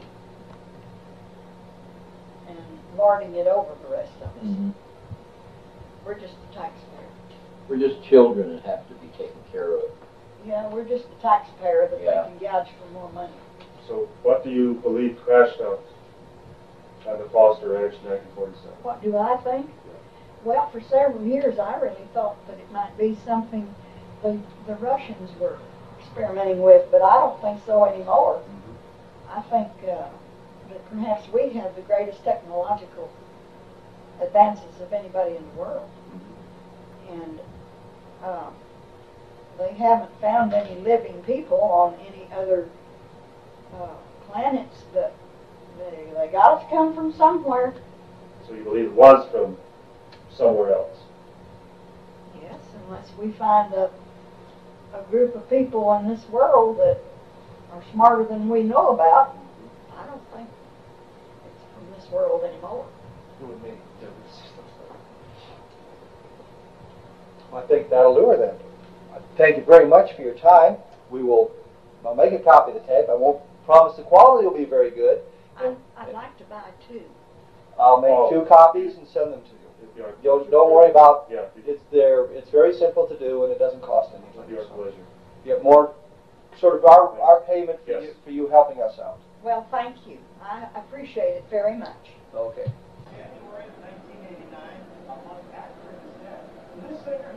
And your name is? Alice. You can speak up. It won't hurt. And we're here in Delhart, Texas on October 1st. And you were a niece of Barney Barnett. Of his wife. Mm-hmm. And you did I understand that they kind of raised you for a while? Or? I was real close to them. They babysat me about for 2 or 3 years. Mm-hmm. And they helped spoil me. They did not have any children of their own. Uh-huh. So, Barney was a civil engineer for the Soil Conservation Service, working in an office in... Socorro, New Mexico. His office was in Socorro? Yes. Okay. He was employed by the U.S. government, you know. Okay. You remember the story that Barney told?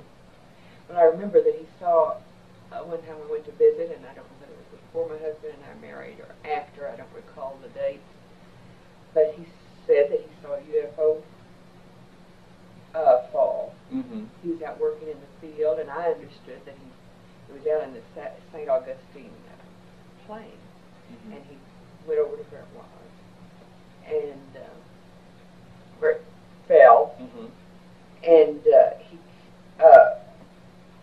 got nearly to the side, and there was a group of people on a geological or archaeological hunt, and they were over there. I don't remember how many people he said, but they got nearly up to this UFO, but it was close enough to see some creatures, or he said they didn't look like human beings out there. And along came a government or some trucks. No, with government you mean? I guess it was government. You know, as I say, it's been a long time ago. But someone came along, and I understood it. I don't know whether it was Army or what. I think he just termed it government.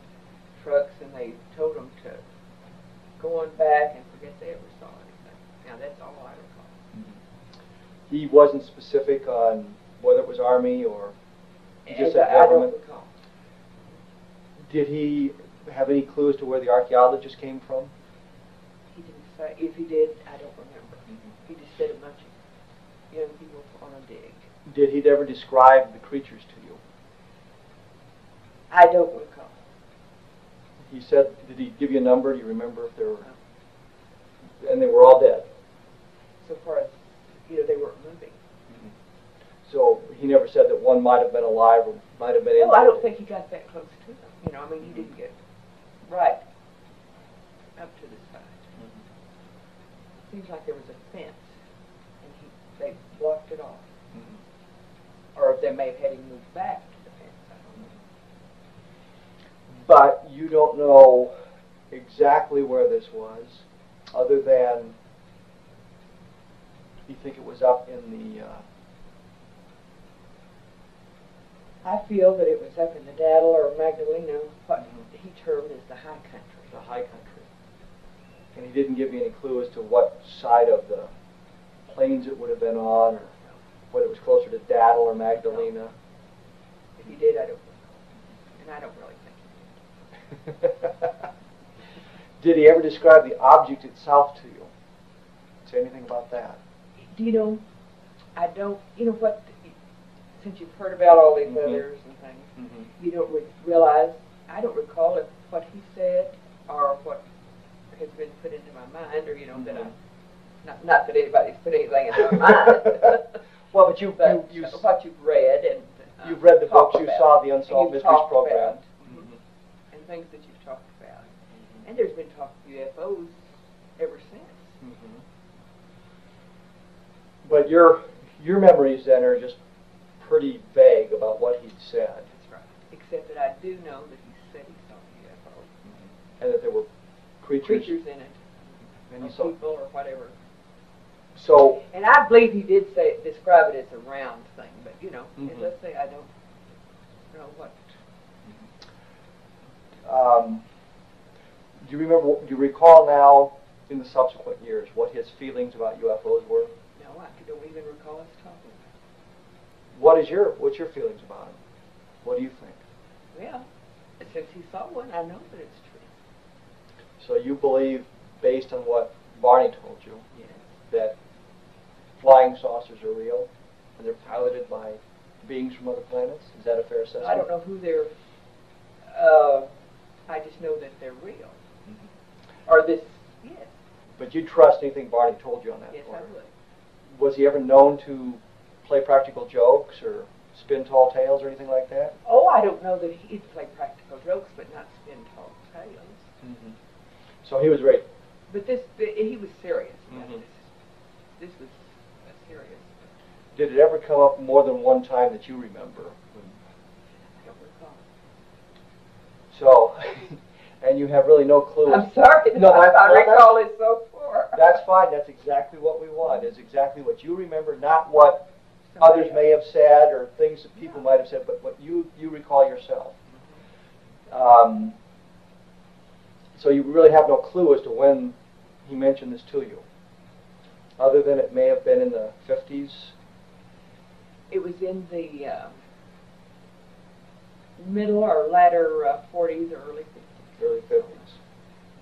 But it's been real early 50s. I feel like it was before the 50s. So it might have been 49 or 48. So it might have been right after, close to the time it happened. Do you remember the context? I'm sure you don't. Remember the context of the conversation, how it came up at all? But it made enough impression upon you that you remembered at least a few of the details. Anything else that you can think of that... Not a thing. So you have... I've tried, to rack my brain. To, it seems ridiculous that we didn't discuss it later, and we may have. But I don't recall. We were all busy, and you see them maybe a day or two at a time. Given what you know, what Barney Barnett said to you, what's your feeling of the government claims that there's no such thing, no validity? Oh, I just don't have too much opinion, except the government. The government. Do you think the government's hiding information about UFOs from us? They must. And this They would- must be. It's obvious if they're the ones who came along and said, be quiet about this. But Barney did mention the archaeologist. Yeah. Did he mention anybody else who might have been there? No, he just said these people want to dig, and they told us all to kind of forget we saw it. They don't have any clues to how many people were involved. Nobody else there that. No, I think he must have been working alone. Okay, well, this was sure short. That's right. That's I why sure don't know much. That's why I put it on the end of the tape. Sure don't know much. But you have no doubt that Barney was telling you the truth about this. Did Barney ever have trouble with the government afterwards, maybe with the Internal Revenue Service or anything like that? Nothing like that that you can remember? No harassment from the government? No harassment of any kind that I... And he retired from the Soil Conservation Commission? Yes, I think in about 1956 because of poor health. And then did he stay in Socorro? He stayed in Socorro until his death. And then, in 1969. So he was retired a long time.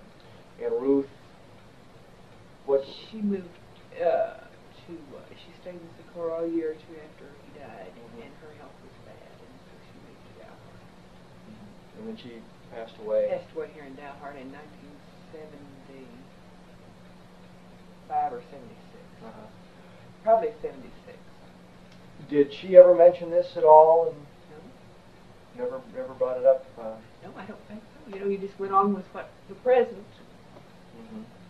Wasn't really that major of an event in anybody's life then? I guess it wasn't, even though you can't imagine it.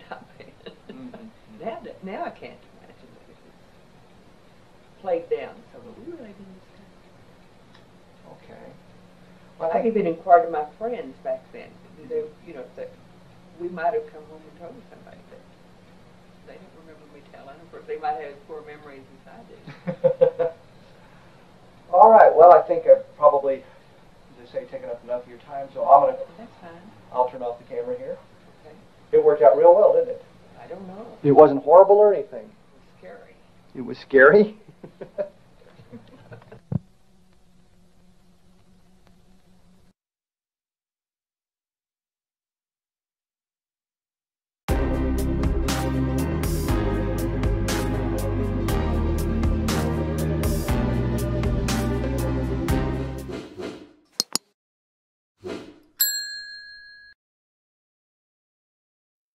Aston. Oh, sure, yeah. Well, that's east of Richmond. It's out near Bird Airport. Yeah, I think Richmond was where a great many of them lived, or in that vicinity. Yeah, Richmond, Virginia. Yeah. All right. And we got speed? Yeah. Okay. Phyllis, tell me about this period in 1947 during the summer when you came to see your father at Roswell. What did your father do in Roswell? My father was the sheriff of Chester County, and they lived in the courthouse. The jail and the sheriff's quarters were in the same building, and they lived on the downstairs floor, and then downstairs was an office with 2 rooms, and the jail was upstairs, and prisoners were taken into the office and then up the steps to the jail. And what were you living with your folks in 1947? No, I wasn't living with them. I was there visiting. My husband and I were both students after World War II in Las Vegas, New Mexico, in Highlands University, and we were there several years after World War II to finish up our degrees, which we had started before the war. Our education had been interrupted by World War II. So we went back, but I sometimes did not go quite as much because I had a young son, and he liked to stay with my mother. And if I was busy going to school, and we also owned a little business, and we worked in it, And so he'd stay there, and probably he'd been there for a while, or I don't know whether at that point in time I was actually in school or just going back and forth and staying up there a while, staying in Roswell for a while. So you came to visit your father in his office one day in July, we think? Yes, I came to, I was reading you could just walk into his office from the sheriff's quarters. And the paper came out with this, and I did read the paper. What do you remember about what the paper said? About the headlines and the flying saucer found. And I don't remember whether he told me about it before then or not. I don't know. But I was so interested, and it some way excited me, and I loved it, and I wanted it to be true. And I went in to talk to him about it. And sometimes I talked to him in the kitchen or something, but I went into the office and talked to him about it. And he was getting all these I remember he came into the kitchen and told about that he'd been up all night with the phone calls, and that he had just talked to London, England, and he was very excited about that because, well, the distance and the times, it's not the same as faxing something or sending it long distance now like we. The world was a lot bigger back then. Yes, it was. So, and another thing about the world then, World War, they hadn't really rebuilt things all the things hadn't been rebuilt from World War II. Now in America, I know we weren't bombed, but we didn't have any. They didn't build any washing machines. They didn't build any new cars. They didn't build anything, dryers. Nothing, because they spent all their time on the military and weapons and those things. So there were no. So we had to wait a while to get a car. We had to wait a while to get a washing machine because they just went on the market. So you read about this flying saucer incident in the newspaper. You went and talked to your father about it. Asked him about it, and what did he tell you? And I asked him, "Do you think this is true?" And he said, "I don't know why Roswell would have come all the way in here and brought that stuff if it hadn't been something important, and that he had to be something that he thought was that." And he had sent deputies out to see about it. And he thought, so originally he thought it was true, but he didn't have any information. He was trying to send the deputies to get some more information. But the first thing he did was call the Air Force, because that seemed to be important to him. And I said, "Why did you call them?" And he said, "Because I have an agreement with them that if any airman is in trouble in Roswell, any kind of problem about any airplane or flight or anything like that, I call them immediately. We don't have room in our jail for those, and they come and take care of them. We just keep them a little while." They just held them until the MPs got there, and the flight's the same, and he felt that this had something to do with the Air Force, or that was their business. He felt that was their big way. What happened? Did he say And he when sent he sent the deputies and he out? sent the deputies out. And I'm of the opinion that he sent the deputies out once, and that they saw a large blackened area, the grass, the rangeland, and that they came back because it was dark. And then when they came back, he had to wait till the next day to send them back again to find something else. And when they went back again, the Army had blocked it off and didn't let them in. And I'm talking about the Army Air Force. just been clarified yesterday, but it was called the Army then. And see, I think Brazel told them how to get there, but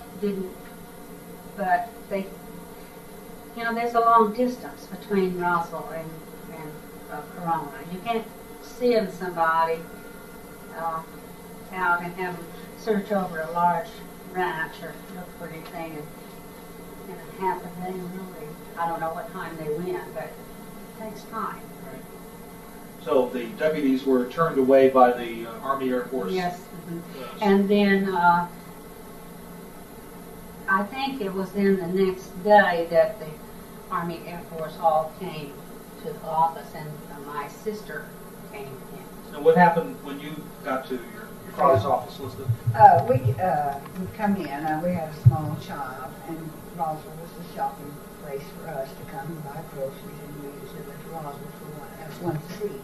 Right. And when we arrived, I noticed that there were jeeps and some people, you know, from the Air Force there. And of course, I went right in with my small child, and my husband Jay went into the office, and he said to my father, "What's going on, George?" And he said, "Well, we've had a man come in saying that there is a flying saucer and bringing a piece of things," and said, "I don't know what it is," and said, "We're investigating it." And he said, "What was it?" And he said, "Well, it looked like burnt grass out there." And my husband came back into the office, back into the kitchen. My mother prepared the meals for the prisoners, and we were in the kitchen. And we didn't discuss it anymore or anything. And as the years went along, Mother would say, "Oh, remember the time when we had the flying saucer in Roswell, and the papers were out, and where I live, I'm very isolated. I go 20 miles for my mail one way and 20 miles back, so I'm not accustomed to getting a newspaper very often, and I have no telephones, I have no electricity at that time, because we're in the rural area. So it was another week, see, then before I probably went back to town and knew anything too particular about it, because I didn't stay all night. I went in, turned around, and came back, because we had milk cows that you have to get home to at night. So I really was not as familiar with it as Phyllis, because she was staying all night there, because she was going to school up in Las Vegas. And but as the years went along, Mother would always say, and I also know of an article that she wrote that said, we do not, as to this day, know that whether it was a flying saucer or what, because they told my husband, Mr. Wilcox, which he would say, "Don't you say a word." So he didn't, and he was very calm about it. He just didn't say anything. Who told him not to say a word? The Air Force did. When they came and picked up the piece or whatever they did, she said they reprimanded him. That's what the words were in the little article she wrote. And I had it because she wrote a great deal, and she wrote an article on their 4 years at the county jail. They were not in the county jail, but that's what she said, 4 years in the county jail, but they were there as working people in the jail. And so on the very back page of her article, she wrote the day the flying saucer was in Roswell, New Mexico. Do you remember what that date, what she said that date was? Yeah, the date was not on the paper. That's the reason I don't. And she said in on the outside of this article, said, I sent this article to the Reader's Digest in 1980. See, she had typed it over. She had a whole bunch of typewritten things, and but they did not accept it. That was written on the outside. She also said that she, I don't know whether she took the article or she spoke to the Historical Society in Roswell. It said, Roswell Historical Society in Roswell, New Mexico in 1980. So she might have taken the article over to the Historical Society. I do not know. Did your father describe to either of you what this material that Mac Brazell brought in looked like? Not to me. He said he brought some material with him, some junk. Like, I don't know what it is. That's the best I can do about what his words were, right. Just about briefly. And about the Air Force warning, there also, my mother had written on there, this is a real and true story. And she had spoken about it some after, that, and I think, she had talked to different members of the family that there was a crash and there were bodies, but that they could not say anything about it. She told my daughter. She had told people, and I think maybe I had one conversation with her about it, but I could not recall it well enough to. But she talked about bodies? Yes. That she had heard that there were bodies recovered? Yeah. What about Mac Brazell? What happened to him during this period of time? Well, the Air Force took him right away, and he really never came back to the sheriff's office. And the material was left there, and the Air Force picked it up and took it away. And then that was the end of it. And my father said, I said, well, what are you telling the people on the phone? He said, I don't have any information. I have to tell them. I don't know that it is a guy. I don't really know. I haven't seen it. I can't get in there. And the Air Force is handling it. And I'm referring calls to the Air Force. Oh, that's right. He Which said is they didn't even answer, I don't think, out there, according to some of the witnesses here. He said that he had had calls from all over, from England, Germany. I can't imagine. She wrote it in this article, the names of places where they had the calls from that morning when we got to town. And it was quite exciting, rushing around there a little bit, but we just didn't go in. I just didn't go in the office. I just stayed back in the kitchen with Mother, and then she told us what my father said, but she said that he was not to say one word, and she didn't say anything either for years and years. Yes, I'm not talking about years. Now, see, this 4 years in the county jail, so she had to write this article after 1951. So, since she usually wrote things down sometimes fairly soon after they happened, so I'm guessing it's in the 50s, 55 that she wrote it. But we don't have any. We don't have any date. We don't have any proof. I would guess it was the late 50s too myself. That's just what we had talked about guessing it to be. Late 50s or late 40s? Oh, well, see, this happened in 47. Okay. And then they were still in the sheriff's office until, I believe it was 49. It may have been. Okay, so we're just adding some years onto that and saying that the title of the article is 4 years in the county jail, so they had to be out of there. So the only question really is, when did your mother write the article, Well, not when this incident happened? Well, I know that, and we're trying to say we think that it was in the 50s. We think it was in the 50s. My father became very ill right after he came out of the sheriff's office. And she was traveling around trying to find the best doctors and everything in the world to help him. And she was very, very busy. And she had not started a business or had anything, because she had just come out of this job. And he didn't have a job. So then she became a real estate agent in Roswell. And she did the work, and my father then passed on.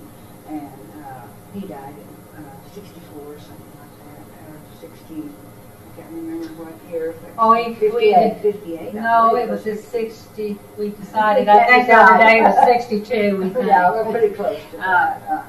What did you all hear about Mac Brazell's being detained by the Army Air Force? I didn't hear. Phyllis, did you? Well, I don't know when I heard it. I know he was detained by the Army Air Force, and I know he was out there. But after all, you know, we had just been through all this business here, plus we had been interviewed before, plus I had read the Roswell incident, the MJ-12, listened to Stan Friedman talk. Okay, So you learned a lot and of so stuff. I have, yeah, the last 2 years. You're not, what I heard So you say, I- you're not absolutely sure what you knew when you knew it. This is true. I don't know what I knew about Roswell until after I read the book and after.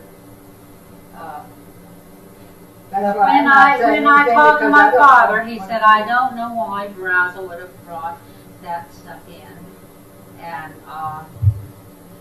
some way he indicated that he trusted Roswell.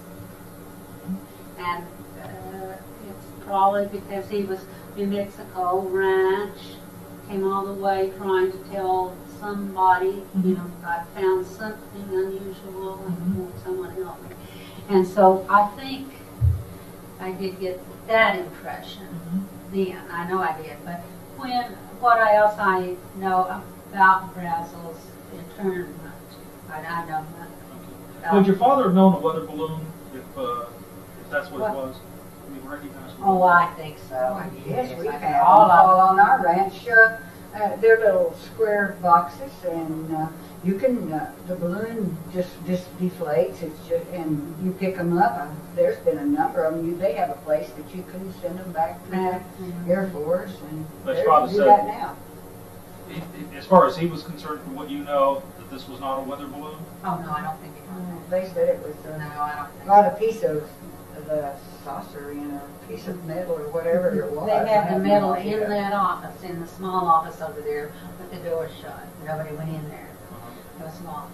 And the Air Force picked it up and From took your it. father's office? Yes, and took it and said, "Don't you say another word about this." They had a little meeting in there when they picked it up, and that they had all the jeeps, and they said there was probably 3 people in there. But see, I didn't see them. I don't know who they were either. I wouldn't have known them. Did you see them, Elizabeth? No, I didn't. I just saw the military Jeep. You know how a Jeep drives up in front if you have something. There were open Jeeps, and it was hot weather, and they got out and came in the office, and that's all I know. Besides that, I did not go in there unless it wasn't busy. You know, I didn't go in there and stand and listen to anything that was not my business. You know, My husband went in there and visited all the time because he was a man. yeah, Women wouldn't go in there. and mine did too, I'm sure. But I just, you know, I went only when he was by himself or when I really needed to go somewhere. Did your father ever name any of the military people who were involved with taking this material out of his office? No, not to me either. What happened after the Air Force said this was a weather balloon, as far as the calls? Well, then they just went down because the Air Force says it's a weather balloon, it becomes a weather balloon. Right. Everybody just accepted that. That's right. They may have known, and I remember distinctly thinking, this isn't right. I don't believe this. You know, you're busy in your life, and what I didn't dream. I never had an idea about investigating anything like these guys. Doesn't sound like your mother was convinced. No, she was not. No, I think And she she's did very, that. very brilliant, and she was. She didn't have all of the responsibility my father had with all the prisoners and all the deputies and all of the jail and all of the thing. And so she began to be real curious. But she said he told her the story, and then she kept it as long as she possibly could. And then she thought, well, she could tell our children because there would be her grandchildren. And so she has talked to them and you know, kind of come forth. But you can't. If they say, don't say anything, and you live right there in a military town, and it was very important to Roswell to have that base there. Really, it was important. And they were in the public eye. Like, you conform to things. It's not that you're put in prison or you're that, but it's just a part of nature that you do it. Someone asks you not to do something, and you say, yes, We I do will. what we can for our country, and you just do that because we thought it seemed important. And a lot of people felt that the Air Force was doing experiments, and that this was some new experiment that they were doing, and that it would be harmful to their new experiments if you told what they were. Some other country might get the plans, you know, or some kind of thing like that. So if they were doing experiments with things, and I think that I thought that was a possibility. Oh, so patriotic. Everybody was doing their job, and they would not tell anything because a war is a war, you know, and you believe that you should be very patriotic. Both our husbands were in the service, and we knew what that was. It's not funny to have them be in combat. Now, you both live around Roswell today. Yes. What would you say is the sense of the community there about now, 43 years later? Entirely different. A lot of people ask me about it, and a couple of my friends bought me the Roswell. And I have several people that have stopped me and asked me questions about it. And I have a couple, one woman's two grown sons that live in California, and they're very interested in this, and I see them every once in a while when they come to see their mother. And they told me that, one of them told me that he thought they were building some material that was similar to the material that they found out on Roswell's ranch. And he said, I think that they have almost duplicated that, and it's going to go on the market. And we talk about things like that. I talk about it with several people in that area, and they believe it. And the mother worked at the base at the time, and she just says, I believe it. Believe what? That there was a flying saucer. Yes. And that Mother did too, because she called it a flying saucer and wrote about it. So that's what this lady does. She's a little older woman, but she said, I believe she worked at the base at the time. She's long and retired, and she lives in a rest home in Roswell, but she's got her dreams. Now, if we were to take an opinion poll in Roswell, that community, what do you think? And the question was, do you believe a flying saucer crashed here in 1947? What would be the results of that poll, do you think? I think that would be at least, I think at least half of them. But now, see, that's the old timers too, and we have a lot of new influx of newer people there. When we're talking about Roswell in 1947, we think, Elizabeth and I think about 15,000 is probably what it was, and now it's 40, 50. And they came back from the Air Force and retired there. They liked it so well. I had friends that were had gone to Germany and lieutenant colonels and came back to Roswell and retired. These lots of people retired. They're not natives like we are. So now we have to take those into consideration if you're talking about the majority of them that live there right now. But the people who lived there then, okay, let's say that. You think most of them? I think that it's 60%. I have, when I got here, I arrived, and there was a friend of mine who had a daughter who's just moved up here, so I gave her a call. And I said, Alice, I'm here. She said, oh, what are you doing up here? And I said, well, I came to kind of a convention for UFOs or flying saucers, just in that conversation. That was something at Roswell. And she said, oh, yes, I remember about that one. And I haven't seen her. She's been in Saudi Arabia, she's been in Sweden, she's been all over, and she was in the oil business, and they had moved up here, and I said, well, I'll give her a call. So the minute I said it to her, she had heard of it because her mother probably told her, because she probably is in her 40s, so see, she would be someone that her mother would have to tell that, about the flying saucer over Roswell, and they lived about 20 miles from me, but that's neighbors. That's as close as mine gets. Well, I know you ladies have a boat ride to take, so I'm not going to keep you Thank you. Oh, yeah, appreciate it. I'd just like to ask you as a big picture to me, if you would mind reading over and signing this one.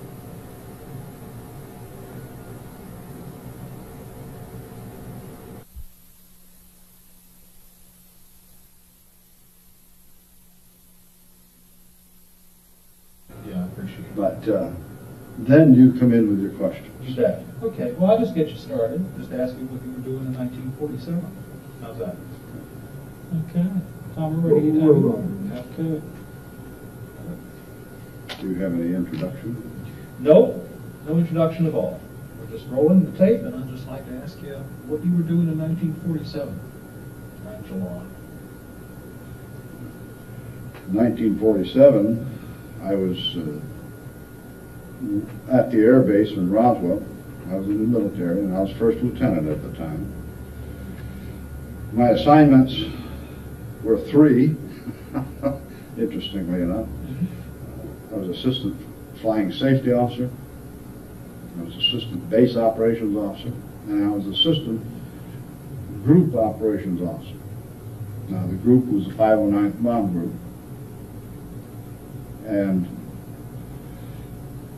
because of the building I worked in, all 3 offices that I just told you about were contained in the same building. And for a time, it seems I was running back and forth. At that time, I was primarily in group operations. And the call came in one day to arrange to have B-29 ready to go as soon as possible. And of course, someone asked where to. I said, just get a crew on board and have the airplane stand by, and we're going to go to Fort Worth. And that was Colonel Blanchard's directive. So I was out in the operations office. I have to explain to you, the building is an H-shaped building. And the vertical part of the H is where the 2 hallways were, one on each side. But the one on the right side ran directly from the parking area out front and went straight through the building and out to the ramp of the aircraft. The cross of the H, half of it was the base operations office, where the base pilots came in, filled out their flight plan, and stepped to one side and obtained their weather briefing and read notices to airmen and got all the material ready to go.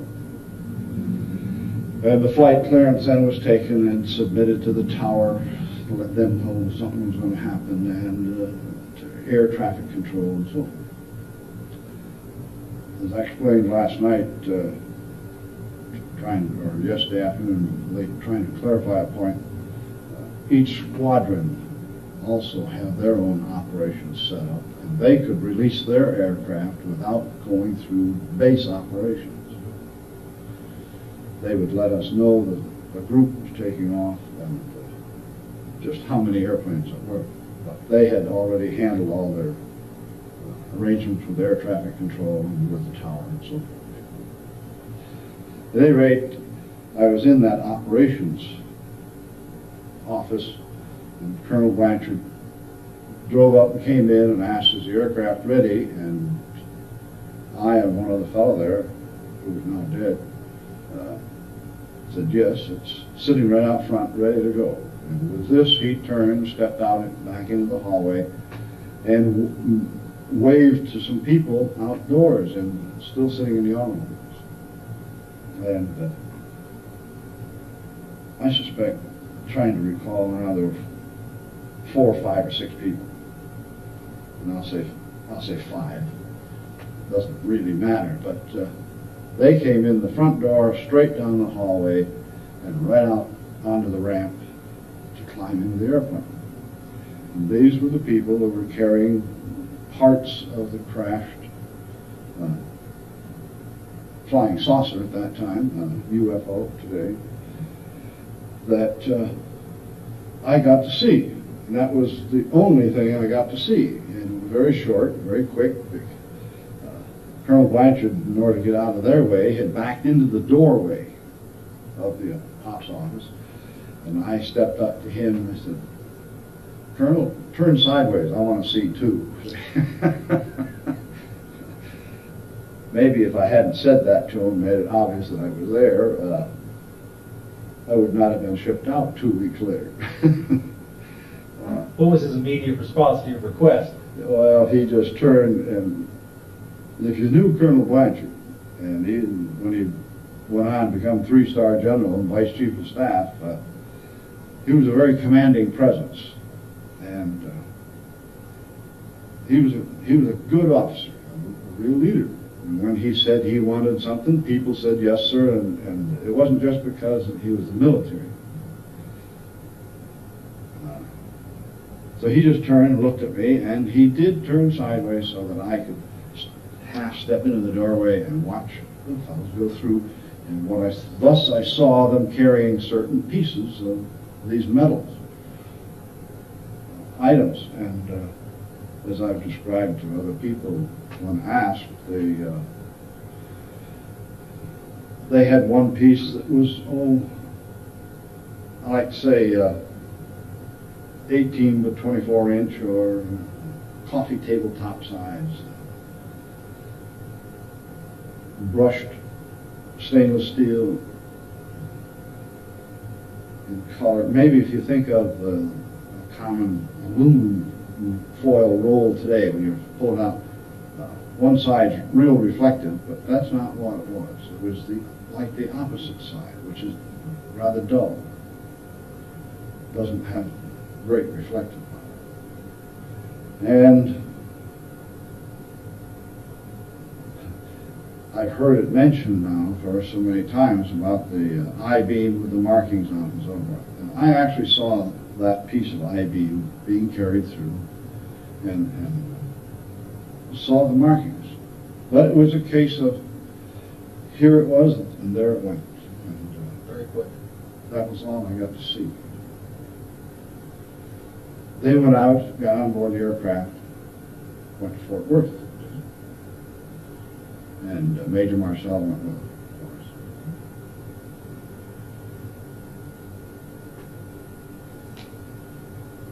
course. I mentioned the operational setup. This had become clear in discussion that there's some confusion about what airplane went where. One of the first interviews I did, they asked me about a B-29. I said, oh, there was a B-25 also. Well, a couple days later, we had occasion to set up a B-25, do something and take something to Fort Worth.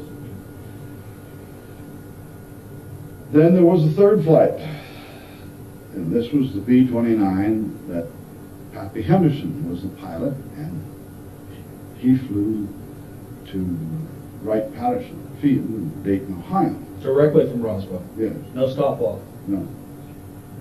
I say that, not really knowing that answer, but going back to the time element involved, I sensed the other day that everyone got the impression that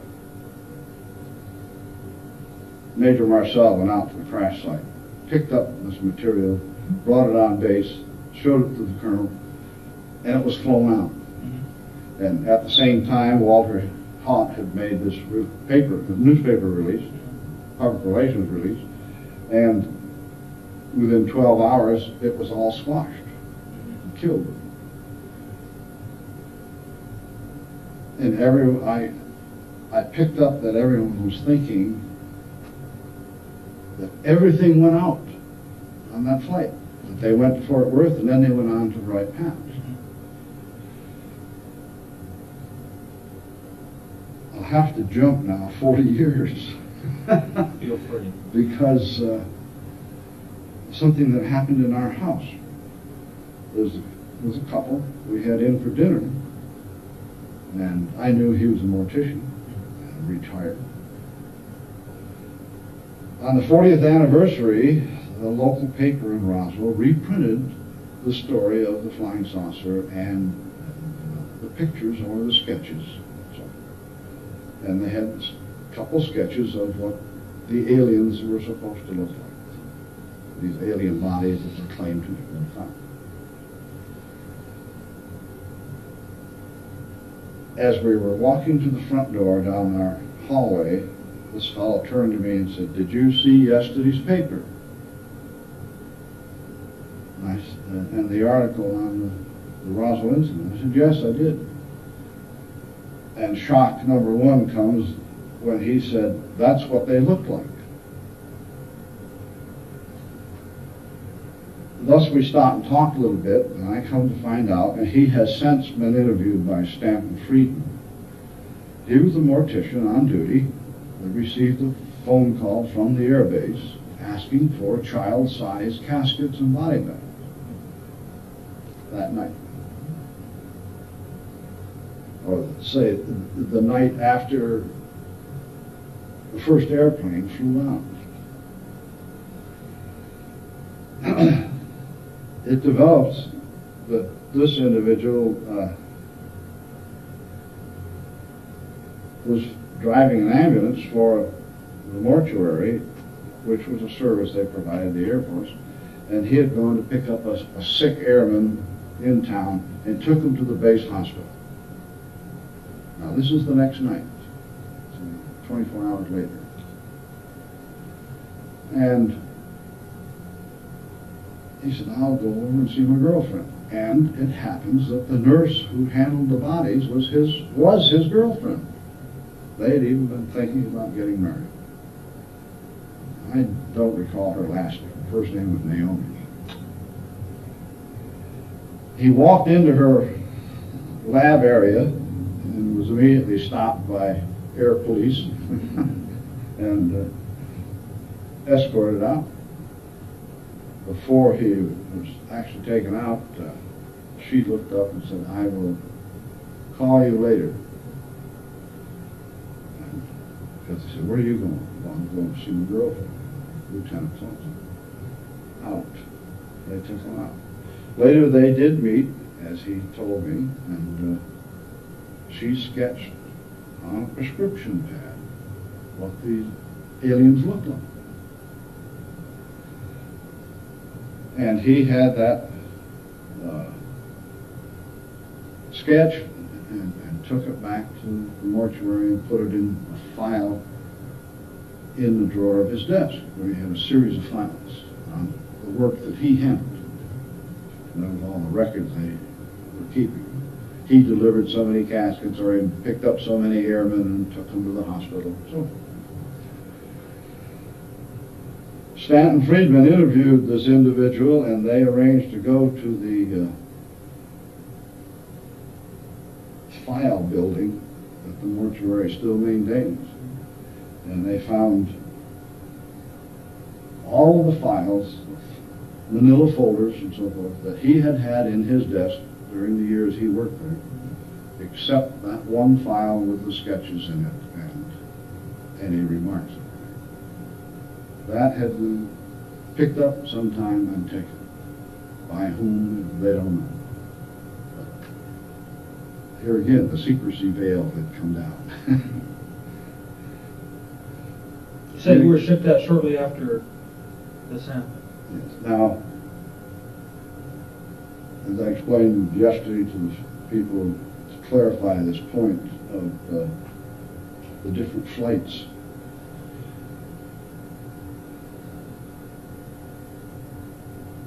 I had learned, of course, that the sergeant of the guard with a series of airmen went out and they surrounded the site, and then they swept the area and picked up everything they could, and the bodies were brought in, and everything was laid out in Hangar 84.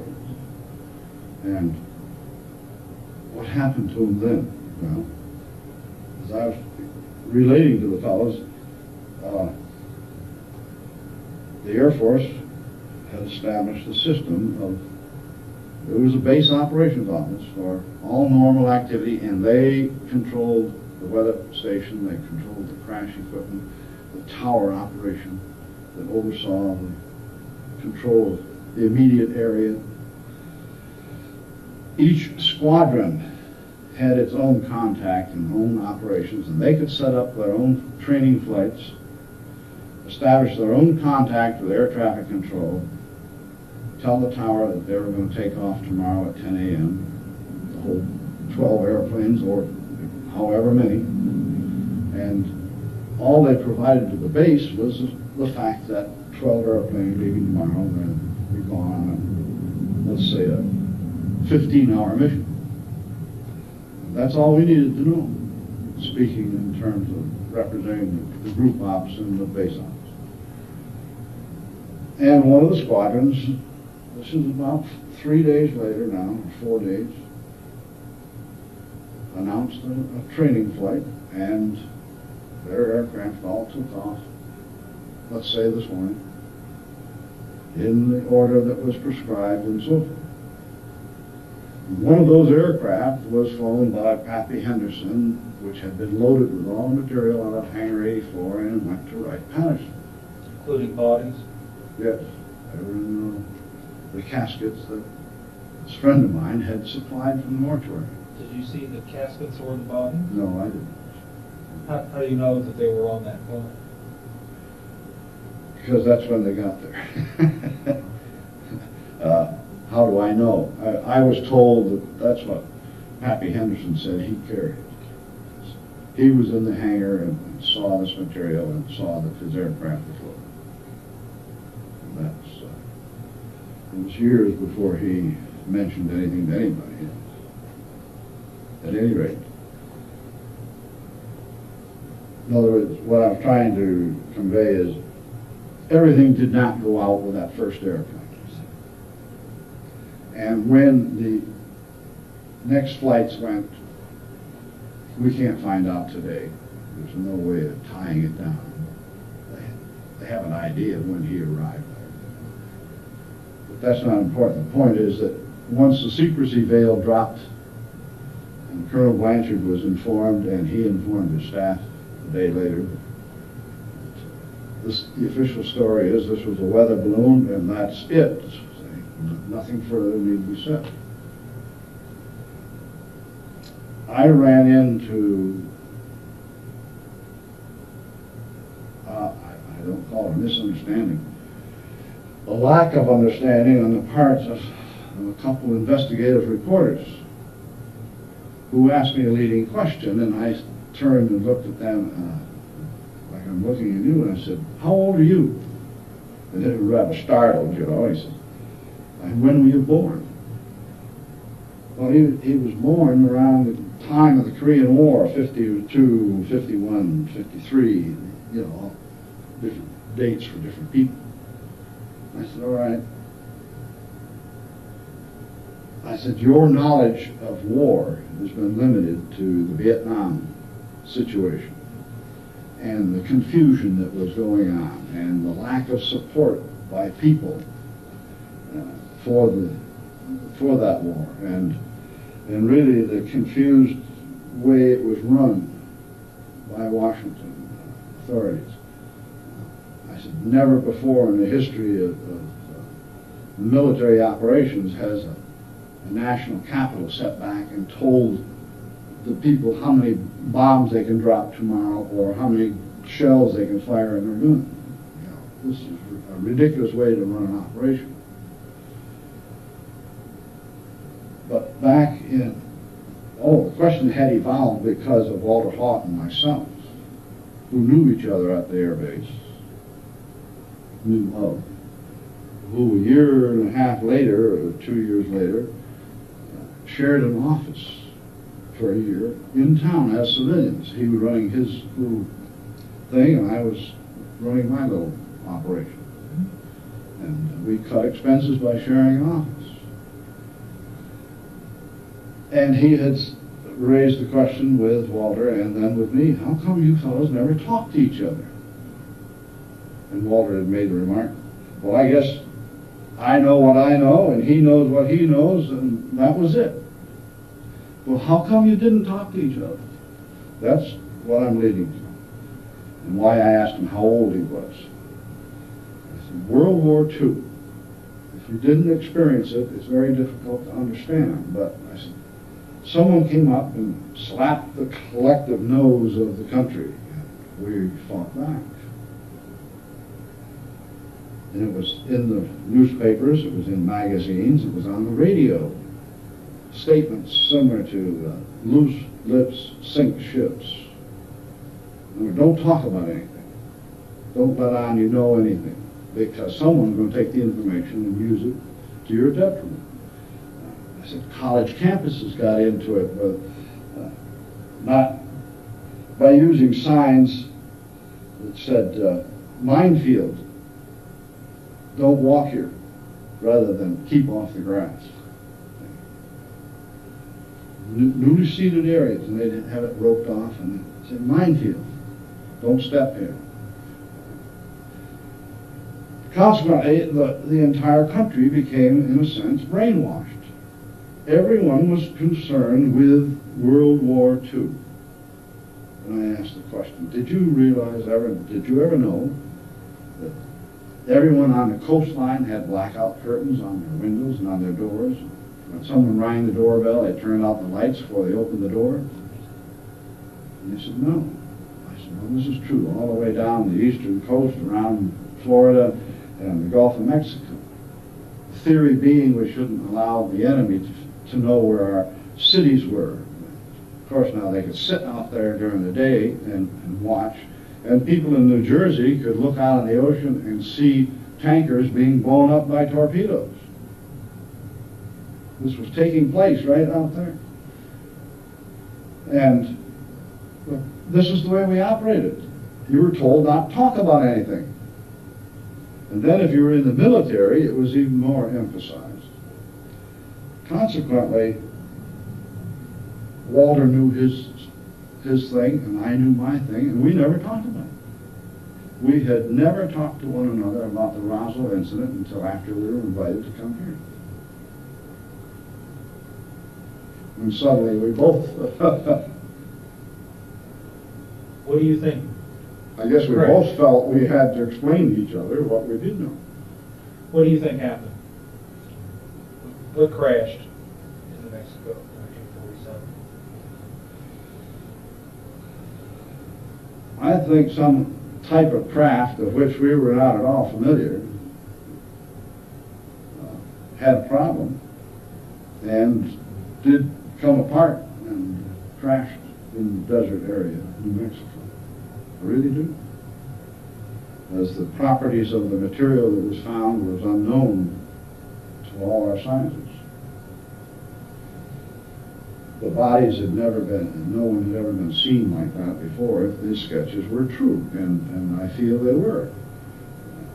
You knew this mortician pretty well, didn't you? Yes, it developed that he and my wife went to school together, and his wife and I knew each other through some friends from the moment I first went to Roswell in 1945 to learn to fly B-29s. And we were very close friends and came close to marrying one another. And she as much as told that to my wife. She says, but you got there first, to my wife Joanne. And we've been close friends ever since. All this time. Ever since the event took place, we knew each other. And we never talked about it. What happened to her? The nurse, I've heard conflicting stories. I'll jump back to the time of just after the incident occurred. The airplanes have taken the parts and the body, excuse me. I was shipped out to the Philippines. How soon after? 2 weeks, you said? Within 2 weeks. Was that unexpected? Well, it developed, it was unexpected. These things occurred off and on to people.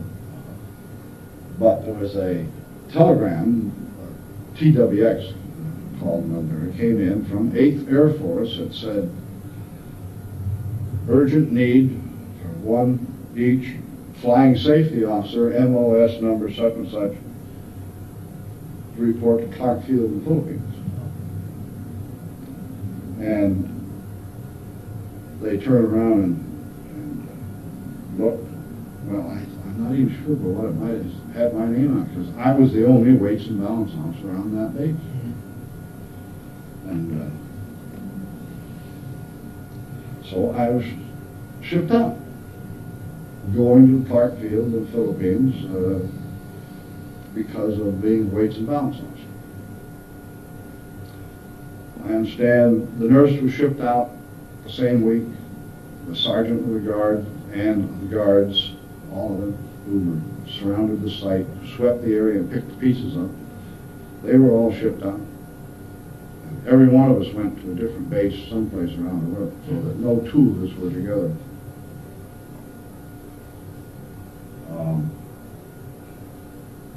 Is that by design, do you think? To do that? Oh yes, I believe it was by design, because it's been looking back through the years, and even at that time I suspected something, because I got to Clark Field and they didn't need a weights and balance officer. They had never asked for it. Well, I said, well, that's what this telegram says. And they said, we don't care what that says. We don't need one. We've got one. And we don't need another one. And they said, what else do you do? And I said, well, operations office. They said, all right, we'll assign you to squadron so-and-so as the operations officer. And that's where I went. And we were involved in high altitude photo recon. That's what I spent the time we were doing, taking pictures from high altitude. Where was the nurse shipped out to? I understand she was shipped to Germany, and I understand I was told that there was an airplane crash, and she and a group of her nurses were all killed. The sergeant of the guards that surrounded the territory and picked up the material, he lives in New Mexico, and I understand just recently spoke to one of the reporters for the first time, but his information has not been released in any of the stories. I say that because the investigative reporter said, Bob, you just saw him, and he has spoken to us for the first time since the event. Now that was, where are we? Well, that was nearly 43 years. Exactly 43 years. Yeah. And he said, since we're the first ones he's talked with, he said, we're not going to use any of his material at this point, because we have to dovetail and collaborate and make sure. But he said, I am finding that what you said, speaking to me, he says, what you have told us this evening just emphasizes and proves the point what everyone else has said. This particular reporter, by the way, had come out of New York City, and he said when he got the assignment, he was totally aghast that they would think of sending him out to research some unidentified flying object, which he didn't believe. But he said, I have become convinced since being here. And so, roughly speaking, that's my story. I saw a couple things. I was involved with scheduling an aircraft. I was shipped out with several other people all about the same time. And 40 years went by before a best friend of mine spoke up for the first time and said, I know something about that. Since that time, Stanton Friedman has interviewed the individual. I took Stanton up in the mountains to meet the man, because Stanton didn't know whether he should go. This was rather interesting. As an aside, perhaps had nothing to do with the interview, but I was talking to Stanton in his hotel room in Roswell, and Stanton said, well, so-and-so has invited me up there for dinner tomorrow. Do you suppose I ought to go? It was kind of, so I can rent a car and drive up there if you think it'd be worthwhile. And I said, Stan, knowing this individual, he's one of the good old boys. He speaks his piece. If he invited you to come up and have dinner with him, that means he wants you to come up and have dinner with him. And it wasn't a polite thing he was doing. I said, it's an exceptional thing he's doing. So I went home and cleared the decks with my wife and called Stan back and said, I'll take you up there tomorrow. This will help you and I'll introduce you. So we did. They had a great interview, and then we all went in to have dinner together. We continued the interview, clarifying some points for Stanton. Since you and the mortician, your friend, both had an interest in the relationship with Naomi, the nurse, I have to ask what you think about what you were told about her having been killed in a plane accident. Well, do you accept that? My thought was, I had two thoughts about it. One is, gosh, what a waste, because when I was working in group operations, the colonel who sat in front of me, or I should say the colonel operations officer, behind whom I sat with my desk, and to my left was Major Woody Swanka, who flew the bikini drop. And the colonel got an assignment to go overseas. And his airplane was reportedly blown up over the ocean. He had nothing to do with the Roswell incident because he was going overseas before the Roswell incident took place. And it was one of those things. The fellows are here today, and gosh, Fred, you're going where tomorrow? Oh, is that right? You know, and your airplane goes down, you're lost. See? Well, there's another friend gone. And that's the way he thought of it. The second thing I thought of in regards to Naomi and the nurses was, of course, now I'm overseas. I learned this either while I was there or right after I got back, that her airplane had been lost. So there's two possibilities. One was the normal, natural thing of some kind of airplane being lost, because it does occur. Or, boy, is the government taking that extreme to control what she knows? Because she was the one who actually worked on the bodies. And another thing was that they had called this mortician, asking him for information on taking care of the bodies, because he had just newly returned from the school, the latest methods known at that time on how to preserve the bodies. And so he had related to her what he knew, and she was trying to do that. And she had more first-hand information about the alien bodies than anyone else. What about yourself? Do you have any concern? You're a former military man. Are you drawing a pension? No. So there's not any direct hold the government has over you in terms of... Did you sign any kind of secrecy oath? No.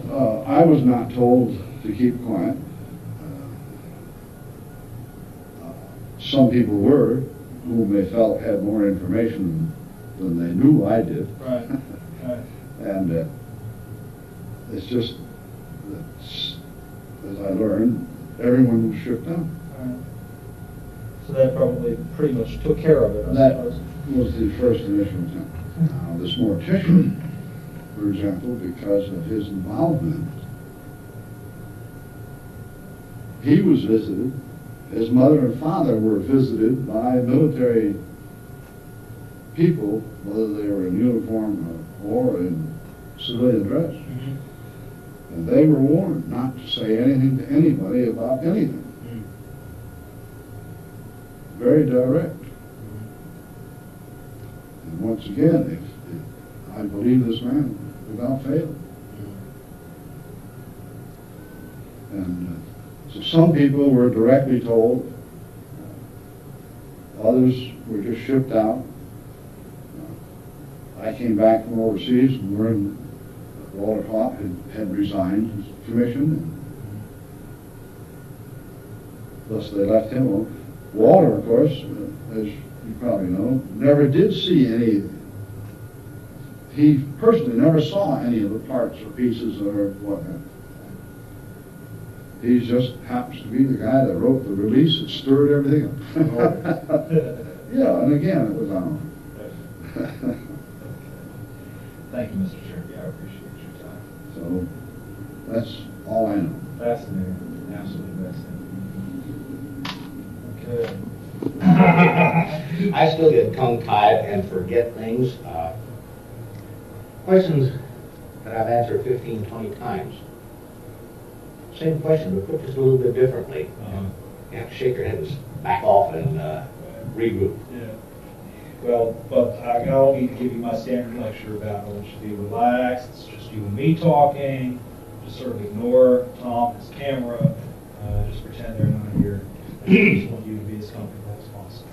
I do have a bad habit, and you may think I'm looking over the camera. I'll do that occasionally. You know, when I'm trying to think, I may lose eye contact with you, and that was just strictly, I want to break. I mean, just, that's a good excuse, and look away, and I can stop for a tenth of a second. Okay. Tom, we rolling? Yes, we are. All right. Mr. Hogg, can you tell me about the day that Colonel Blanchard gave you a call and told you to put out a news release? What was happening that day, as you recall, in that phone conversation? Basically, up until the time I got the phone call from, I sure can't tell you what was happening. It was probably a very routine day. I was doing either some public relations work, base housing, or something else. I can't remember what it was. It was just a normal work day. Got the telephone call from Colonel Blanchard, and in essence, he told me that he had in his possession a flying saucer or parts thereof. Gave me a little bit of idea where it came from, and ranch northwest of Roswell. Then stated that Major Marcel, Jesse Marcel, who was our base intelligence officer, was going to fly it to Fort Worth to turn it over to General Roger Ramey, who was commanding general of the 8th Air Force at that time in Fort Worth. And what did Colonel Blanchard want you to do? He told me to prepare a release with basically the information that he gave me over the phone. When it was done, to take it into community and hand deliver it to the 4 news media we had in Roswell at that time, which is what I did. As best you recall, would that have happened, the initial phone conversation during the morning or in the afternoon? To the best of my remembrance, it would have been in the morning. And I would have to guess, somewhere I would guess around 9 o'clock. The only reason I come up with that figure is that it had to be done and gotten into town so that it would have gone to the record in time for them to set it and to have gone ahead and run it in that day's evening paper. And would you know what day this happened? I would say the 8th of July, 1947. And that was the date of the Roswell Daily Record article. Okay. What, once you wrote up the news release, then what happened after that? As I said, I had to take it into town. He had told me to take it in so that if there was any validity to the fact that this was a flying saucer, and information got out to other news media other than our own, he felt that he wanted our people there in Roswell to have had first crack at it. Didn't want them to feel that he had given the information out to someone who got it to the press services outside of Roswell. So I took it into town and delivered it to the 4 news media in town, 2 radio stations and 2 newspapers. Do you happen to recall what your itinerary was, who you went to first, for example? I'm almost certain I went to radio station KGFL first, secondly to KSWS, they were a half a block north, and then I took it to the Daily Record, which was a block further north, and then on my way back out to the base, I dropped it off at the Morning Dispatch, which was about 3 blocks from the Daily Record. What's your recollection about the reception initially when you handed out this news release to these various local outlets? Did anybody read this material and respond immediately? I don't believe they did. I believe, again, you're going back some many years. I believe the first place I went was to KGFL, and I believe I just simply left it on the desk of the receptionist. As best I recall, she was not there, and Frank Joyce, to the best of my memory, was in the studio, and he could see the reception area and also see out on the street. And I think I probably pointed at it to indicate that it was something for them. I don't remember what had happened at KSWS. The Record, I gave it to the editor because he sat close to the front door. Probably said, "Hi, Don, how are you, Dad? Might like to have this," or very, nothing fantastic, just the normal routine, what I did when I brought them the news release. And I went down to the Dispatch. Again, I believe there, I took it into either the editor's office or the publisher's office. I know both of them real well. Occasionally I'd stick my head in and shoot the breeze with the publisher. The actual delivering of it to who I gave it, I may have seen a half dozen people in the different news media offices, and who I finally said, "Here it is." It's kind of hard to differentiate from one to the other. Nothing real remarkable. Nothing. Nobody said, "Ooh, wow," just looked at it, almost put it down.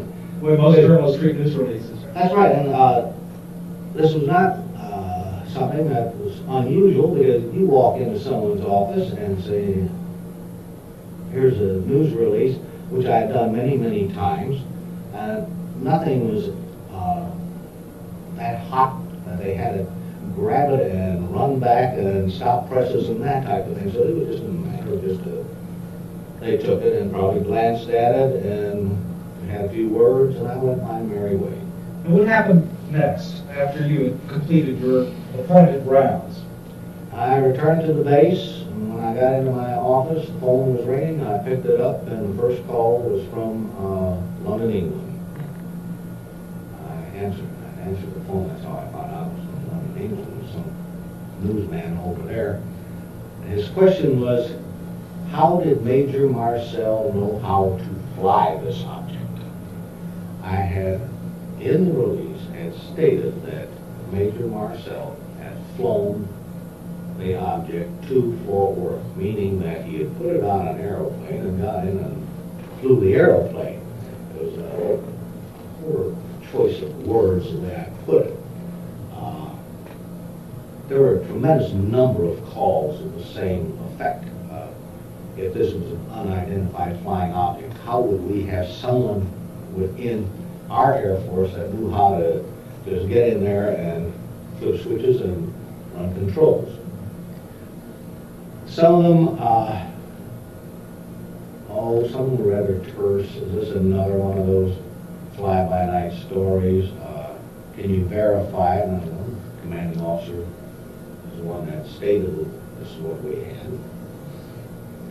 Was verification enough for you? For me, that was more than enough verification. When he said something, that was the law. That went on continually. We had continual phone calls. My people that were working for me in the office left somewhere around 5 o'clock, maybe I want to say till 6 o'clock or so. I left there, I would guess 7:30 to 8 o'clock. By that time, it tapered off completely, and I was spent the last half hour or so just looking over what had happened during the course of the day. And beyond the Roswell incident, the base didn't stop operating because we found that so-called flying saucer. What happened the next step, as you recall? The only thing that happened of any import, as far as I was concerned, I believe I read it in the morning newspaper, heard it on the news, that General Ramey said that we didn't have a flying saucer, that was a weather balloon. With which I just breathed this tremendous sigh of relief, and I think I turned to one of the people in the office and said, well, they sure made fools of us again. And again, we fit into the category of hundreds of others that had said they saw flying objects. It was not uncommon for people to think they had a flying object, and then lo and behold, it shot down. Beyond that, that was the end of it. Did you see any of this wreckage or any of the material? None whatsoever. Do you believe that Colonel Blanchard had seen it? Yes, I do. And why do you feel that way? I don't think he would have been so, I don't want to say gung-ho, but I don't think he would have been so confident in his comment. We have a flying saucer in our possession, or parts of a flying saucer. I don't know this many years, I don't remember the exact verbiage, but he wasn't overly excited, he wasn't flippant about it. It was just a normal, routine type of conversation that we'd have when he called me and said he wants this done. But he sounded pretty positive about it. He sounded positive, yes. About what he had. Would you have any reason to believe that Colonel Blanchard was mistaking this material for being any form of weather balloon or observation device? I don't think there's one chance in a billion that he would not have recognized a weather balloon. He was a West Point graduate, class of 37, as I recall. Had gone up through second lieutenant up to colonel, not too many years. Very intelligent individual, not the type to just jump off on tangents. I think he knew a weather balloon if he had seen it, and that would have been the end of that. He wouldn't have gone anywhere with it. He would have told Major Marcel, this is a weather balloon. Then again, Major Marcel would have known that it wasn't a weather balloon. That was my next question. Is it possible that Major Marcel would have been misled? No. Is it possible that Colonel Blanchard might have been misinformed by somebody who told him about what this wreckage was without having seen it for himself? I would doubt that very much. I don't think he would have taken the actions he did by going down to operations with it. If he was there in the operations building, he certainly saw it. I'm sure that Major Marcel had talked to him and had given him some pretty sage advice as far as he was concerned. That word you I don't know how much just Marcel knew about it, but he, again, was a very intelligent individual and not the type that would just jump at anything and try to carry it to an end. And between the two of them, I'm certain that one or the other would have called the other one's hand if it was a weather balloon. So what did you think when General Ramey said it was a weather balloon? Did you believe that? We're in 1947. When the general said it was a weather balloon, it was a weather balloon. And it was a load off of our mind, as far as I was concerned. When I said our mind, my office, the public relations office. Because you no longer be the focus of We world were attention. on it completely. You're just as happy that that was the case. Very much so. That was, as far as I was concerned, that was the end of the story. Surprisingly, I used to see General, at that time, he had to come in General Blanchard. When he'd come into town, he'd call me, and I'd go out and have breakfast with him, or lunch. Never a word was mentioned at any time during any of our conversations. Was that deliberate on your part? No. I had very frankly completely forgotten about it. And whether he had forgotten, I would doubt it very much, but he just never brought it up. Did anything happen, did the Colonel say anything about this incident shortly after General Ramey's statement, perhaps in a staff meeting? In the next staff meeting, which was about a week later, I think we held them at that time every Monday, he made some comments about our agenda and what we were going to talk about. And I believe after those comments, he made some statements to the effect, we sure messed up on that one last week. Matter of fact, he said, that outfit that was sending those weather balloons up were here on our station.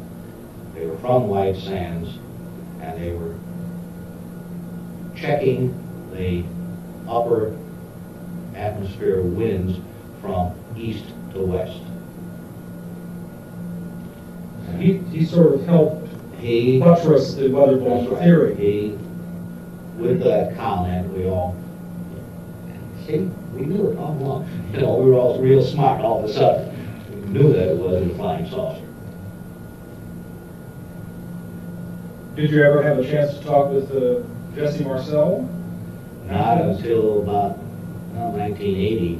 Next time I talked to Jesse, came to Roswell with Johnny Mann from a TV station in New Orleans. He was taking a man out to the site to show him where it had happened. And he interviewed myself and had brought Jesse with him. And I spent an hour and a half or 2 hours with Jesse the night that he was there and talking about it. At that time said that was no weather balloon. What I brought into the general's office is not what was there when I came back in the news media were there. That kind of convinced me that he was a neighbor of mine, a block down the street in Roswell. And I had nice regard for the man. He was a very fine individual. We were impressed with his son, who's now Dr. Marcel. He was quite a sharp little 11-year-old. I believe he was 11 or 12, whatever it was. He was as sharp as a cracker, and I think he still is. What about another officer there on the base who worked with Major Marcel, Sheridan Cabot? Does that name ring a bell with you? The name, yes, I'd heard it. He was OSI or CIA or something. I had no association with him whatsoever at any time. I had, you asked this question in 1947 and he walked by, I could have said that's him over there. That been about the extent of it. Had nothing to do with him in any way, manner, shape, or form. There been some talk about the circumstances under which you left the Air Force. The suggestion was that somehow you were pressured into leaving because of your involvement in the story and that sort of thing. Can you set it straight? You want a long story or a very short story? Yeah, let's try the short version, then I could ask questions. At the time of the incident, we had a 2-month-old daughter.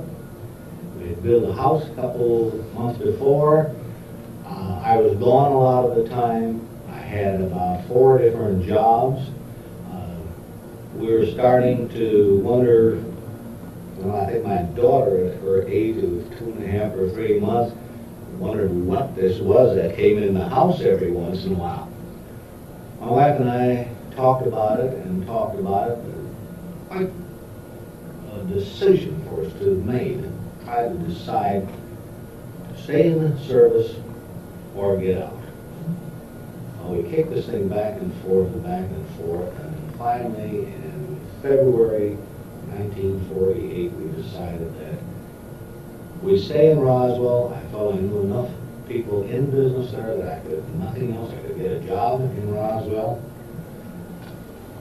I submitted my letter of resignation. I was a regular Air Force officer. Put it on Colonel Blanchard's desk April 1st of 1948. On August the 18th of 1948, I got a Twix at the base.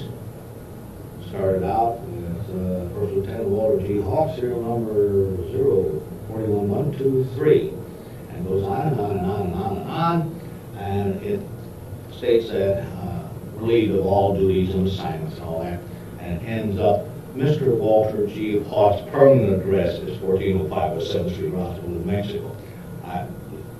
I thought it was rather humorous. I started out as Lieutenant Hawk up here, and Twix that long at the bottom. I was no longer, I was Mr. Hawk.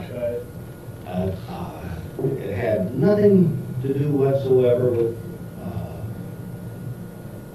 the incident or anything else that had happened on the base. It was just a personal matter that my wife and I both felt we'd like to raise our daughter in Roswell. A small enough community, good school system, everything else. Maybe we shouldn't have been thinking that far ahead at that point in our life, but it was one of the things that we were taking into account. I was also probably going to be transferred to Fort Worth within a matter of 4 to 6 months. We didn't want to go to Fort Worth. We wanted to stay in the smaller community. Blanchard had told me that if I did go to Fort Worth, that I would become a public relations officer, 8th Air Force. He transferred over there subsequently and became operations officer, 8th Air Force. And from then on, he started going up the ladder rather rapidly. He's rather well connected, wasn't he? Yes. His mentor was Curtis. I have to stop on that. I always want to say Curtis Easy LeMay. Curtis E. LeMay. So as far as you're concerned, you could have stayed with the military and enjoyed a rather bright future. No talk about your being shipped out after the... None whatsoever. Things just went on the way they had been going on. Not the day I arrived on the station, but after we came back from Bikini, where I became public relations officer for the 509 Air Attack Unit. And when I came back to Roswell, Blanchard made me the group public relations officer and also base public relations officer. Do you have any regrets having been involved in this incident? None whatsoever. I found it fascinating. I meet so many different people. 99% are real nice, but once in a while that 1% always pops up and kind of squares you away and go on your merry way. It's been fun. In your heart of hearts, what do you think it was that was on that ranch 43 years ago? Some type of craft from outer space, from where I do not know. I talked to enough people involved in it. I talked to Jesse Marcel Sr. and Jr., other people that had little touch with Bob Shirky, who still lives in Roswell. Everything I've heard heard from the investigators, always every time they come up with something new, I'm kind of, wow, that really is a surprise. So that puts another crown, or star in the crown, or whatever you want to say about it.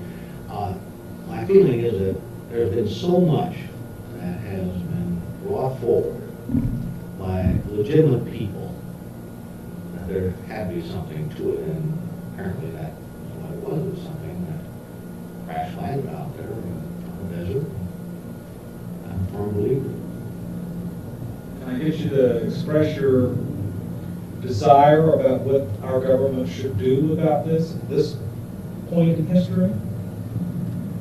Well, very frankly, I think that the government ought to take all files that they have on this subject and turn them over to a committee of legitimate ufologists, if you permit the use of that word, whether they be the ones that I'm familiar with, or a panel of scientists who are not negative, but will look at all the information with an open mind and come up with a conclusion. I think that, well, this is censorship, pure and simple. I don't like it. We want the right for people to walk the streets with placards and protest. I wonder what would happen if a bunch of people started walking around Pentagon, the archives, carrying signs, "We want the files." I don't think we'd get very far. That's right. Is there anything that I've missed in all of this that you feel is important to add to this record that we're trying to put together? Any experiences that you had, any thoughts, concerns? Well, all my experiences with this have been extremely pleasant. I met some of the nicest people. I've only had one experience. It was a telephone call from a fellow called, and when I was out of time, and I came home, my wife said, "The shadow called you." And I said, "The what?" And she said, "You know, the shadow, the squeaking door." So fellow called me. He was a friend from my past. He spoke this very low voice and very slowly, telling me that I was going to be in trouble. I should forget this whole thing. Told me all about how the materials were found and they were put on freight cars and shipped from one place to the next. And my recollection of that is real vivid, primarily because it was trying to talk to this fellow and keep a straight face. My wife kept walking near me. Creak. I thought that was really funny. He told her when she first talked to him that morning, he said something to the effect, "Well, what do you think about the UFOs?" "Oh, I think it's a lot of fun." "There's nothing funny about it." The guy was really kind of a crank. Do you know who this was? No. I tried everything I could to trick him into giving me some clue that I know him to the face, that I know him from where. He just didn't stop, and he kept on not threatening me, warning me about the dire consequences if I kept on talking about these UFOs. We still laugh about it. The rest of the people have just, everybody's been extremely gracious. They're very knowledgeable people. Once in a while you get someone who asks a question that kind of throws you off in the corner, but I try to answer everything as honestly as I can, and I've had no trouble with anybody. I try to keep my story straight. Let me change on that. I try to keep my story simple, so that it'll be straight and I don't have to cover anything up. That's about it. Enough of that. Thank you very much. I appreciate it. You're welcome.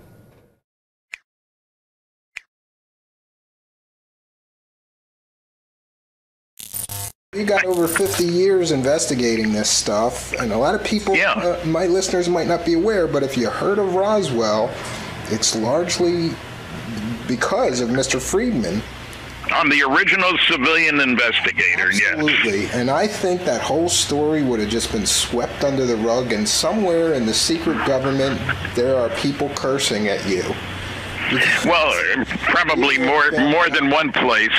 Yeah, because you really, I mean, Roswell's always been my favorite UFO story because it's so many twists and turns. And you know, I was going to ask you, did you hear this new theory that these alien bodies were some kind of Japanese captured soldiers that were experimented on, that people... oh, yeah, that's been around for years. And look, one of the fanciest one is that Stalin worked with Dr. Death, Joseph Mengele. And they had some physically distressed people put on board a craft, and it crashed, and they were trying to start a panic like War of the Worlds had started a panic. And I hate to say that's a ridiculous argument. For example, the War of the Worlds panic, that took place in New Jersey, right across the river from you. And New Jersey is the most densely populated state, more people per square mile than any other state. And where the saucer crashed in New Mexico, ain't no people, damn it. Yeah, I mean, that theory is just crazy. I heard somebody talk about it was Asian people from Japan with progeria. And one of the misconceptions about Roswell, though, I wanted to ask you about is that people think it was a UFO crash, but don't you believe it was two separate crash sites? Well, okay, there was a crash 75 miles roughly north of Roswell, out in the middle of nowhere, near the little town called Corona. You know, like the cigar, like the Toyota Corona. And when there was a 50th anniversary celebration of Roswell in '97, they had a sign on the old theater in Corona. Forget about Roswell, it all happened here. Yeah, so the debris field was near Roswell, but there was an almost intact craft where the no. Something in Corona? Well, the debris field was near Corona, and there may have been a crew compartment found miles away. Okay. I think the reason that I say that is because in my first conversation with Jesse Marcel, he was the major with whom I first talked, and he was had been the intelligence officer at Roswell. People forget to mention, Roswell was the home of the 509th, the only atomic bombers in the entire world. The most elite military group in the world. And I say that because they dropped the bombs on Hiroshima and Nagasaki. They dropped two more, Operation Crossroads in the Pacific the next year. Everybody had a high-level security clearance. It's great. They got a 13,000-foot runway. And it's the airport now. Then it was the air base, which is much longer than most places. To carry big B-36s with their A-bombs needed a huge runway. B-36 was, I used to watch them fly when I was in industry and down in Texas, and big old monster, I'll tell you. Anyway, Roswell, there was another crash over in the plains of San Augustine. And when I first talked to Jesse Marcel, and I got to him strictly out of the blue again, I was doing a television interview in Baton Rouge, Louisiana, before speaking that night at Louisiana State University. I was supposed to do 3 interviews, and people from the university brought me to the TV station, and I did the first 2, and the third reporter was nowhere to be found. So the station manager's giving me coffee. He's looking at his watch. He didn't want to lose the interview because he had it scheduled in his programming, but he knew I had other things to do. And out of the blue, he says, you know, the guy you ought to talk to is Jesse Marcel. Who's he? Brilliant investigator that I am, you know. And his next sentence changed my life. He handled wreckage of one of those saucers you're interested in when he was in the military. What? What do you know about him? Well, he lives in Homa. That didn't tell me anything because they didn't know where Homa was. I've been there since to talk to Jesse, as a matter of fact. Yeah, he's a great guy. We're old ham radio buddies. You ought to talk to him. So the next day, we had a great response at the university that night. The next morning, I'm at the airport early, got a plane to catch. I thought I'd call information in Homo, or wherever it was, and they had a number for a Jesse A. Marcel. Okay, I called him. And this is before the internet, you know. Times were different then. 1978, no internet. And he told me his story, and people said, well, why would he talk to you? I thought it was all highly classified. His picture was in the newspapers. I found that out later. I didn't know it then. His picture was taken in the office of General Ramey, who was head of the 8th Air Force, of which the 509th was a part. And he told me his story. And one of the first things he said was there was so much wreckage out there, spread out over such a large area, that he figured there had to be a mid-air explosion, because there was too much stuff, and it was spread out over too large an area. There was nothing conventional out there. He'd seen airplane crashes in the Pacific, and there's a mess. That's what I always thought when people talk about, well, it was just a weather balloon. Like you were saying about the 509th, is like these guys were around nuclear weapons, and I think they would know the difference between a weather balloon and an alien spacecraft, or Well, Jesse had taken a course on radar and weather balloons and all this. He had to brief the airplanes when they went out on planned missions. Send a bunch of airplanes up to New York, a pseudo attack on New York, if you will.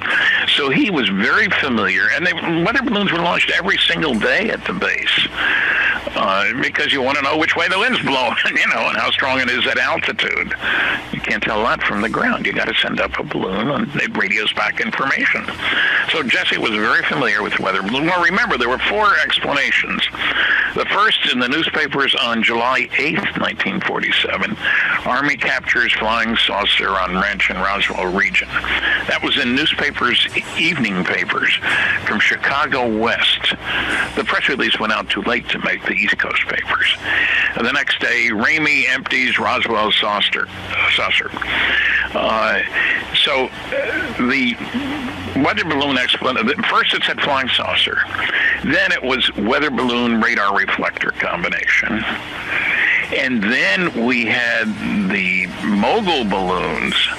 Now, these were 20 to 25 standard, normal neoprene weather balloons at 20-foot intervals, twine, tying them together. They were supposed to be a constant altitude instrument platform.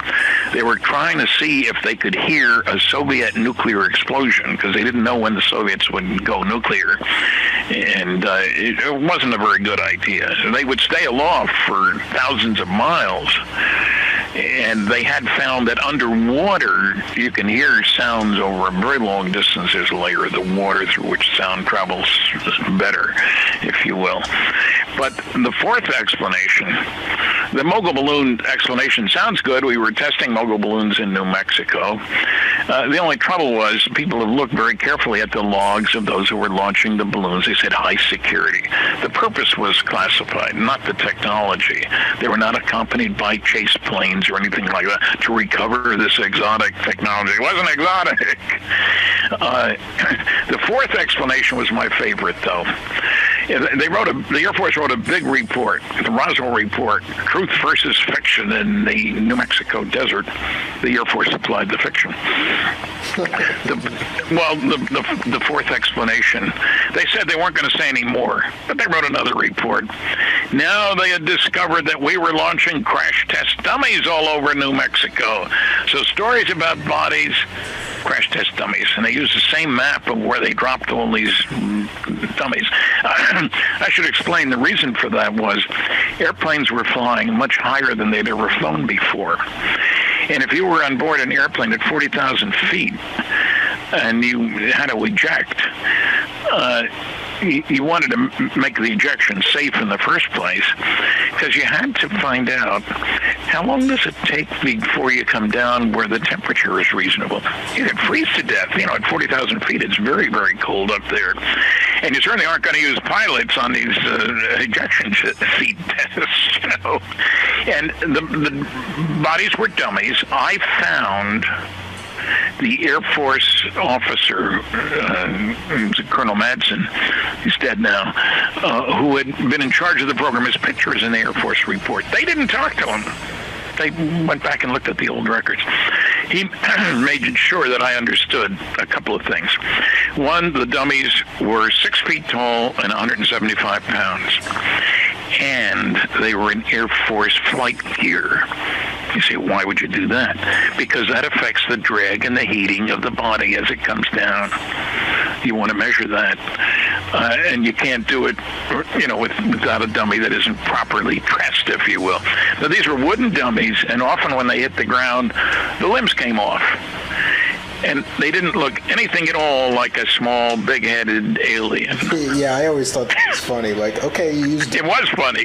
Did you use 4-foot-tall aliens with big heads and big eyes and, 6 fingers? I don't understand. Well, depending on who you talk to. And wasn't there a time discrepancy, too? Like, these dummy tests? Well, a minor detail. Something? Yeah, none of these were launched until 53 or later. So what's 6 years between friends? I mean, come on. Slight time lag, time warp, time travel for crash test dummies, the new technology. What's crazy is that explanation appeared on the front page of the New York Times. And all I can say is that at the beginning of World War II, within 2 weeks of Pearl Harbor, there was a director of censorship established.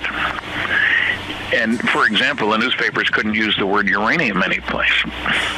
They couldn't use Fugo balloon. The Japanese were launching these big balloons with explosives on board from out in the Pacific, and the winds blow them, and they're going to start fires all over the United States. There were a few started, not many. But you couldn't talk about that. We didn't want them to know how successful or unsuccessful those balloon launches were.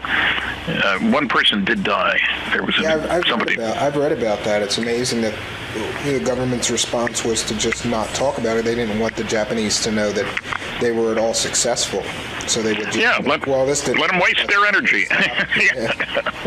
So, what I'm saying is, it looks as if the Air Force had a policy of not releasing information.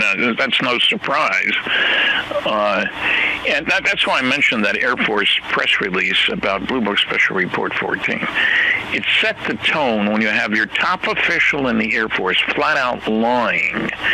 And then when I tried to get more from Colonel Weaver, who wrote that big fat report, he attacked the MJ-12 documents. You mentioned those. He wrote bogus on them. And when he was asked by the FBI, the FBI was worried of his classified information being leaked here. What's going on? And he wrote bogus on every page of the documents. And the FBI bought it. I filed a Freedom of Information Act request for all the information, notes, memos, and blah, blah, blah. You got to write in computerese. And I wanted any information to back up this conclusion that this was phony. In other words, that these documents were phony. We have nothing in response to your request. Very useful. It's crazy. You can get away with it if you work at it. Secrets can be kept. And look, I'm not saying the government should never lie, which may sound a little strange, but when we tested our first Avon at Trinity site in New Mexico in 1945, Didn't they say that was an earthquake or something? No, it was explained it away as an ammunition dump had blown up. That's right. Yeah, I've heard that. People had seen it from 100 miles away. The skies are clear in New Mexico, and that was one hell of a big firecracker, I'll tell you. And they got away with it. And I don't blame them for doing that. Certainly, the government was very worried about if the Japanese found out what was going on and what cities were going to be bombed, if any, they would move American prisoners of war to those cities. Yeah, I agree with you that in some cases, sure, it's okay to keep secrets, but if Roswell really happened the way so many witnesses recall it, it's the most significant event in human history. It confirms that we are not alone in the universe. Yes. And I don't believe that anybody has the right to keep that from us. That's what keeps me interested in this and keep digging. I keep digging and digging and digging. And unfortunately, you got to dig through so much garbage to get to any real... You noticed that, huh? Yeah. And Mr. Friedman, I want to take the time to thank you immensely from the bottom of my heart for taking the time to talk to us tonight. It's been an immense pleasure and delight to talk to you and learn more about this incredible subject. I want to wish you the best on your continued journey to find the truth. It's good to talk to somebody who knows something about the subject. Oh, thank you. I appreciate that.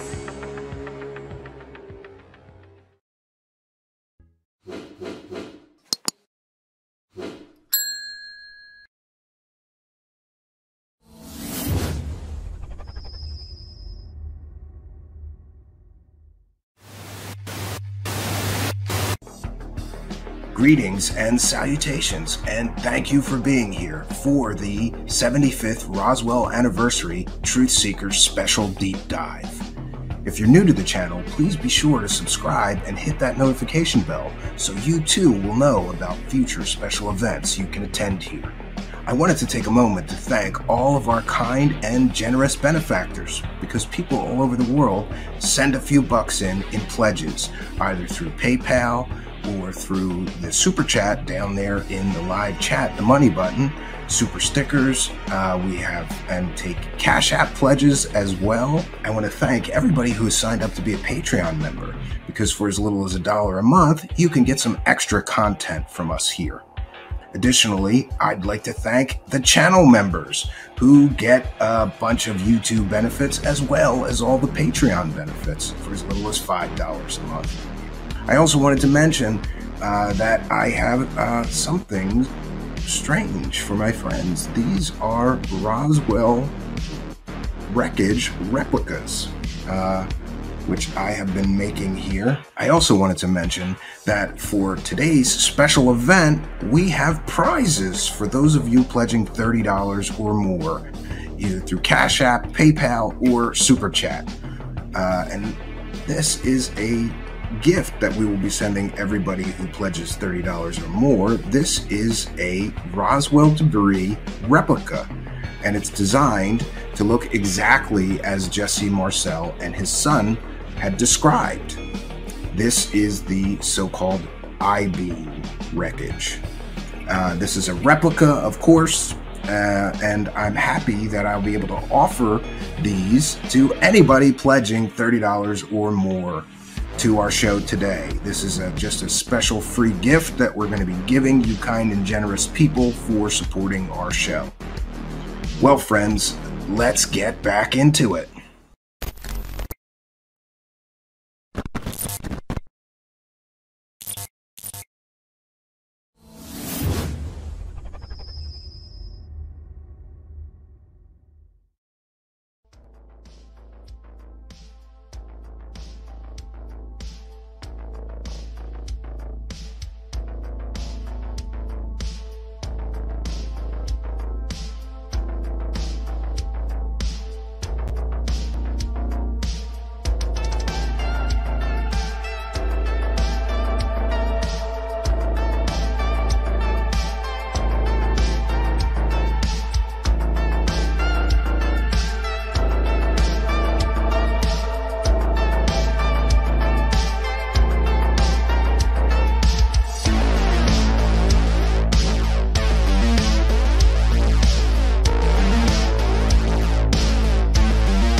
Greetings and salutations, friends, and welcome back.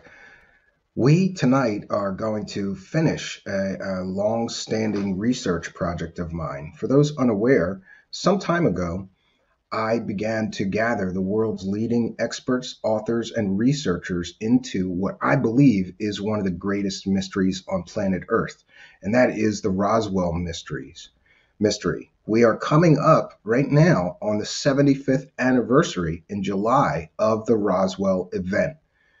Ahead of that anniversary, I thought I would gather all of the world's leading experts, authors, researchers, people who have really spent a great deal of time investigating the Roswell mystery. That mystery began 75 years ago, and it is one of the greatest mysteries on Earth. There is so much information to digest before you make up your mind, and I thought I would bring together all of the world's leading experts, authors, and researchers. And then on the 75th anniversary, for those unaware, we are going to broadcast the entire series in its entirety. Every author, researcher that I have interviewed, every bit of Roswell information that I can pack into that deep dive will be broadcast on the 75th anniversary of Roswell. Now, there is one person on my list that I have never been able to get to. He's one of my favorite researchers. He's an author, a UFO and aircraft historian, lecturer, and more. But I knew that he had some additional information, maybe information that none of us have heard before. And I have never heard him speak. I've heard him speak about Roswell, but it's usually part of a larger interview. You know, he'll discuss Roswell for 20 minutes and then move on to another topic. So tonight we have Michael Schratt, one of my favorite researchers, here to help us wrap up this incredible series. Let's bring him in here. Michael Schratt, welcome. Hi, Stephen. How are you doing? The rock star of ufology, Michael Schratt. Good to have you here. And I want to thank you personally. I reached out to Michael and I said, in good conscience, I can't finish this series without including Michael's thoughts on Roswell and really digging, I want to dig into his brain on this thing and see what he thinks. So, Michael, what do you think? Let's start there. Well, Stephen, thank you very much. I really like the work you do. I really do. You put some humor into it. You put education into it. And I really get a lot out of your videos. I really do. Well, thanks. Ditto to you. You're one of my favorite researchers. People ask me all the time, what researchers do I trust? I can count them on one hand. This one's Michael. This one's Michael Schratt of my one hand that I can count on researchers that I trust and think are providing accurate information. Mm-hmm. So I thought what we would do today is I want to try to present the Roswell case the best way I know how, as presented by the researchers, by the reference works. We're just going to run through the case and we're going to present it kind of word for word as is. And then later on, when we're done, I kind of want to provide a counterpoint. And the reason why I want to do that is, being a researcher, it is our job, it is our mandate to resist the urge to jump on a particular bandwagon, a particular narrative. So we have to be non-biased and neutral. That's our job. And in some cases, if the truth is unpopular or it's inconvenient, we still have to go down that road regardless. That's the goal here. I absolutely agree with you, and I've tried to keep an open mind. We've invited people who are true believers that it was an extraterrestrial event, who are convinced of it. We've invited Cal Korff, who's a huge skeptic, who says it's nothing but a weather balloon and hype. I've tried to keep an open mind, and I'm going to make up my mind after I have digested what everyone has to say. Mm-hmm, mm-hmm. Okay, so why don't we go ahead and get started, and we'll share the screen now.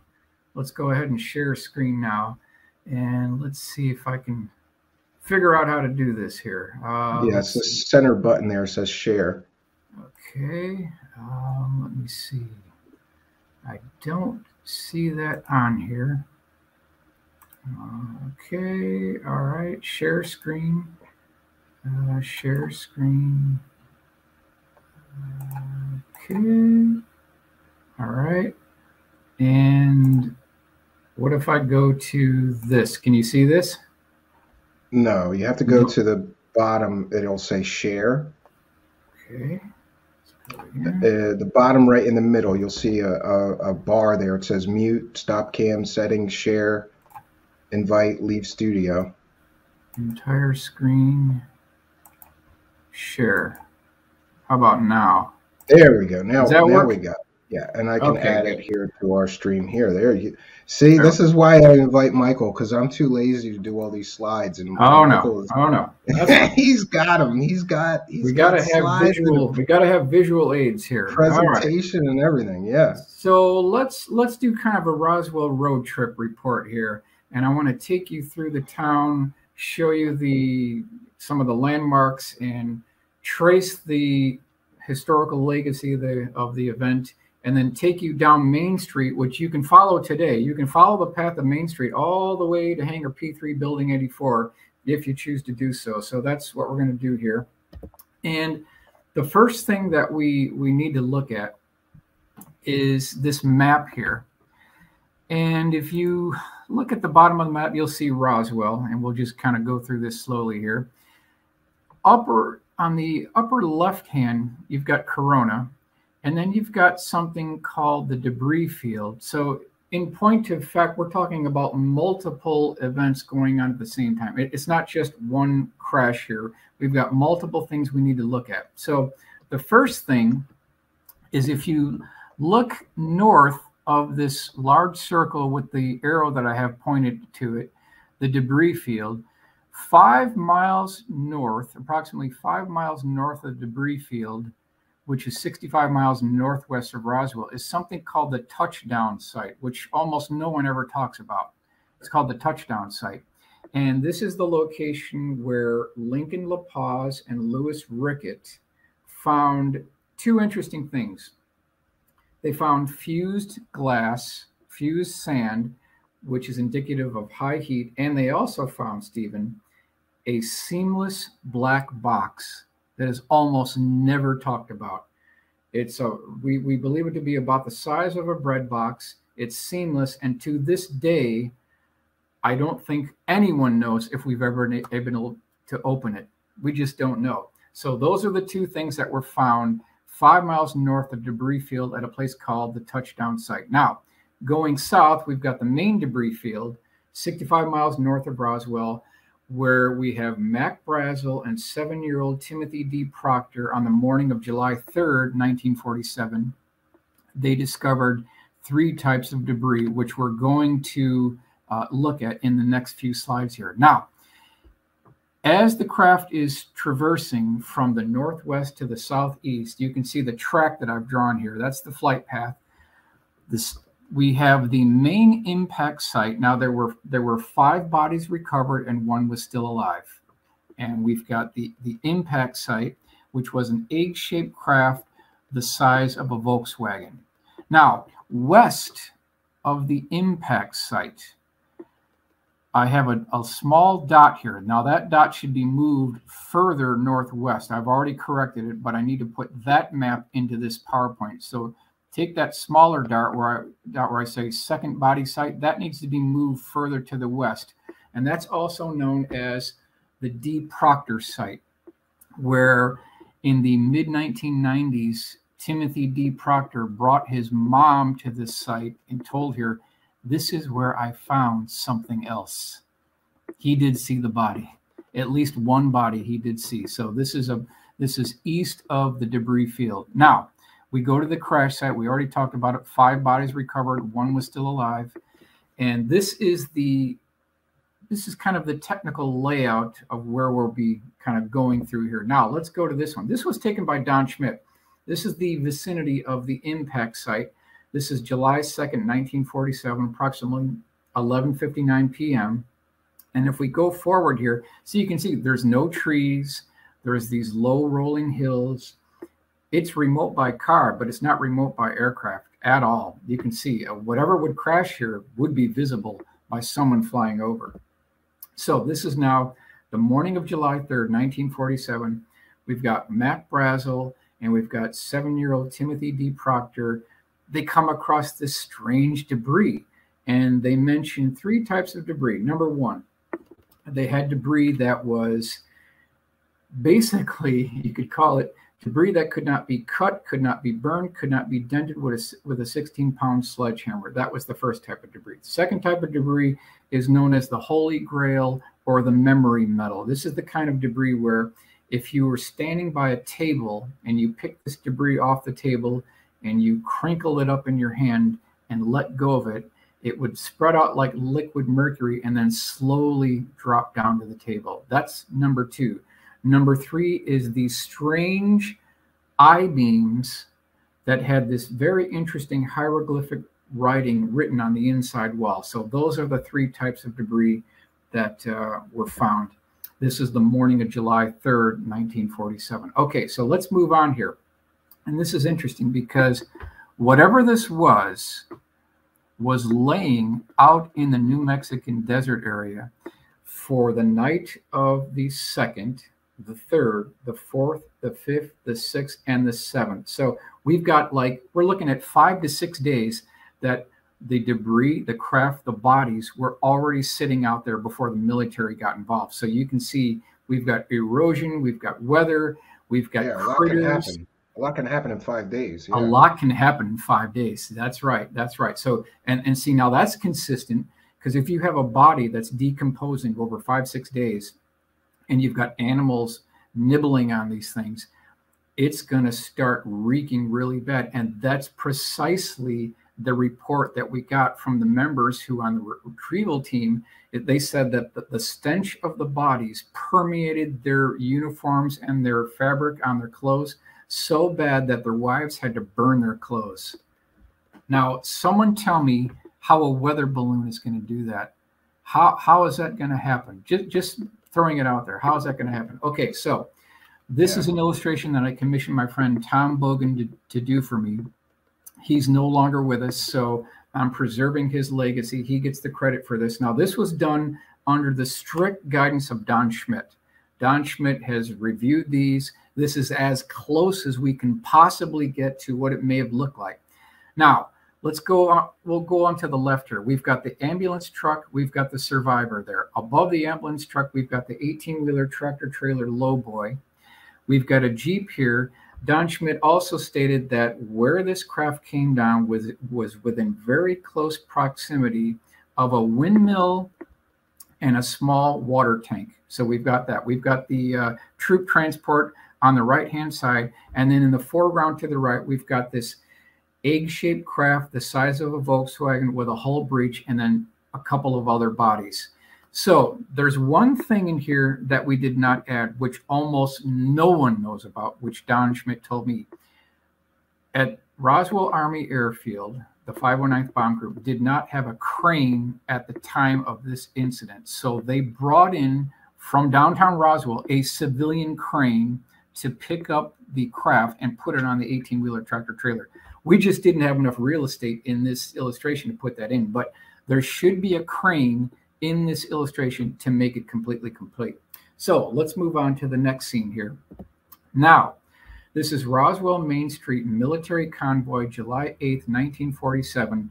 And we have this plus or minus 5 minutes because we've identified multiple eyewitnesses, including 2 paper boys who saw a very interesting convoy going right down Main Street. And you can follow that route today all the way to the base.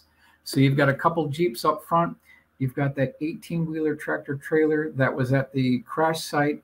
We've got a Jeep in back. But then there were multiple eyewitnesses that stated that there was this strange egg-shaped craft. It was about 12, 13 feet across. It might have been 8 feet tall. And they had a tarp over it. They had ropes covering it. And you could not see what was down here. But it did resemble this egg-shaped craft, and that's consistent with what we know about the actual crash site. So these things seem to check out okay. So we're tracking pretty good here. So let's move on. I want to take you inside the hangar now. So this is Roswell Army Airfield, hangar P3, building 84. This is approximately 15 minutes to 20 minutes after the 2 paper boys saw the convoy going down Main Street, which you can follow today. Now, in the foreground, we've got a few bodies here. Over to the left, we've got the child-sized casket. That was confirmed by Glenn Dennis, who got the order for the child-sized caskets from the base, which is interesting. Why, if it's a weather balloon, why would you have child-sized that makes no sense whatsoever. So the weather balloon explanation is quickly deflating here. It's quickly bursting. Off to the left, we've got that troop transport with debris. And here's the other thing. If this was a weather balloon, why would you have two teams of military police from other sections as well, crisscrossing the debris field for at least 2 days on their hands and knees? If this is just a weather balloon, that doesn't make any sense. Now, in the back, you've got the wooden crate that they're building, and they're going to put the bodies in the caskets, and the caskets go in the wooden crate. Off to the right, you've got the 18-wheeler tractor trailer with the craft on there on the low boy. Now, it's interesting to keep in mind that by the time we had the retrieval operation, the civilians got to, I'm going to back up a couple here. Civilians got here before the military. And so what that means is, to this day, Stephen, I'd be willing to bet that there are still some people out here, relatives of people who got to the debris field before the military got involved and the crash site. They picked up a souvenir and they still have it today. I'm sure. I would agree with you that somebody's got to have. Stephen? What do you think? I think that somebody's got this material hidden away, and after all these years, I don't believe that they were able to get it all. And just to clear up a little bit of confusion, because people are always confused by this, there's two separate debris sites, right? There's the one where everything was destroyed and it was literal little pieces that they had to pick up, and then there was the second site with what some people believe was some sort of escape pod or, you know, crew pod that you're describing here. But yeah, I would think that all those people involved, somebody would have put some of that in their pocket. Some of them would, you know, spirit it away, put it away, because this was a huge event. Like, this could be alien spacecraft parts. Yeah. I would grab some. Someone's got physical evidence right now as we speak, probably in the Roswell area, or they might have handed it to a relative or a cousin and then they moved away. But you can bet your bottom dollar that somebody has something. Now, they probably won't come forward. It might be a death wish, because now you're playing with the big boys. That's how you can get in trouble, when you have physical evidence, because the way this game is played is they don't care what you know, they care what you can prove. That's how this game is played. And if you have a piece of actual physical hardware, now you're in a completely different category. So that's something to keep in mind. And so we know why people haven't come forward, because it's a very dangerous thing to do. Now, let's keep in mind, when this is all going on, it was kind of a chaotic situation. You had multiple things converging at the same time. And by this time, the first body flight had already departed Roswell. This was in a C-54 by Pappy Henderson. The other body flight that we're going to talk about later is the straight flush B-29. So by this time, we're preparing the bodies for getting out of here. First body flight is already gone, went directly to Wright Field, Dayton, Ohio. Okay, so what they did next is they put the bodies in the caskets, the small statured child-sized caskets. Those caskets were put into the wooden crate, and the wooden crate was lowered into atomic bomb pit number 1. And then this is interesting, they put 2 perimeter screens around atomic bomb pit number 1 with MPs stationed both inside and out of both rings. And these MPs were told to shoot to kill anyone who tried to breach these perimeter screens. Now, I argue, why in the world would you shoot to kill someone over a that's standing guard with a wooden crate that reeks of decomposing bodies if it's a weather balloon? This doesn't make any sense. Even if it's a Project Mogul balloon, it still doesn't make any sense. Yeah, not shoot to kill. And it would have to be something a little more important and exotic than weather balloon parts or radar reflectors. Precisely. That's exactly correct. All right, so now we're moving on. This is B-29 straight flush, taxis over atomic bomb pit number 1, Roswell Army Airfield, wooden crate loaded into cargo bay. This is July 9th, 1947, flown to 8th Air Force Headquarters, Fort Worth, Texas. So you can see they're now bringing the crate up into the bomb bay of the B-29. This is straight flush. And what's interesting about straight flush is, if this story is true, if we really did recover extraterrestrial bodies, why did they scrap this aircraft? It's the most significant, historically significant aircraft in the world, and they got rid of it. This, I don't get it. I don't understand the logic. This should be preserved for history.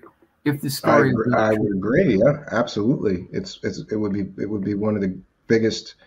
It would be one of the most important aircraft in aircraft history, because it would have flown these biological bodies of otherworldly beings to Wright-Patterson.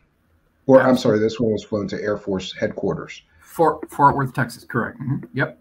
All right, so now B-29 straight flush flew the Roswell bodies to 8th Air Force, Fort Worth, Texas, scrapped July 1954. So I just can't get over the fact that this is like the most significant airplane in history. I mean, arguably more significant than the Wright Flyer that's hanging from the Smithsonian right now, the Air and Space Museum. This is even more significant than that, but yet it's gone. Okay, well, so this is the model aircraft display at the Roswell Air Center, and you can see all these really nice aircraft here. But take a look on the top shelf here, and I'm going to zoom in.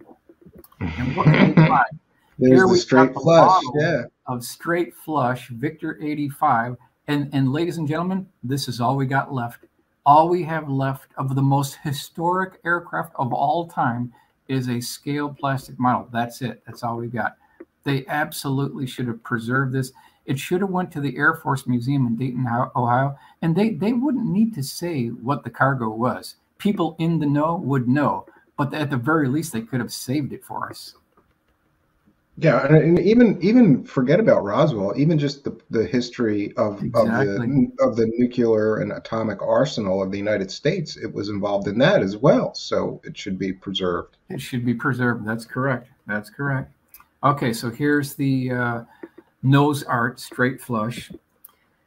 And then we should talk about the C-54. Now, at least 2 bodies were flown directly from Roswell Airfield to Wright Field, Dayton, Ohio. It was not known as Wright-Patterson Air Force Base yet. It was still known as Wright Field. And this was flown by Pappy Henderson, who was a very good pilot.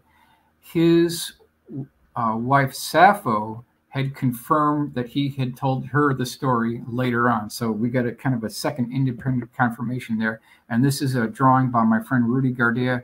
And here we've got Pappy Henderson overseeing the loading of the body into the C-54. So we just wanted to kind of... Yeah, and just to be clear, this is an on-the-record witness who gave his testimony that this is what he witnessed. He went on the record to say this is what he witnessed, and he flew this where he flew it. I mean, he told his wife Sappho years later, sometime around 1983, 86 timeframe, when they saw it on the supermarket checkout. So, you know, it all really boils down to eyewitness testimony in many cases when we don't have physical evidence. How much do you trust your fellow man, your fellow woman, your fellow library research assistant, reference librarian? How much do we actually trust these people? I just don't think that Pappy Henderson would be promoting a lie. I mean, he's an ace World War II pilot. This has always bothered me when the skeptics say, well, you know, so these people said these things doesn't mean it's true, or they made it up, or they're trying. This guy has not really profited from his story.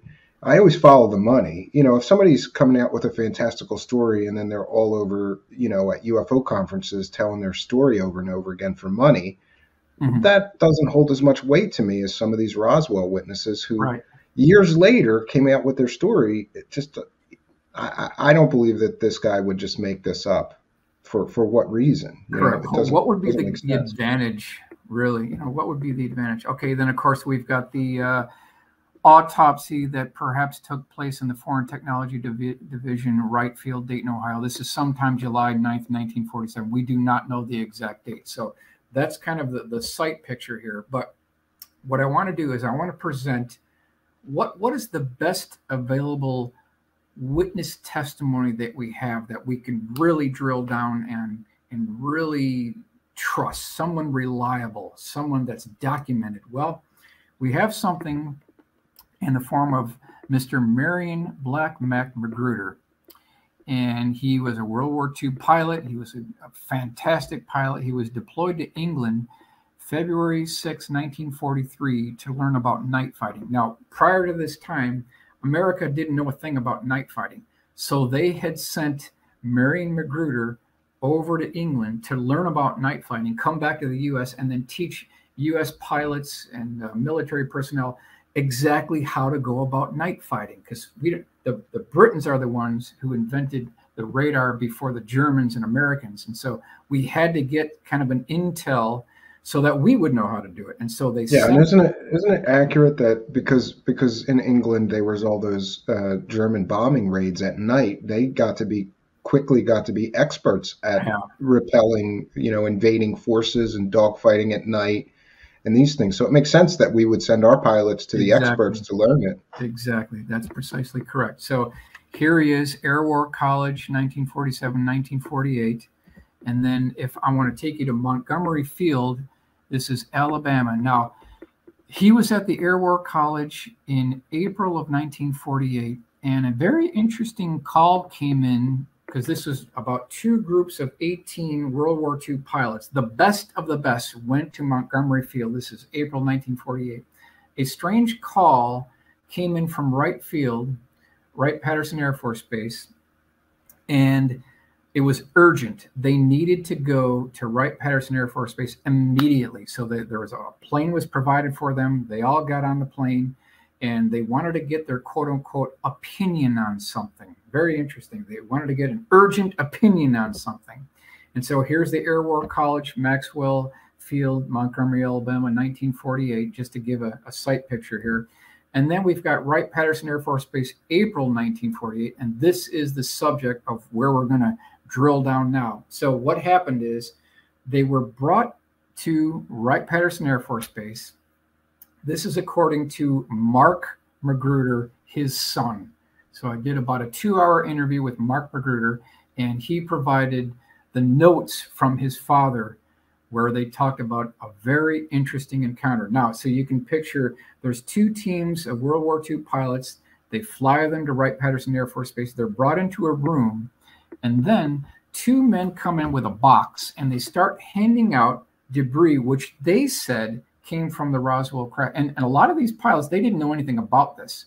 They weren't even involved, but they start handing out this debris, and these pilots, they're holding this debris in their hands, and they're looking at it, they're feeling it, they're wondering where actually it came from, what its properties were. Now, when all that was done, the debris was gathered, put back into the boxes, and then this team of 2 teams of 18 World War II pilots, they are led down this corridor at Wright-Patterson Air Force Base. They make a left-hand turn, and they're brought into this somewhat medium-sized room with no windows, but on the back wall, there's this one-way mirror where you could look inside, but whatever was there could not look back to you. And what they ended up seeing was the survivor. So here's the survivor, April 1948, drawing by Rudy Gardea. Can you imagine seeing the survivor of the Roswell crash? They also saw debris, the survivor. There were other bodies that were deceased that they also saw as well, because I confirmed that with Mark. He saw the survivor and the deceased corpses as well. He was described as squiggly. He kind of had this Casper the Ghost look, oversized eyes, kind of a 2 little dimples for a nose, a slit for a mouth, hairless, 3.5 to 4 feet tall, and really having this squiggly, long arms, almost, you could say muscle tone was very weak, but that's what he described back in April 1948. Now, is there any evidence to back this up at all? Is there any paperwork? Well, Mark actually sent me his father's documentation for the Air War College, 1947, 1948, and it turns out, yes, he was there. He was there. Here's the actual Air University College, Montgomery, Maxwell Air Force Base, Montgomery, Alabama. We've got the date here. They talk about the seminars that they were. Yeah, he's got a seminar looking at aliens, but it's awesome that he has the paperwork back Yeah, up. we've got the To paperwork prove that he back was it up. actually there. It tells you what room it was in at Wright Field, at Wright-Patterson Air Force Base, what the subject was. And we'll go down here. Here's the daily planner here. So you got Monday, Tuesday, Wednesday, field trip to Wright Field. So this is confirming evidence that Marion Mac Black Magruder was indeed there the time that he stated that he was there. This is pretty much bombshell conclusive evidence that they were actually there. Here, they even give you the names of the people involved, some of the lecture descriptions here. This is Wednesday at 10:10. Lecture room number 1, current tactics of air operations. And you know, we can go through all these. We won't read them all, but it's very good evidence. Now, here's Mark Magruder, son of World War II pilot Marion Magruder. Did a 2-hour interview with him. And here's the Kentucky Hall of Fame, Marion Milton Magruder, 1911 to 1997. So just to prove that I did interview the gentleman. He's a real person. Here's some of the medals that he received as well. And then we want to go to this one here. So this is July 20th, 1969. Neil Armstrong is, this is Buzz, but landing on the moon. And right between a break in the coverage, Merritt Magruder, another son of Marion Magruder, they walk out to the porch. And the son turns to the father and said, you know, I wonder, they're looking at the moon. I wonder if there's anybody out there. I wonder if there's any other life in the universe. And here's some of the statements that were made by Marion Black Magruder. Quote, I just know, I know for sure. One day you will know we are not alone in this universe. I can't tell you about it now. Someday maybe I can tell you. Statement to son Merritt during Apollo moonlighting, July 20th, 1969. Then he goes on here, quote, I was at the Air War College when all this happened. I know all about it. I want to see what the show is all about. Then maybe I can tell you more. My whole class was made privy to that information. We will watch the show. I can't talk about it now. It's top secret. We will talk about it once I see what they reveal on the show. So this is statement in 81 or 82 during a commercial break for Dallas, highlighting a promo regarding a break documentary on a possible UFO crash in Roswell during 1947. So here he's talking about being there and being privy to the information. Let's go on here. Quote, it was not like the aliens depicted on TV, except for a large head. Instead of gray in color, this being was more flesh tone, wearing a flight suit, human-like, but not like any human being I've ever seen. Squiggly, clearly not from this planet. He goes on here, quote, they were all small in stature. So there you go right there. He used the word they, so it's more than one. Humanoid, somewhat Asian looking. Clearly they were not of this world. We all knew they were not of this world. They had extra long digits with suction cups at the end of their fingers. Their arms were this and long, out of proportion, longer than human. Their elbows were a lot further down. They were like little children without any hair, about 4 feet tall. They had almond-shaped eyes, a little larger than human. The mouth was just a small slit, not much of a nose, no ears like some of the drawings. And then I thought this was very interesting. Quote, they all think the bodies are at Wright-Patterson Air Force Base, but they are at Eglin Air Force Base in vast underground cold storage vaults there. Statement after watching a documentary about Roswell. So he was privy to the fact that that's interesting. There was definitely something at Wright Field, but that's not the only location. There was something going on at Eglin Air Force Base with bodies. And then we've got pretty much confirming evidence indicating that other repositories for UFO crash retrievals and bodies are at the very least MacDill Air Force Base, Tampa, Florida, Langley Air Force Base, Virginia, and Homestead Air Force Base, Florida as well. So you can see that they spread these assets out so they don't have single point failure. Well, it would make sense, wouldn't it, that they would first, when this event happened, they would first take it to a very secure location first before they figure out where the final destination is going to be. And yes, spreading it out so that they have, they don't lose they don't lose the samples of these biological entities. I would want to spread them out as well. I would send one to each. If you had 5 bodies, send one to send them to 5 different bases so that we preserve them. And isn't it interesting? Some of them may have went to Florida because there's that famous story of Jackie Gleason claiming Homestead Air Force Base. We've got Homestead Air Force Base. Yeah, he claimed that Jackie Gleason claimed to have seen an alien in an Air Force base, and he was so upset he couldn't eat for weeks. He was a change man. He was a change man. That's correct. That's correct.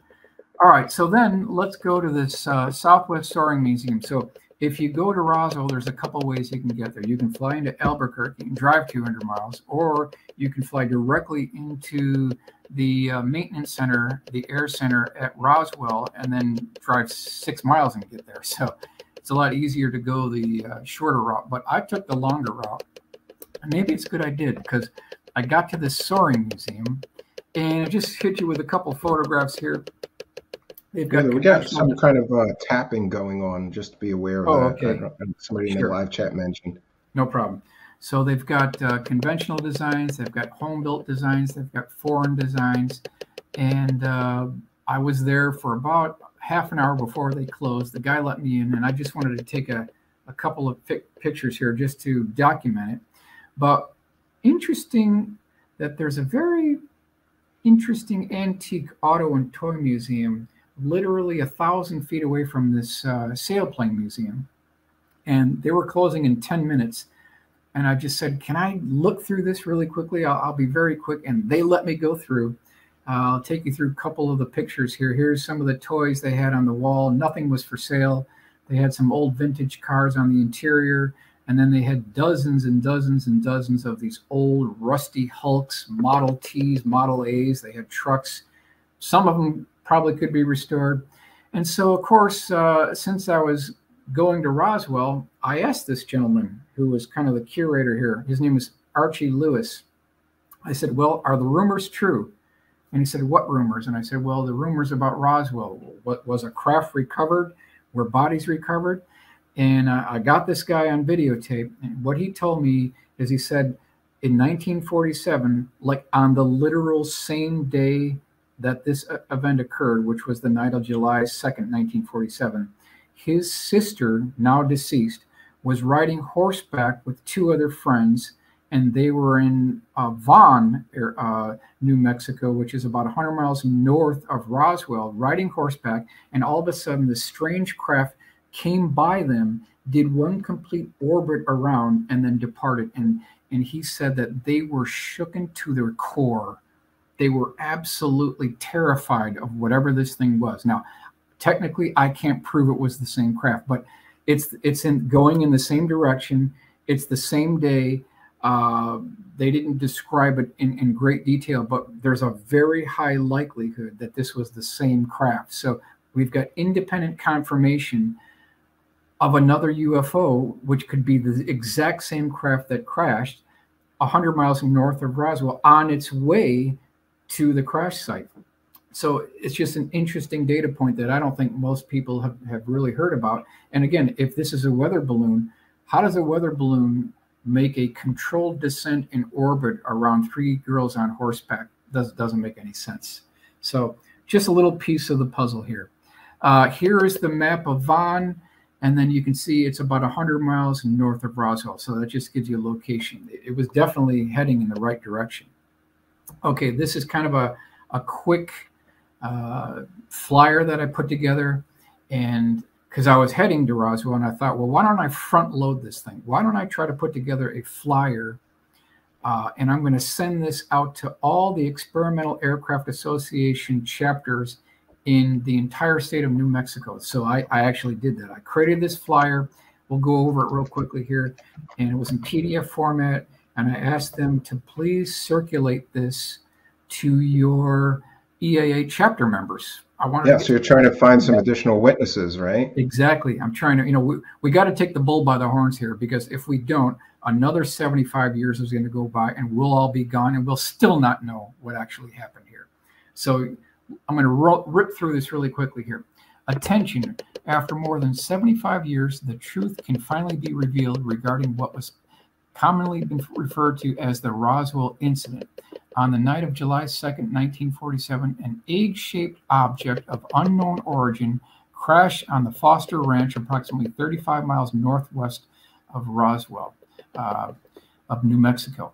The craft measured approximately 13 feet across and had a brushed aluminum exterior surface. On the morning of July 3rd, local rancher Mac Brazel discovered mysterious debris scattered over the ranch.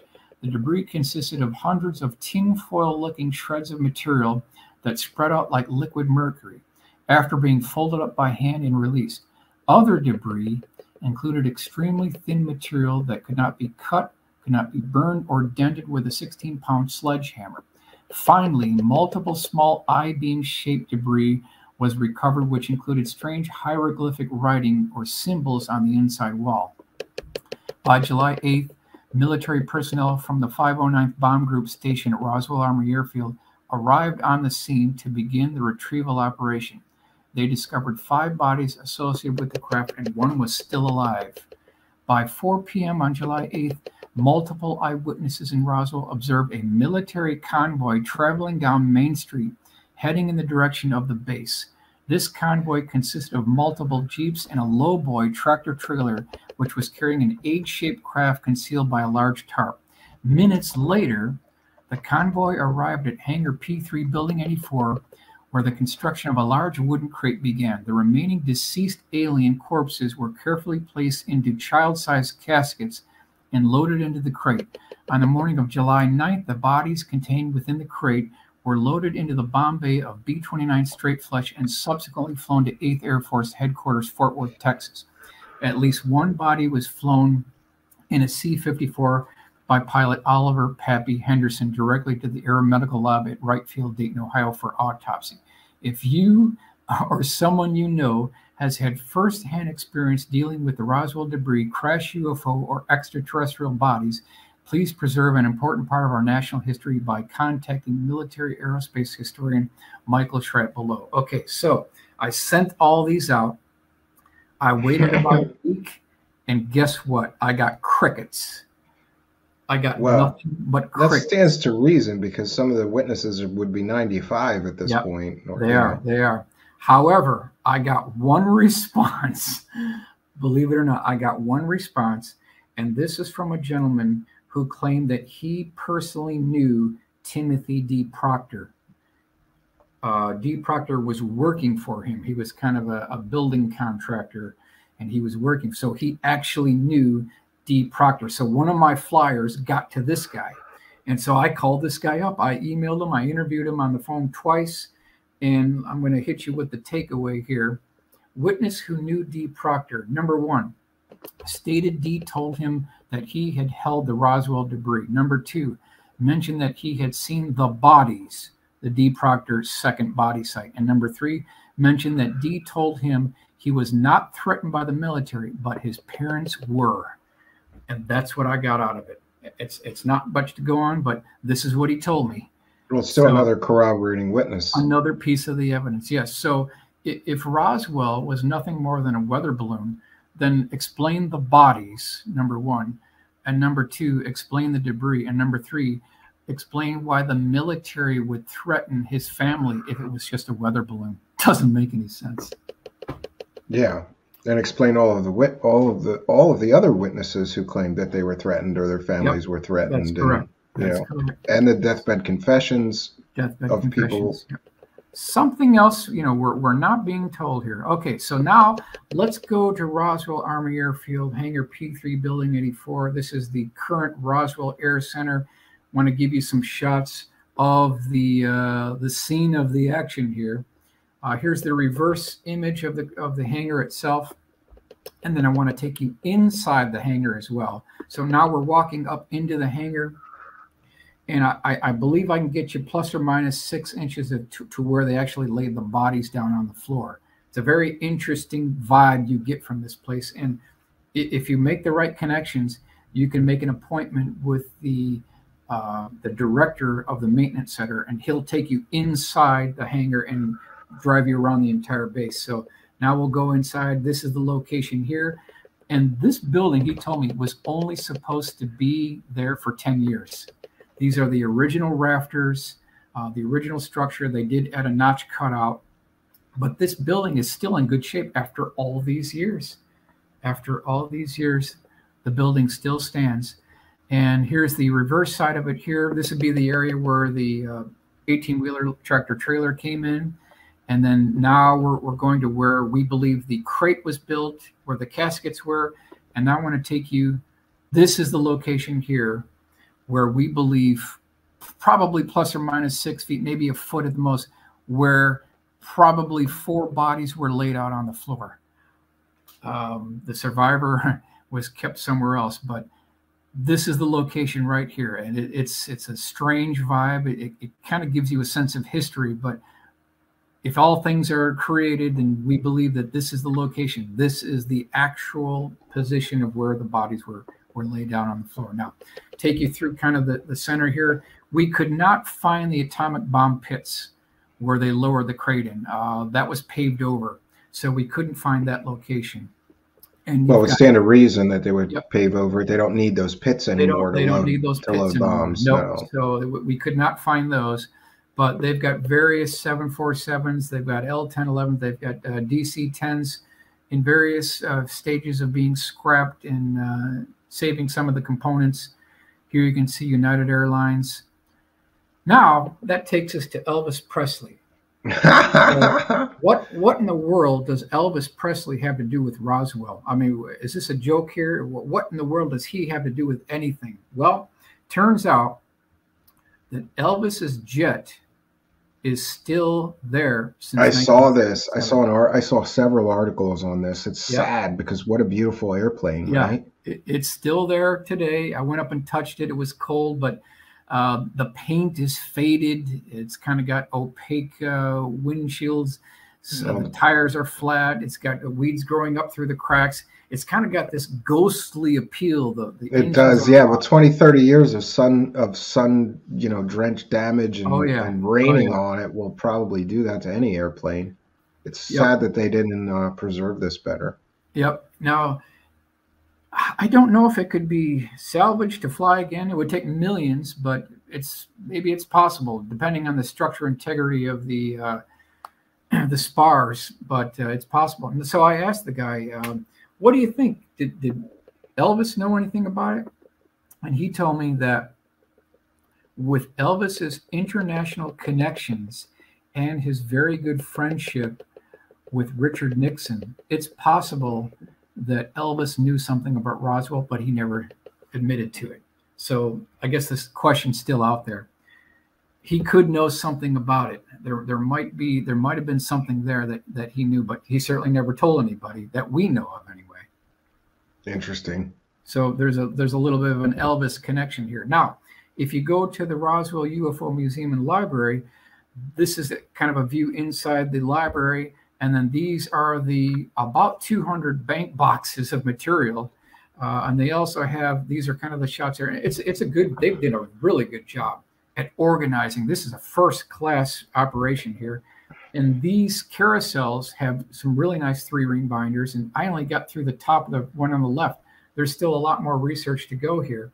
So that's just kind of a highlight of the Roswell trip. Now, what I want to do now, Stephen, is I want to switch gears here, and I'm going to go through a couple of. Your desktop is worsely organized than mine. Yeah, there you go. There you go. All right, so let's go into this final revised, and I'm just going to run through a couple of points here. Now, this is kind of the questions I want to ask here. Okay, so I'm going to run through these really quick here.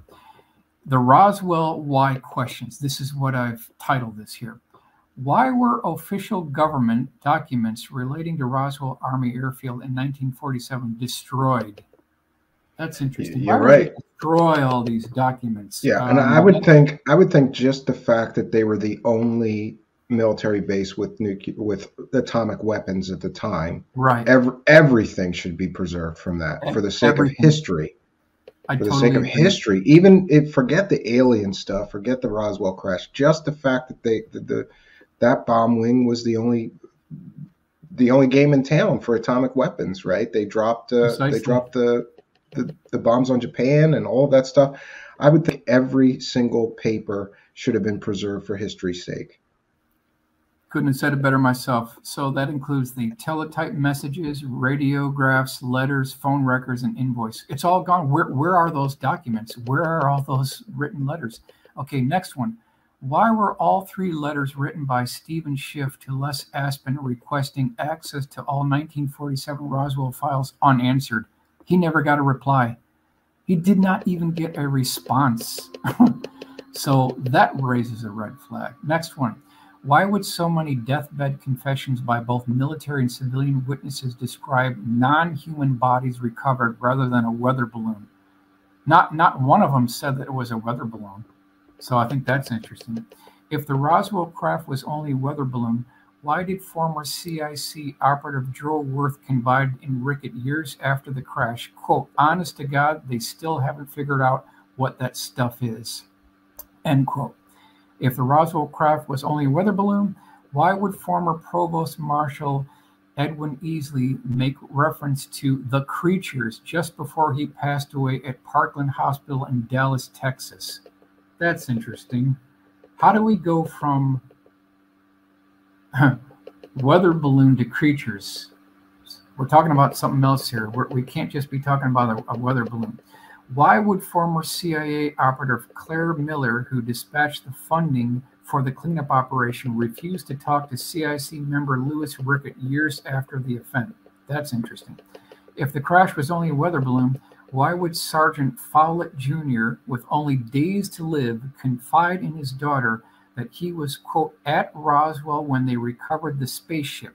I was involved. It's all true, end quote. That's interesting. That's interesting. And I tend to one of my favorite books on Roswell is this Children of Roswell. Mm-hmm. Because it tells a lot of these deathbed confession stories. And I just don't see people at the end of their life going, you know what I'm going to do? I'm going to make up a story about aliens.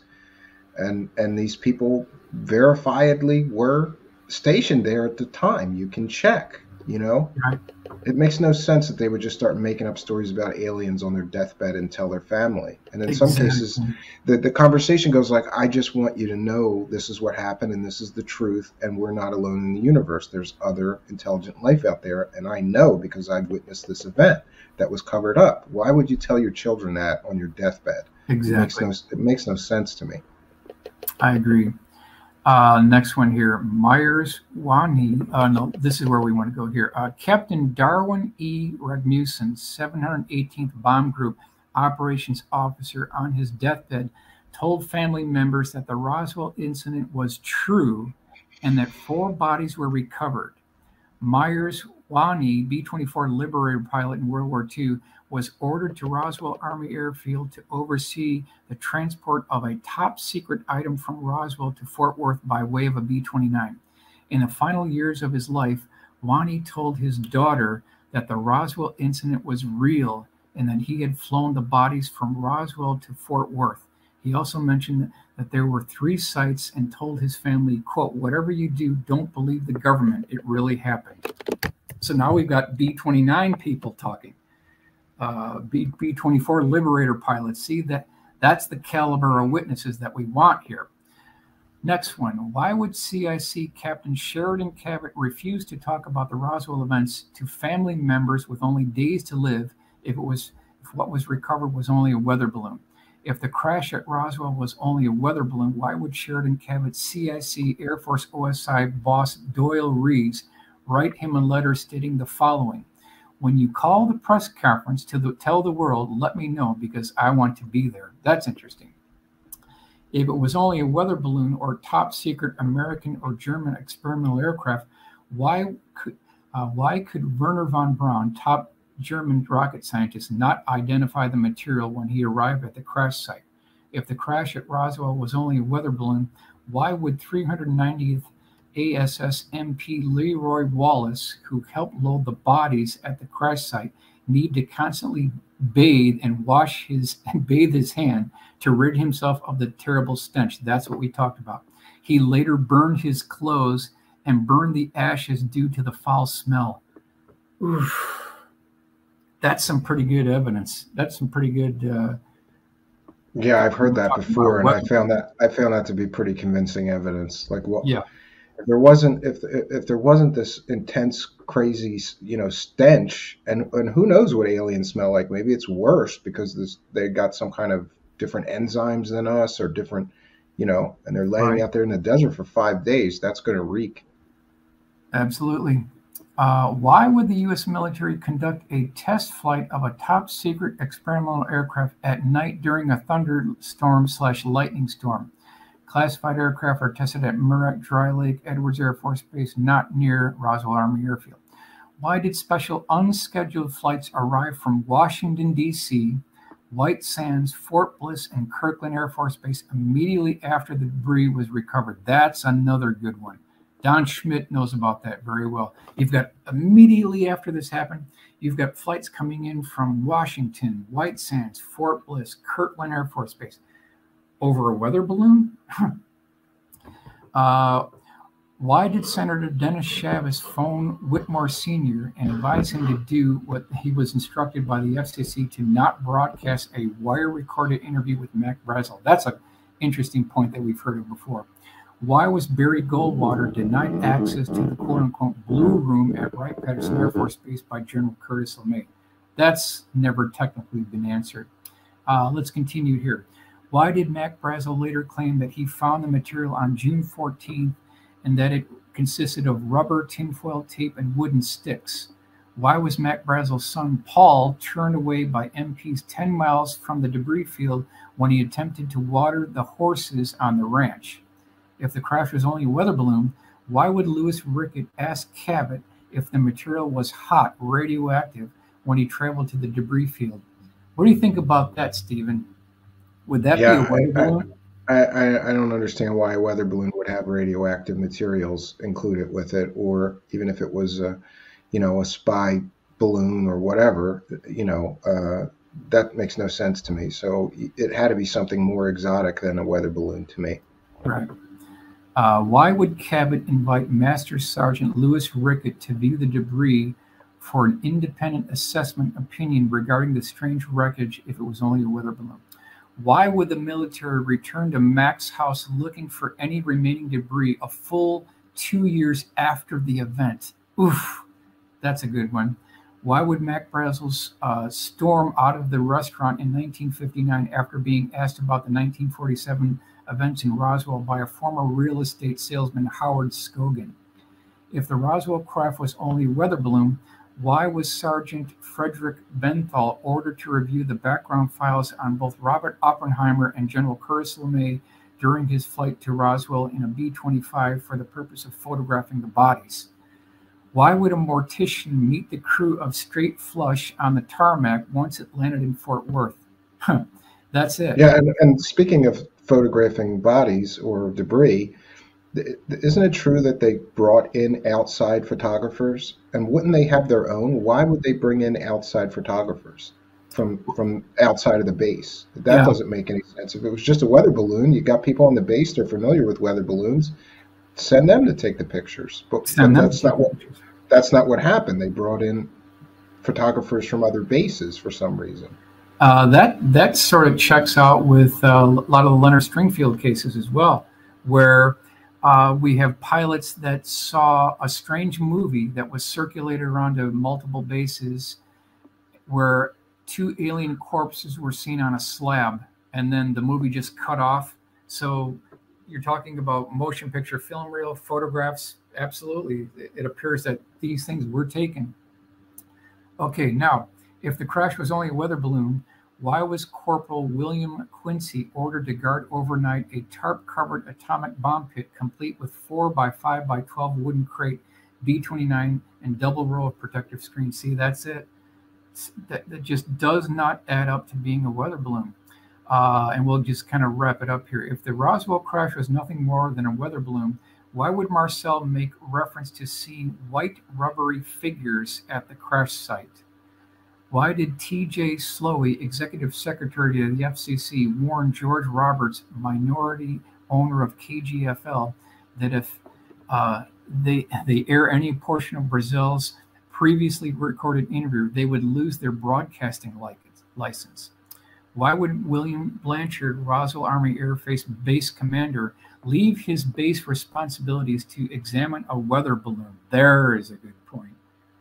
He wouldn't bother. Why was Mac Brazel abducted by MPs directly off the Roswell downtown streets? Why did Bill Brazel, Mac's son, state that his father was never the same after the event? Why did CIC Captain Sheridan Cabot prohibit Marcel from gaining access to his official report? If the crash at Roswell was just a weather balloon, why did Sheridan Cabot slam his fist down on the table and storm out of the room during Thanksgiving dinner decades after the event, when his son, Joseph Cabot, asked him what happened to the black box that was recovered near the debris field? So when you put this all together, it's clear we are not talking about a weather balloon here. There's something else going on. Yeah, I would tend to agree with you. Something else going on. Okay, now, couple things that we want to do to be neutral here, to be completely neutral. Let's look at a couple of other pieces of evidence here. And I've kind of termed this Roswell Part 10 in a long series that I did called Roswell Revelation.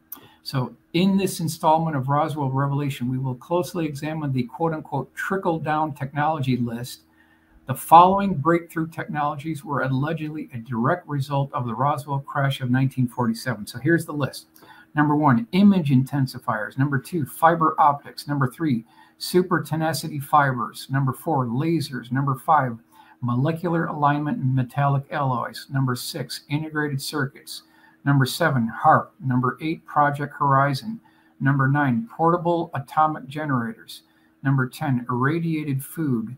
Number 11, third brain guidance systems, EBE headbands. Number 12, particle beam Star Wars anti-missile energy weapons. 13, electromagnetic propulsion systems. 14, depleted uranium projectiles. And number 15, Velcro. So, however, were these breakthroughs really the product of reverse engineering and alien spacecraft, or did they have a more earthly antecedent prior to? So, if we look at the breakdown here, let's look at the first one. Night vision. We've got Dr. V.K. Zworkin, father of night vision. Night visions and infrared systems were used on German Panther tanks prior to Roswell 1947. They were actually employed in 1943, 4 years before the Roswell incident. So we need to address that. That's something that has to be looked at. Next one. Yeah, these claims of technology derived from the Roswell crash, I've never believed, because I've independently, it looks like you've done some of the same work that I did. I've independently looked into. Right. And what I found is most of these technologies either already existed or they're well on their way to becoming reality before or nearly after the Roswell event. I know. And, you know, it's an inconvenient truth, but we can't deny it. Even if it's unpopular, we still have to examine counterpoints, because we have to be neutral. We absolutely have to be neutral. We look at fiber optics. 1884 illustration of a, quote, light pipe by Alexander Graham Bell. So the beginning workings of fiber optics date back to 1884. Here's the photo phone. They talk about this, 1842. Interesting. You got it further back than me then. Okay. We've got lasers here. Roof Wiederow, and this is the document here. Quote, cascade principle described in document, German document, as far back as 1917. They studied studies in Germany in the late 1920s. They go into the historical legacy of the cascade principle, which is the forerunner to the laser. So they were already looking at this very early on. Transistor and integrated circuits, German Klystron tube 1940 to 1941, and then photographs of German semiconductor chips. This predates Roswell by 6 years.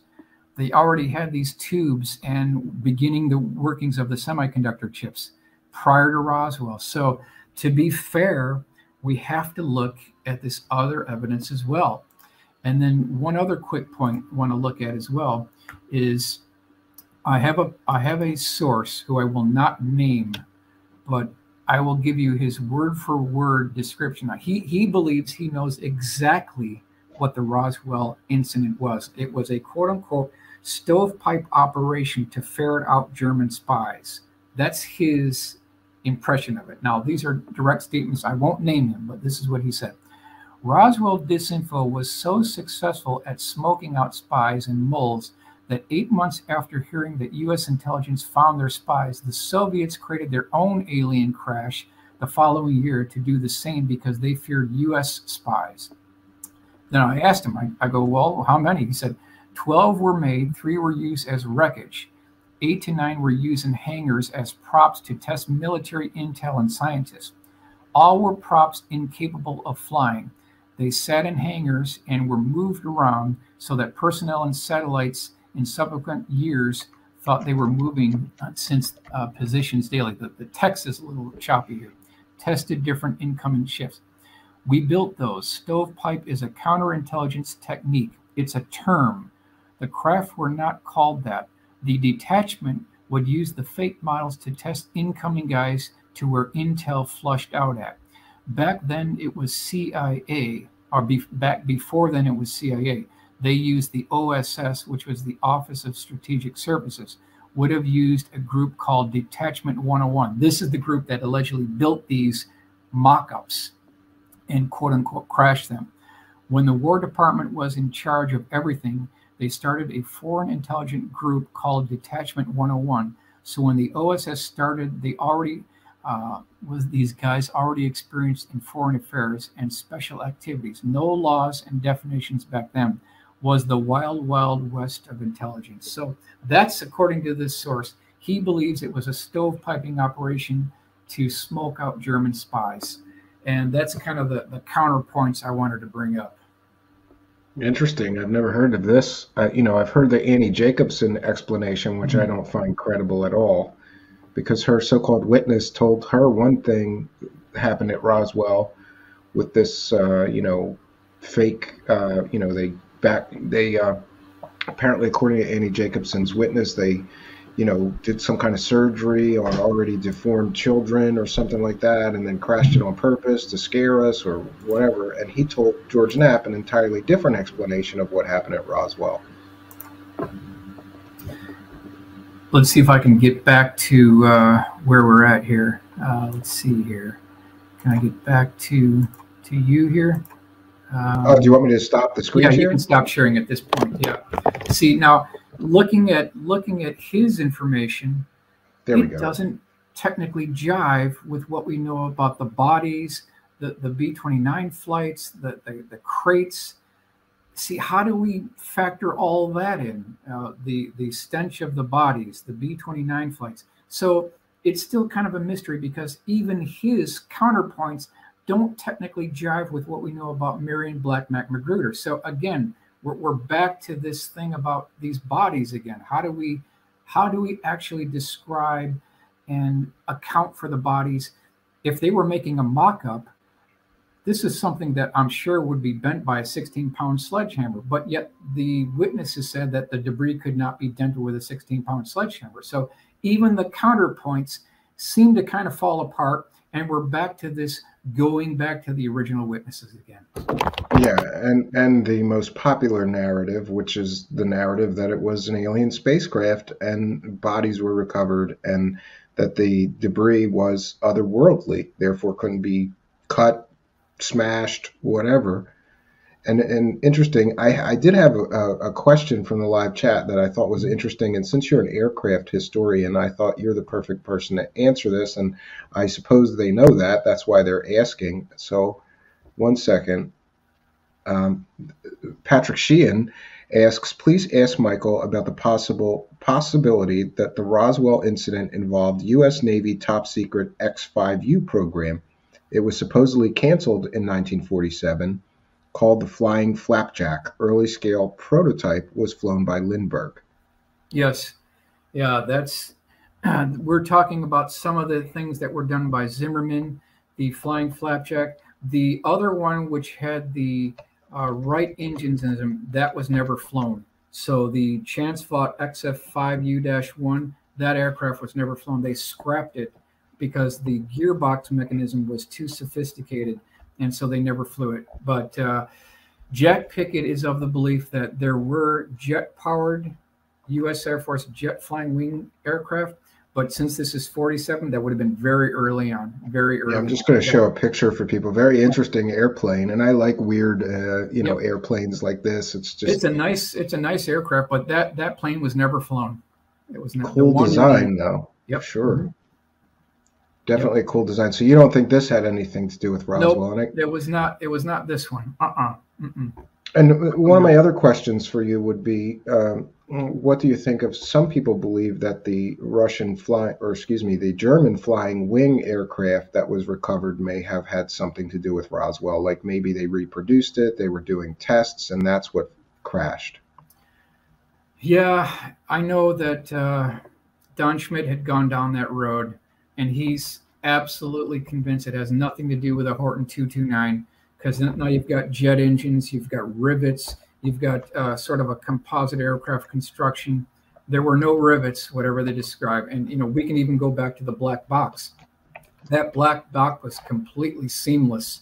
So there were no rivets. There were no fasteners. Probably weren't any weld marks.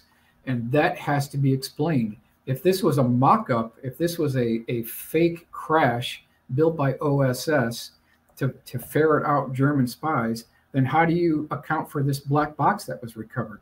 How do you account for the fused glass that they found indicative of high heat? So there's a lot more going on here, and I'm going to remain neutral. I'm not going to jump on plus or minus. I'm going to continue doing the research, and wherever the truth leads, whether it's unpopular, it's inconvenient, I'm going to go with that.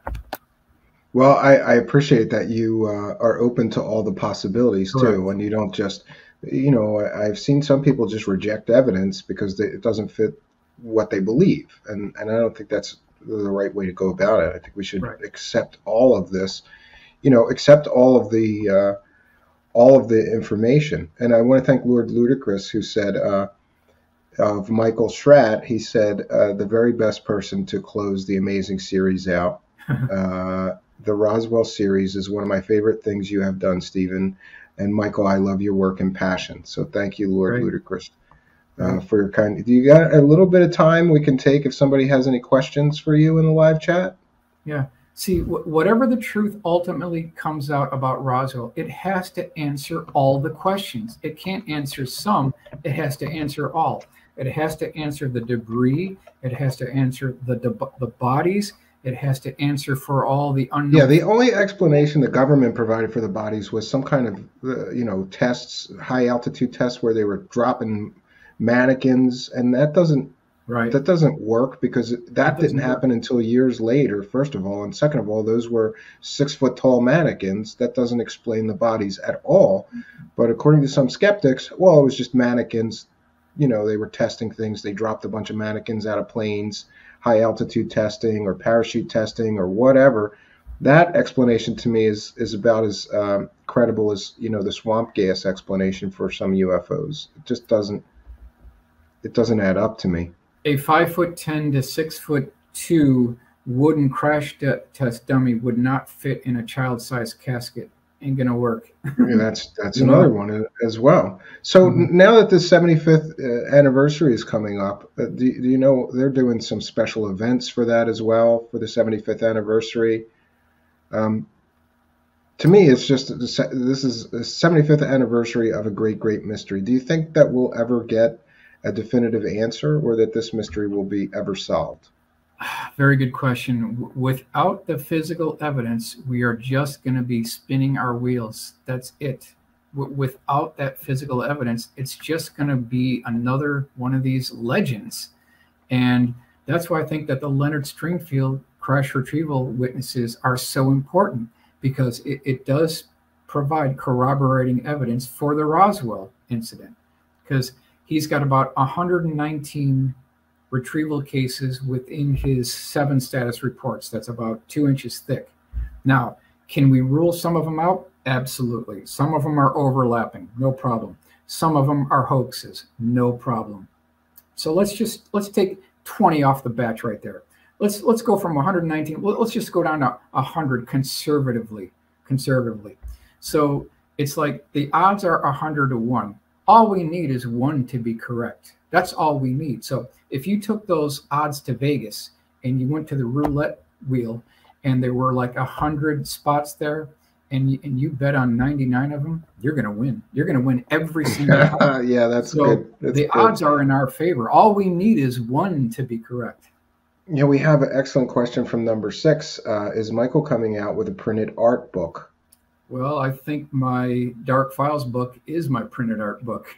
Yes, but at first that was an ebook. I've just now learned that you've got it. You've got a printed version available. It's available on Amazon, right? It's printed all right. I'm a terrible show host. I will put the link to your okay. Amazon book in the description of the video. But you can just search on Amazon for Dark Files, Michael Shred. It'll pull right up.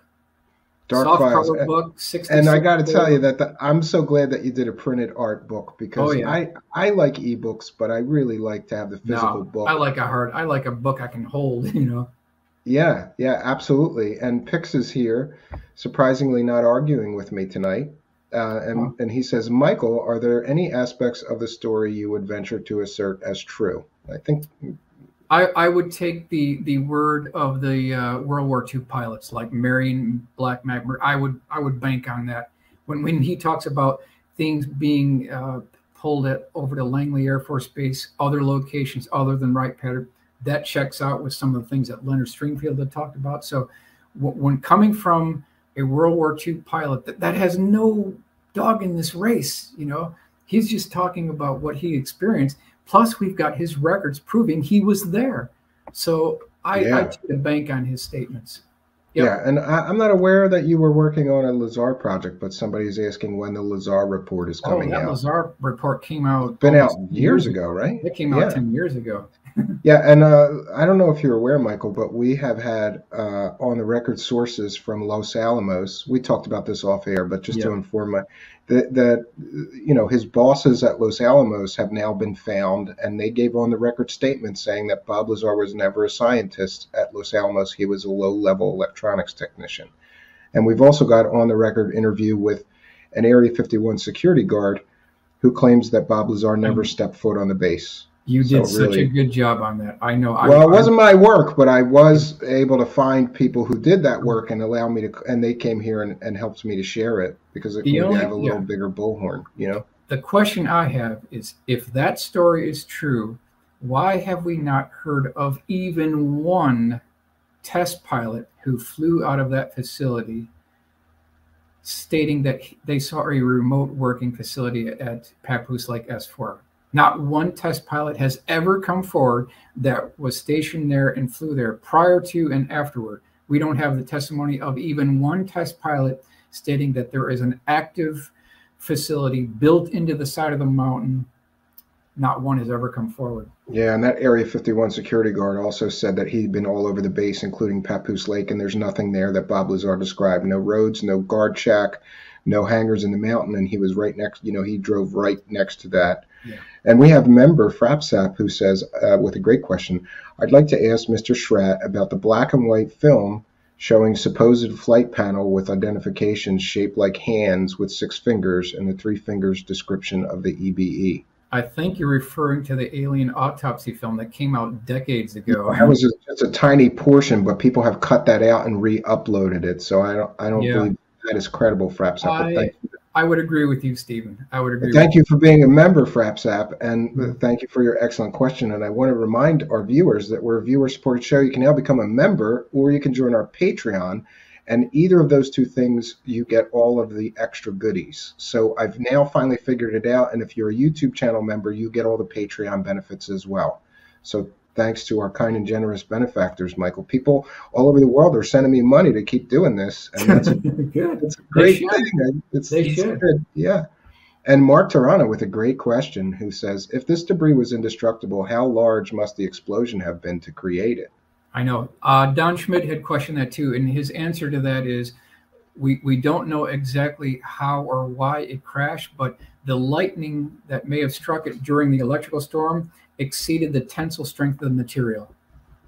So well, that makes sense. You know, a lot of people are very critical, saying they came all the way here from another world, but they somehow crashed when they got here.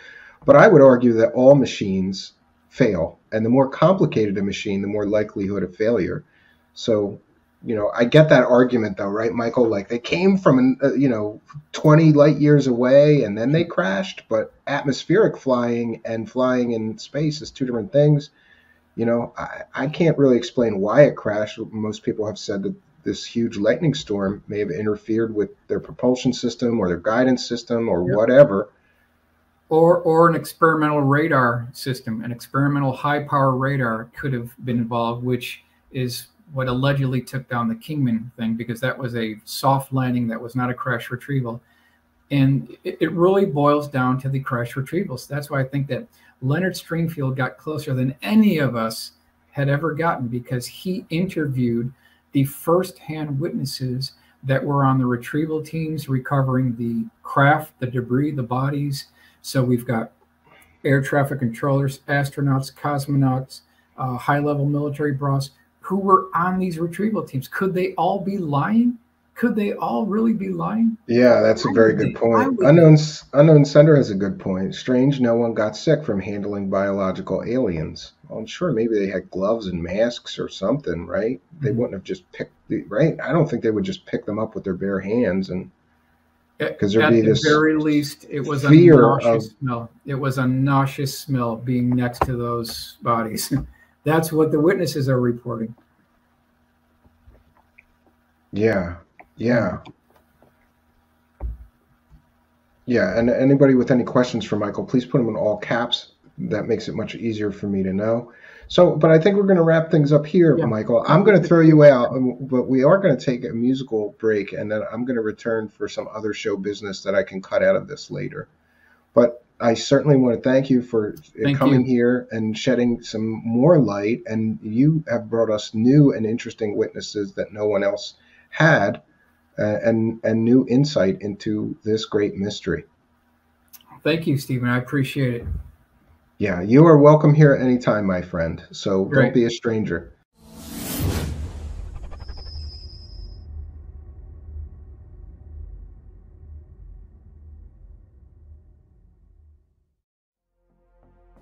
The government's explanation into what happened at Roswell, in my view, is laughable at best. First published in 1997, the Air Force published their findings, called the Roswell Report, Case Closed. And in their report, a very skeptical report, I might add, they completely and totally dismissed almost all the witness testimony. They made wackadoo explanations for what really happened, conflating people seeing alien bodies with some kind of top secret high altitude tests where they were dropping dummies from high altitude balloons. And importantly, those tests didn't occur until 1953, some years after the event in 1947. The Air Force offers no explanation other than to say that people conflated times and dates and different events somehow. I'm not buying it. I believe that the Air Force largely tried to explain away all the evidence, ignored an incredible amount of eyewitness testimony, or simply tried to explain it away with no justification for explaining it away. This government explanation, Roswell Report, Case Closed, I believe is laughable in its attempt to explain away what happened in Roswell in 1947. I also found a laughable video explaining away the entire Roswell mystery that was put together by government sources in order to let the public know that Roswell was nothing special, just a weather balloon. I don't buy it, friends, but I'm presenting their explanation here in our Roswell Deep Dive for the purposes of education and history. You decide. Is the government being truthful here, or are they trying to continue a decades-long cover-up?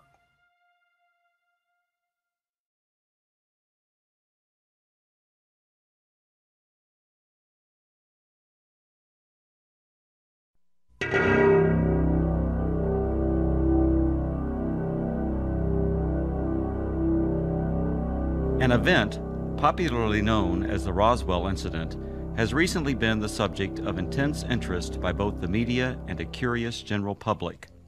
In recent years, numerous speculative books, magazine articles, television programs, a made-for-TV movie, 2 UFO museums, fraudulent documents, and even an alien autopsy film have emerged to exploit the media fascination with the Roswell incident. The story has even gained international attention.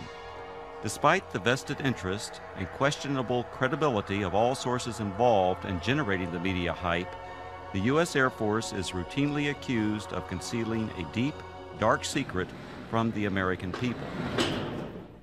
In early 1994, New Mexico Congressman Stephen Schiff requested the General Accounting Office initiate a records review.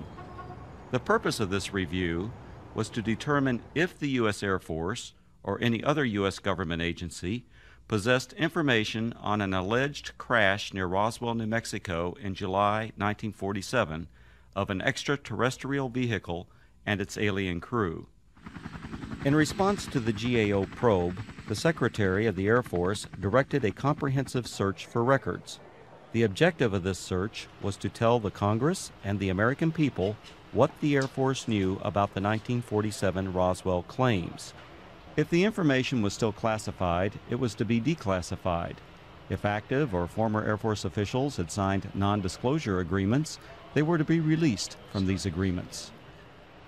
The resulting 800-page report was completed in July 1994.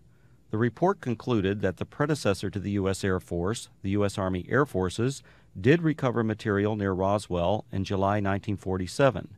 What was recovered was not the remains of an extraterrestrial spacecraft and its alien crew, but debris from a then classified Army Air Forces research project codenamed Mogul. Begun in 1946, Project Mogul was a top-secret attempt to acoustically detect suspected Soviet nuclear explosions and ballistic missile launches.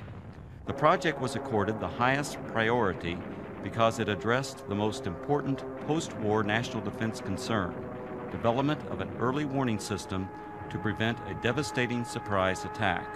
Mogul used an odd assortment of naval acoustical sensors, radar reflecting targets, nylon fibers, and other equipment carried aloft by a train of weather balloons extending over 600 feet. Claims that the U.S. Army Air Forces recovered a flying disc near Roswell in 1947 were based primarily on a misidentification of the radar targets, a standard element of weather equipment adapted for use on the long Mogul balloon train. In June 1947, the oddly constructed radar targets were found by a local rancher who later reported the equipment as a flying disc.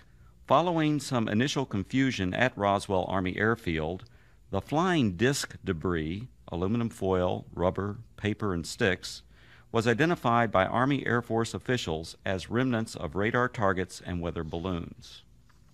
With the positive identification by the Army Air Forces of the debris recovered by the rancher, events that occurred in 1947 were officially resolved and largely forgotten. Initially, the Roswell incident consisted only of accounts of the recovery of a flying disc. In 1947, there were no claims of alien bodies associated with the Roswell incident. The recovery of alien bodies became part of the Roswell story during the late 1970s, with other claims being made in the 1980s and 1990s. These later-day revisions to the Roswell story were often based on anecdotal accounts from second- and third-hand witnesses collected by UFO enthusiasts 40 or more years after the actual event. The same anecdotal accounts that refer to bodies also describe large-scale field operations conducted by U.S. military personnel using an assortment of military vehicles and aircraft to recover crashed debris, supposedly from an extraterrestrial spaceship. Military personnel were allegedly led by an angry, red-headed captain, threatening those who witnessed the operation with imprisonment or death if they revealed what they observed. The popular Roswell story contends that the bodies, once recovered, were allegedly transported under tight security to the base hospital at Roswell Army Airfield for autopsy. At the hospital, the angry red-headed captain was again allegedly observed threatening civilians. Following the purported autopsies, the alien bodies were supposedly transported to Wright Field, Ohio, now Wright-Patterson Air Force Base, for further processing and storage. This summarizes the Roswell incident scenario as presented by UFO enthusiasts. On the surface, this explanation may appear plausible to some. However, things are not always as they appear. The reports of bodies were only briefly discussed in the 1994 Air Force report because the search for records from 1947, the year of the alleged incident, did not yield any data to support a 1947 claim of alien bodies. However, following the release of the 1994 report, additional research uncovered information which explains some of the claims of alien bodies associated with the Roswell incident. From the additional research, a second report was written which critically examined the anecdotal claims and descriptions of flying saucers, aliens, and reports of unusual Air Force activities in the New Mexico desert. This in-depth examination revealed that many of these claims were reasonably accurate descriptions of Air Force activities. Some of the claims that refer to bodies are most likely misperceptions by uninformed persons of unclassified and widely publicized Air Force scientific achievements of the 1950s. However, other descriptions of bodies appear to be exploitation of Air Force members killed or injured in the line of duty. The following are the 5 main conclusions contained in the second report. Research reveals that actual U.S. military operations, widely separated by time, geographical location, and purpose, have been misinterpreted or deliberately misrepresented. These misrepresentations collectively created what is known as the Roswell incident.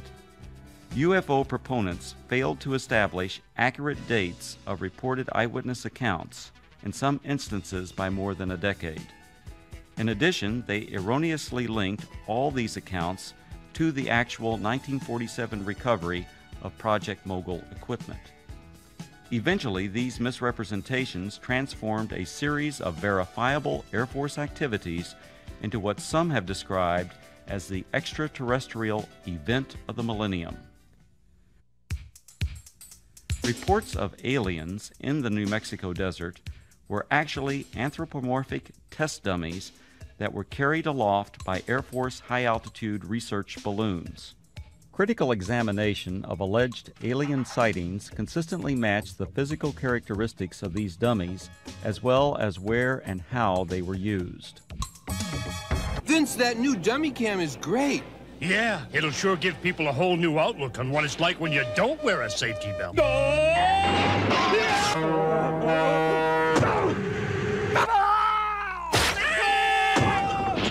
I think they'll get the picture. You could learn a lot from a dummy. Buckle your safety belt. Anthropomorphic dummies, also known as crash test dummies, are today easily identifiable and are even stars of their own successful auto safety advertising campaign. However, during the 1950s, public awareness was still decades away for these important scientific tools. From 1953 to 1959, anthropomorphic dummies were used by the U.S. Air Force Aeromedical Laboratory in projects High Dive and Excelsior. The project's main objective was to study methods for returning a pilot or astronaut safely to Earth by parachute if forced to eject at extremely high altitudes. For these tests, dummies were transported up to 98,000 feet by high-altitude balloons.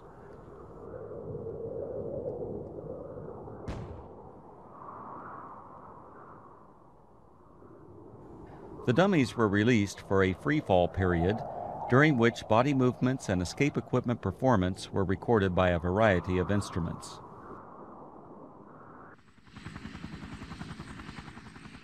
Many of the dummies landed outside the confines of military reservations and were regularly observed by local civilians. Following a series of dummy tests, a human subject, Air Force test pilot Captain Joseph W. Kittinger Jr., now a retired colonel, made 3 bailouts from high-altitude balloons. These and other aeromedical projects that used both dummies and human test subjects were unclassified and widely publicized in the press and other media. In 1956, 20th Century Fox released On the Threshold of Space, a feature-length motion picture based on these projects and filmed on location at Holloman Air Force Base. Air Force personnel, aircraft, high-altitude balloons, and other equipment, including the actual anthropomorphic dummies, were used in the making of this film.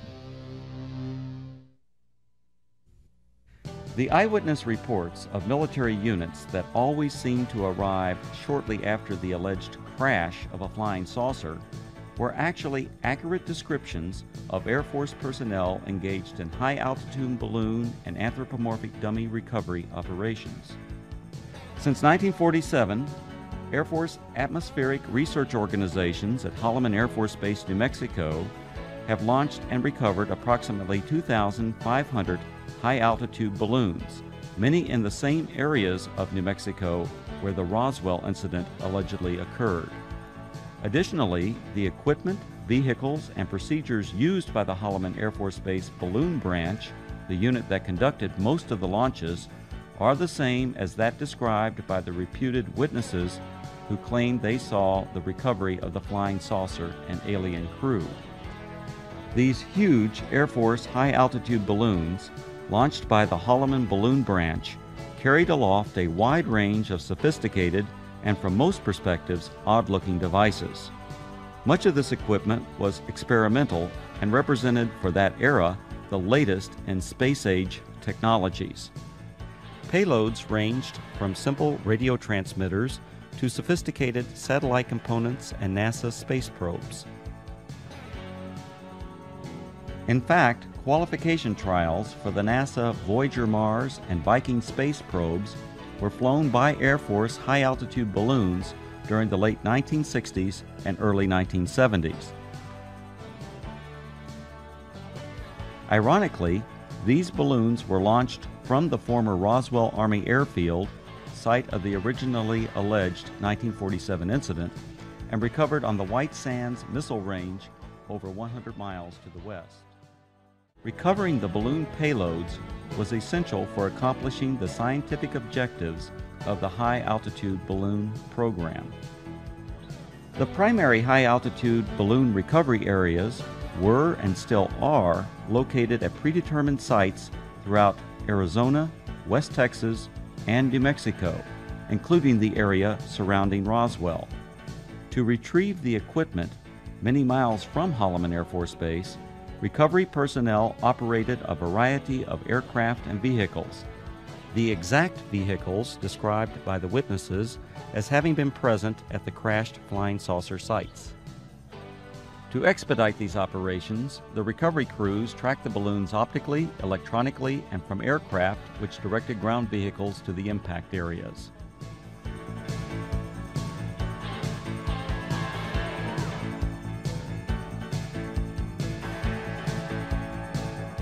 In several of the Roswell accounts, unsubstantiated allegations asserted that military personnel who retrieved equipment from rural areas of New Mexico intimidated and threatened civilians on the scene. On the contrary, balloon branch personnel enjoyed good relations with the local community and often solicited their assistance following a balloon or payload landing. In the course of their activities, recovery personnel rented or borrowed tractors, bulldozers, snowmobiles, and even pack mules from local residents. The payloads, parachutes, balloons, and circling chase aircraft often draw crowds of curious onlookers from the local community. In fact, so many civilians are often present at balloon or payload landing sites, the scenes were once described by balloon branch personnel as being like the circus coming to town. Here's what it looked like this afternoon, floating from east to west over town. It was way up there, all right, some 25 miles over our heads, the Air Force later told me. The giant helium-filled balloon eventually collapsed, falling to earth like 1,000 pounds of cellophane, landing on the Gila Indian Reservation southwest of Phoenix. A short while later, we spotted this, a large parachute, perhaps 100 feet across. Dangling beneath it was some sort of a silver box that made a rather hard landing. This is what had been attached to that balloon, we would later find out. There were no markings on it, no way at all of telling what it was. Then the Air Force pulled up. Excuse me, we don't mean to be too nosy, but about 1 million people in Phoenix are dying to know. What is it? What is it? Yeah. This is a scientific payload that was launched from Holloman Air Force Base in New Mexico. How far are we? About 400 miles? Okay, it went up to approximately 125,000 feet in the air, carried aloft by an 11 million cubic foot balloon. So there you have it, an Air Force experiment to gather information on gases in the upper atmosphere. Thank goodness it was one of ours. Len Clements, News Center 10. In addition to high-altitude balloons, the Holloman Balloon Branch also launched low-altitude tethered balloons. These tethered balloons may have inspired at least one account of an alien craft associated with the Roswell incident. In a popular book, the authors present a drawing of a crashed spaceship, allegedly given to them by an anonymous witness. When this drawing is compared to a photograph of an experimental tethered balloon flown at Holloman Air Force Base in March 1965, the similarities are undeniable.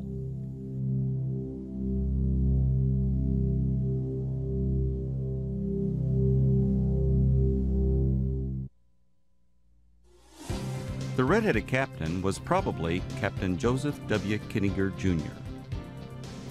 Captain Kittinger served as the project officer or pilot in all three of the Air Force's manned high-altitude balloon projects, Man High, Excelsior, and Stargazer. Captain Kittinger was present at many balloon and dummy launch and recovery sites throughout the southwest United States during the 1950s and early 1960s. However, other than the allegations made by UFO proponents, there is no evidence of any kind that Kittinger confronted or threatened civilians. Colonel Kittinger's achievements as an Air Force test pilot are legendary. He has the standing world record parachute jump from nearly 20 miles.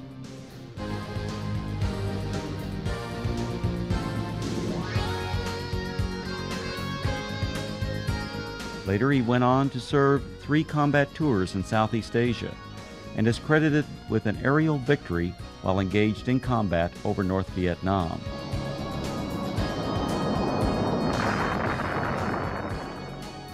After over 480 combat missions, Colonel Kittinger was shot down over North Vietnam and spent 10 months as a prisoner of war in the infamous Hanoi Hilton before being repatriated in March 1973. Colonel Kittinger made history again after retiring from the Air Force. In 1984, he accomplished the first solo crossing of the Atlantic by balloon. The final and most disturbing conclusion of the second Roswell report is the apparent exploitation of Air Force members killed or injured in the line of duty to perpetuate the alleged sightings of alien bodies.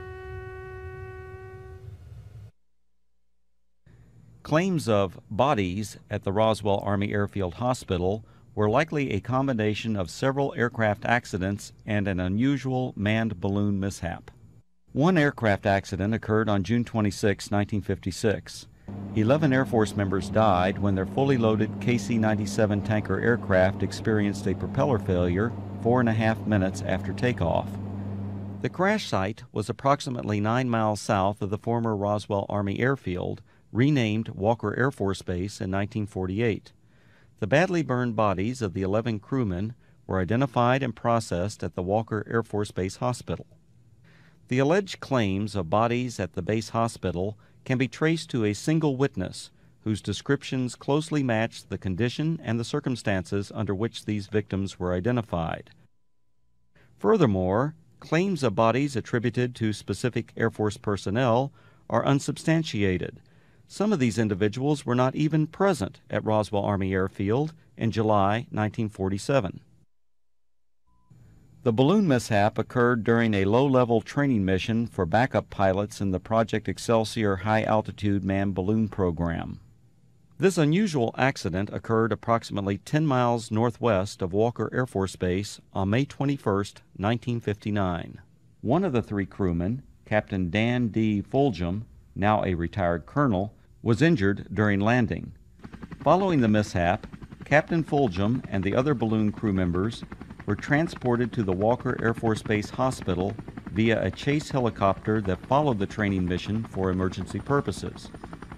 Upon arrival at the highly secure Strategic Air Command base, the balloon crew was met by armed Air Force security personnel who remained with the crew until their identities were confirmed.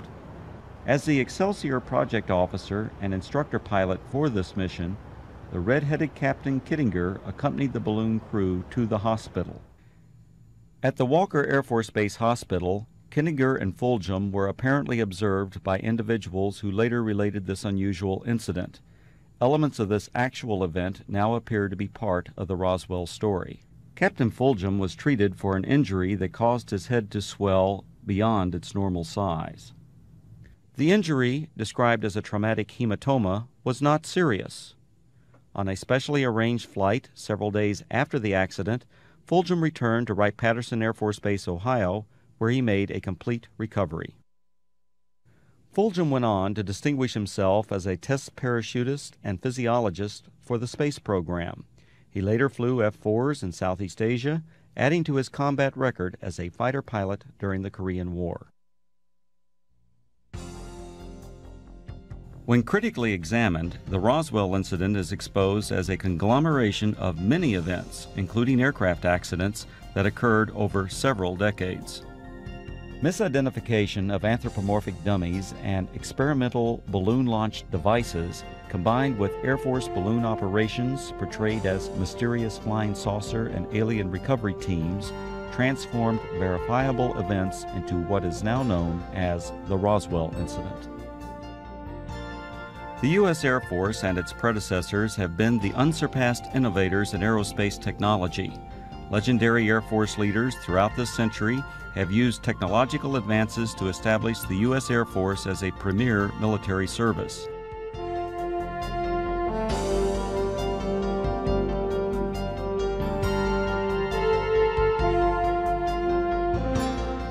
The facts presented in the reports examining the so-called Roswell incident did not reveal it to be a dark secret or government cover-up, as persons unacquainted with Air Force technologies proclaim.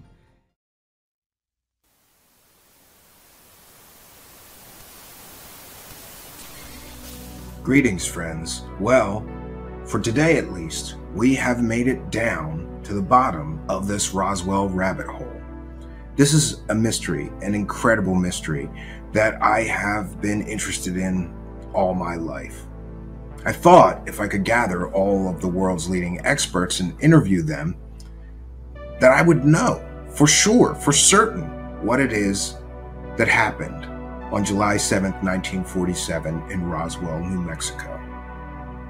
But I've got to tell you, I'm still torn. I, for one, refuse to believe some of the skeptics who simply discount all of the eyewitness testimony or attempt to explain it away with no real justification for explaining it away. Those deathbed confessions that many people gave about seeing debris and even bodies weighs very heavily on my decision-making process. And the truth is, I'm still on the fence. I have my own theories and my own beliefs, but I didn't want to influence you. I wanted to bring you with me down this deep rabbit hole and go as deep as I could. I think we accomplished that today. But what I think happened in Roswell doesn't really matter.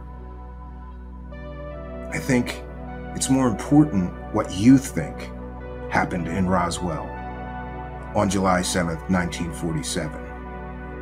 If you made it this far, all the way down the rabbit hole, please do leave a comment. Let us know what you think happened at Roswell. I've got to tell you, for once in my life, I did something right, and that is I had the forethought to start interviewing these experts, authors, and researchers before this anniversary date. It's been quite a journey, and I'm glad that I could bring you along with me. Until next time, friends, I'm Stephen Cambion, reminding you that a mystery is only a mystery for as long as we wish it to be. Good night, friends.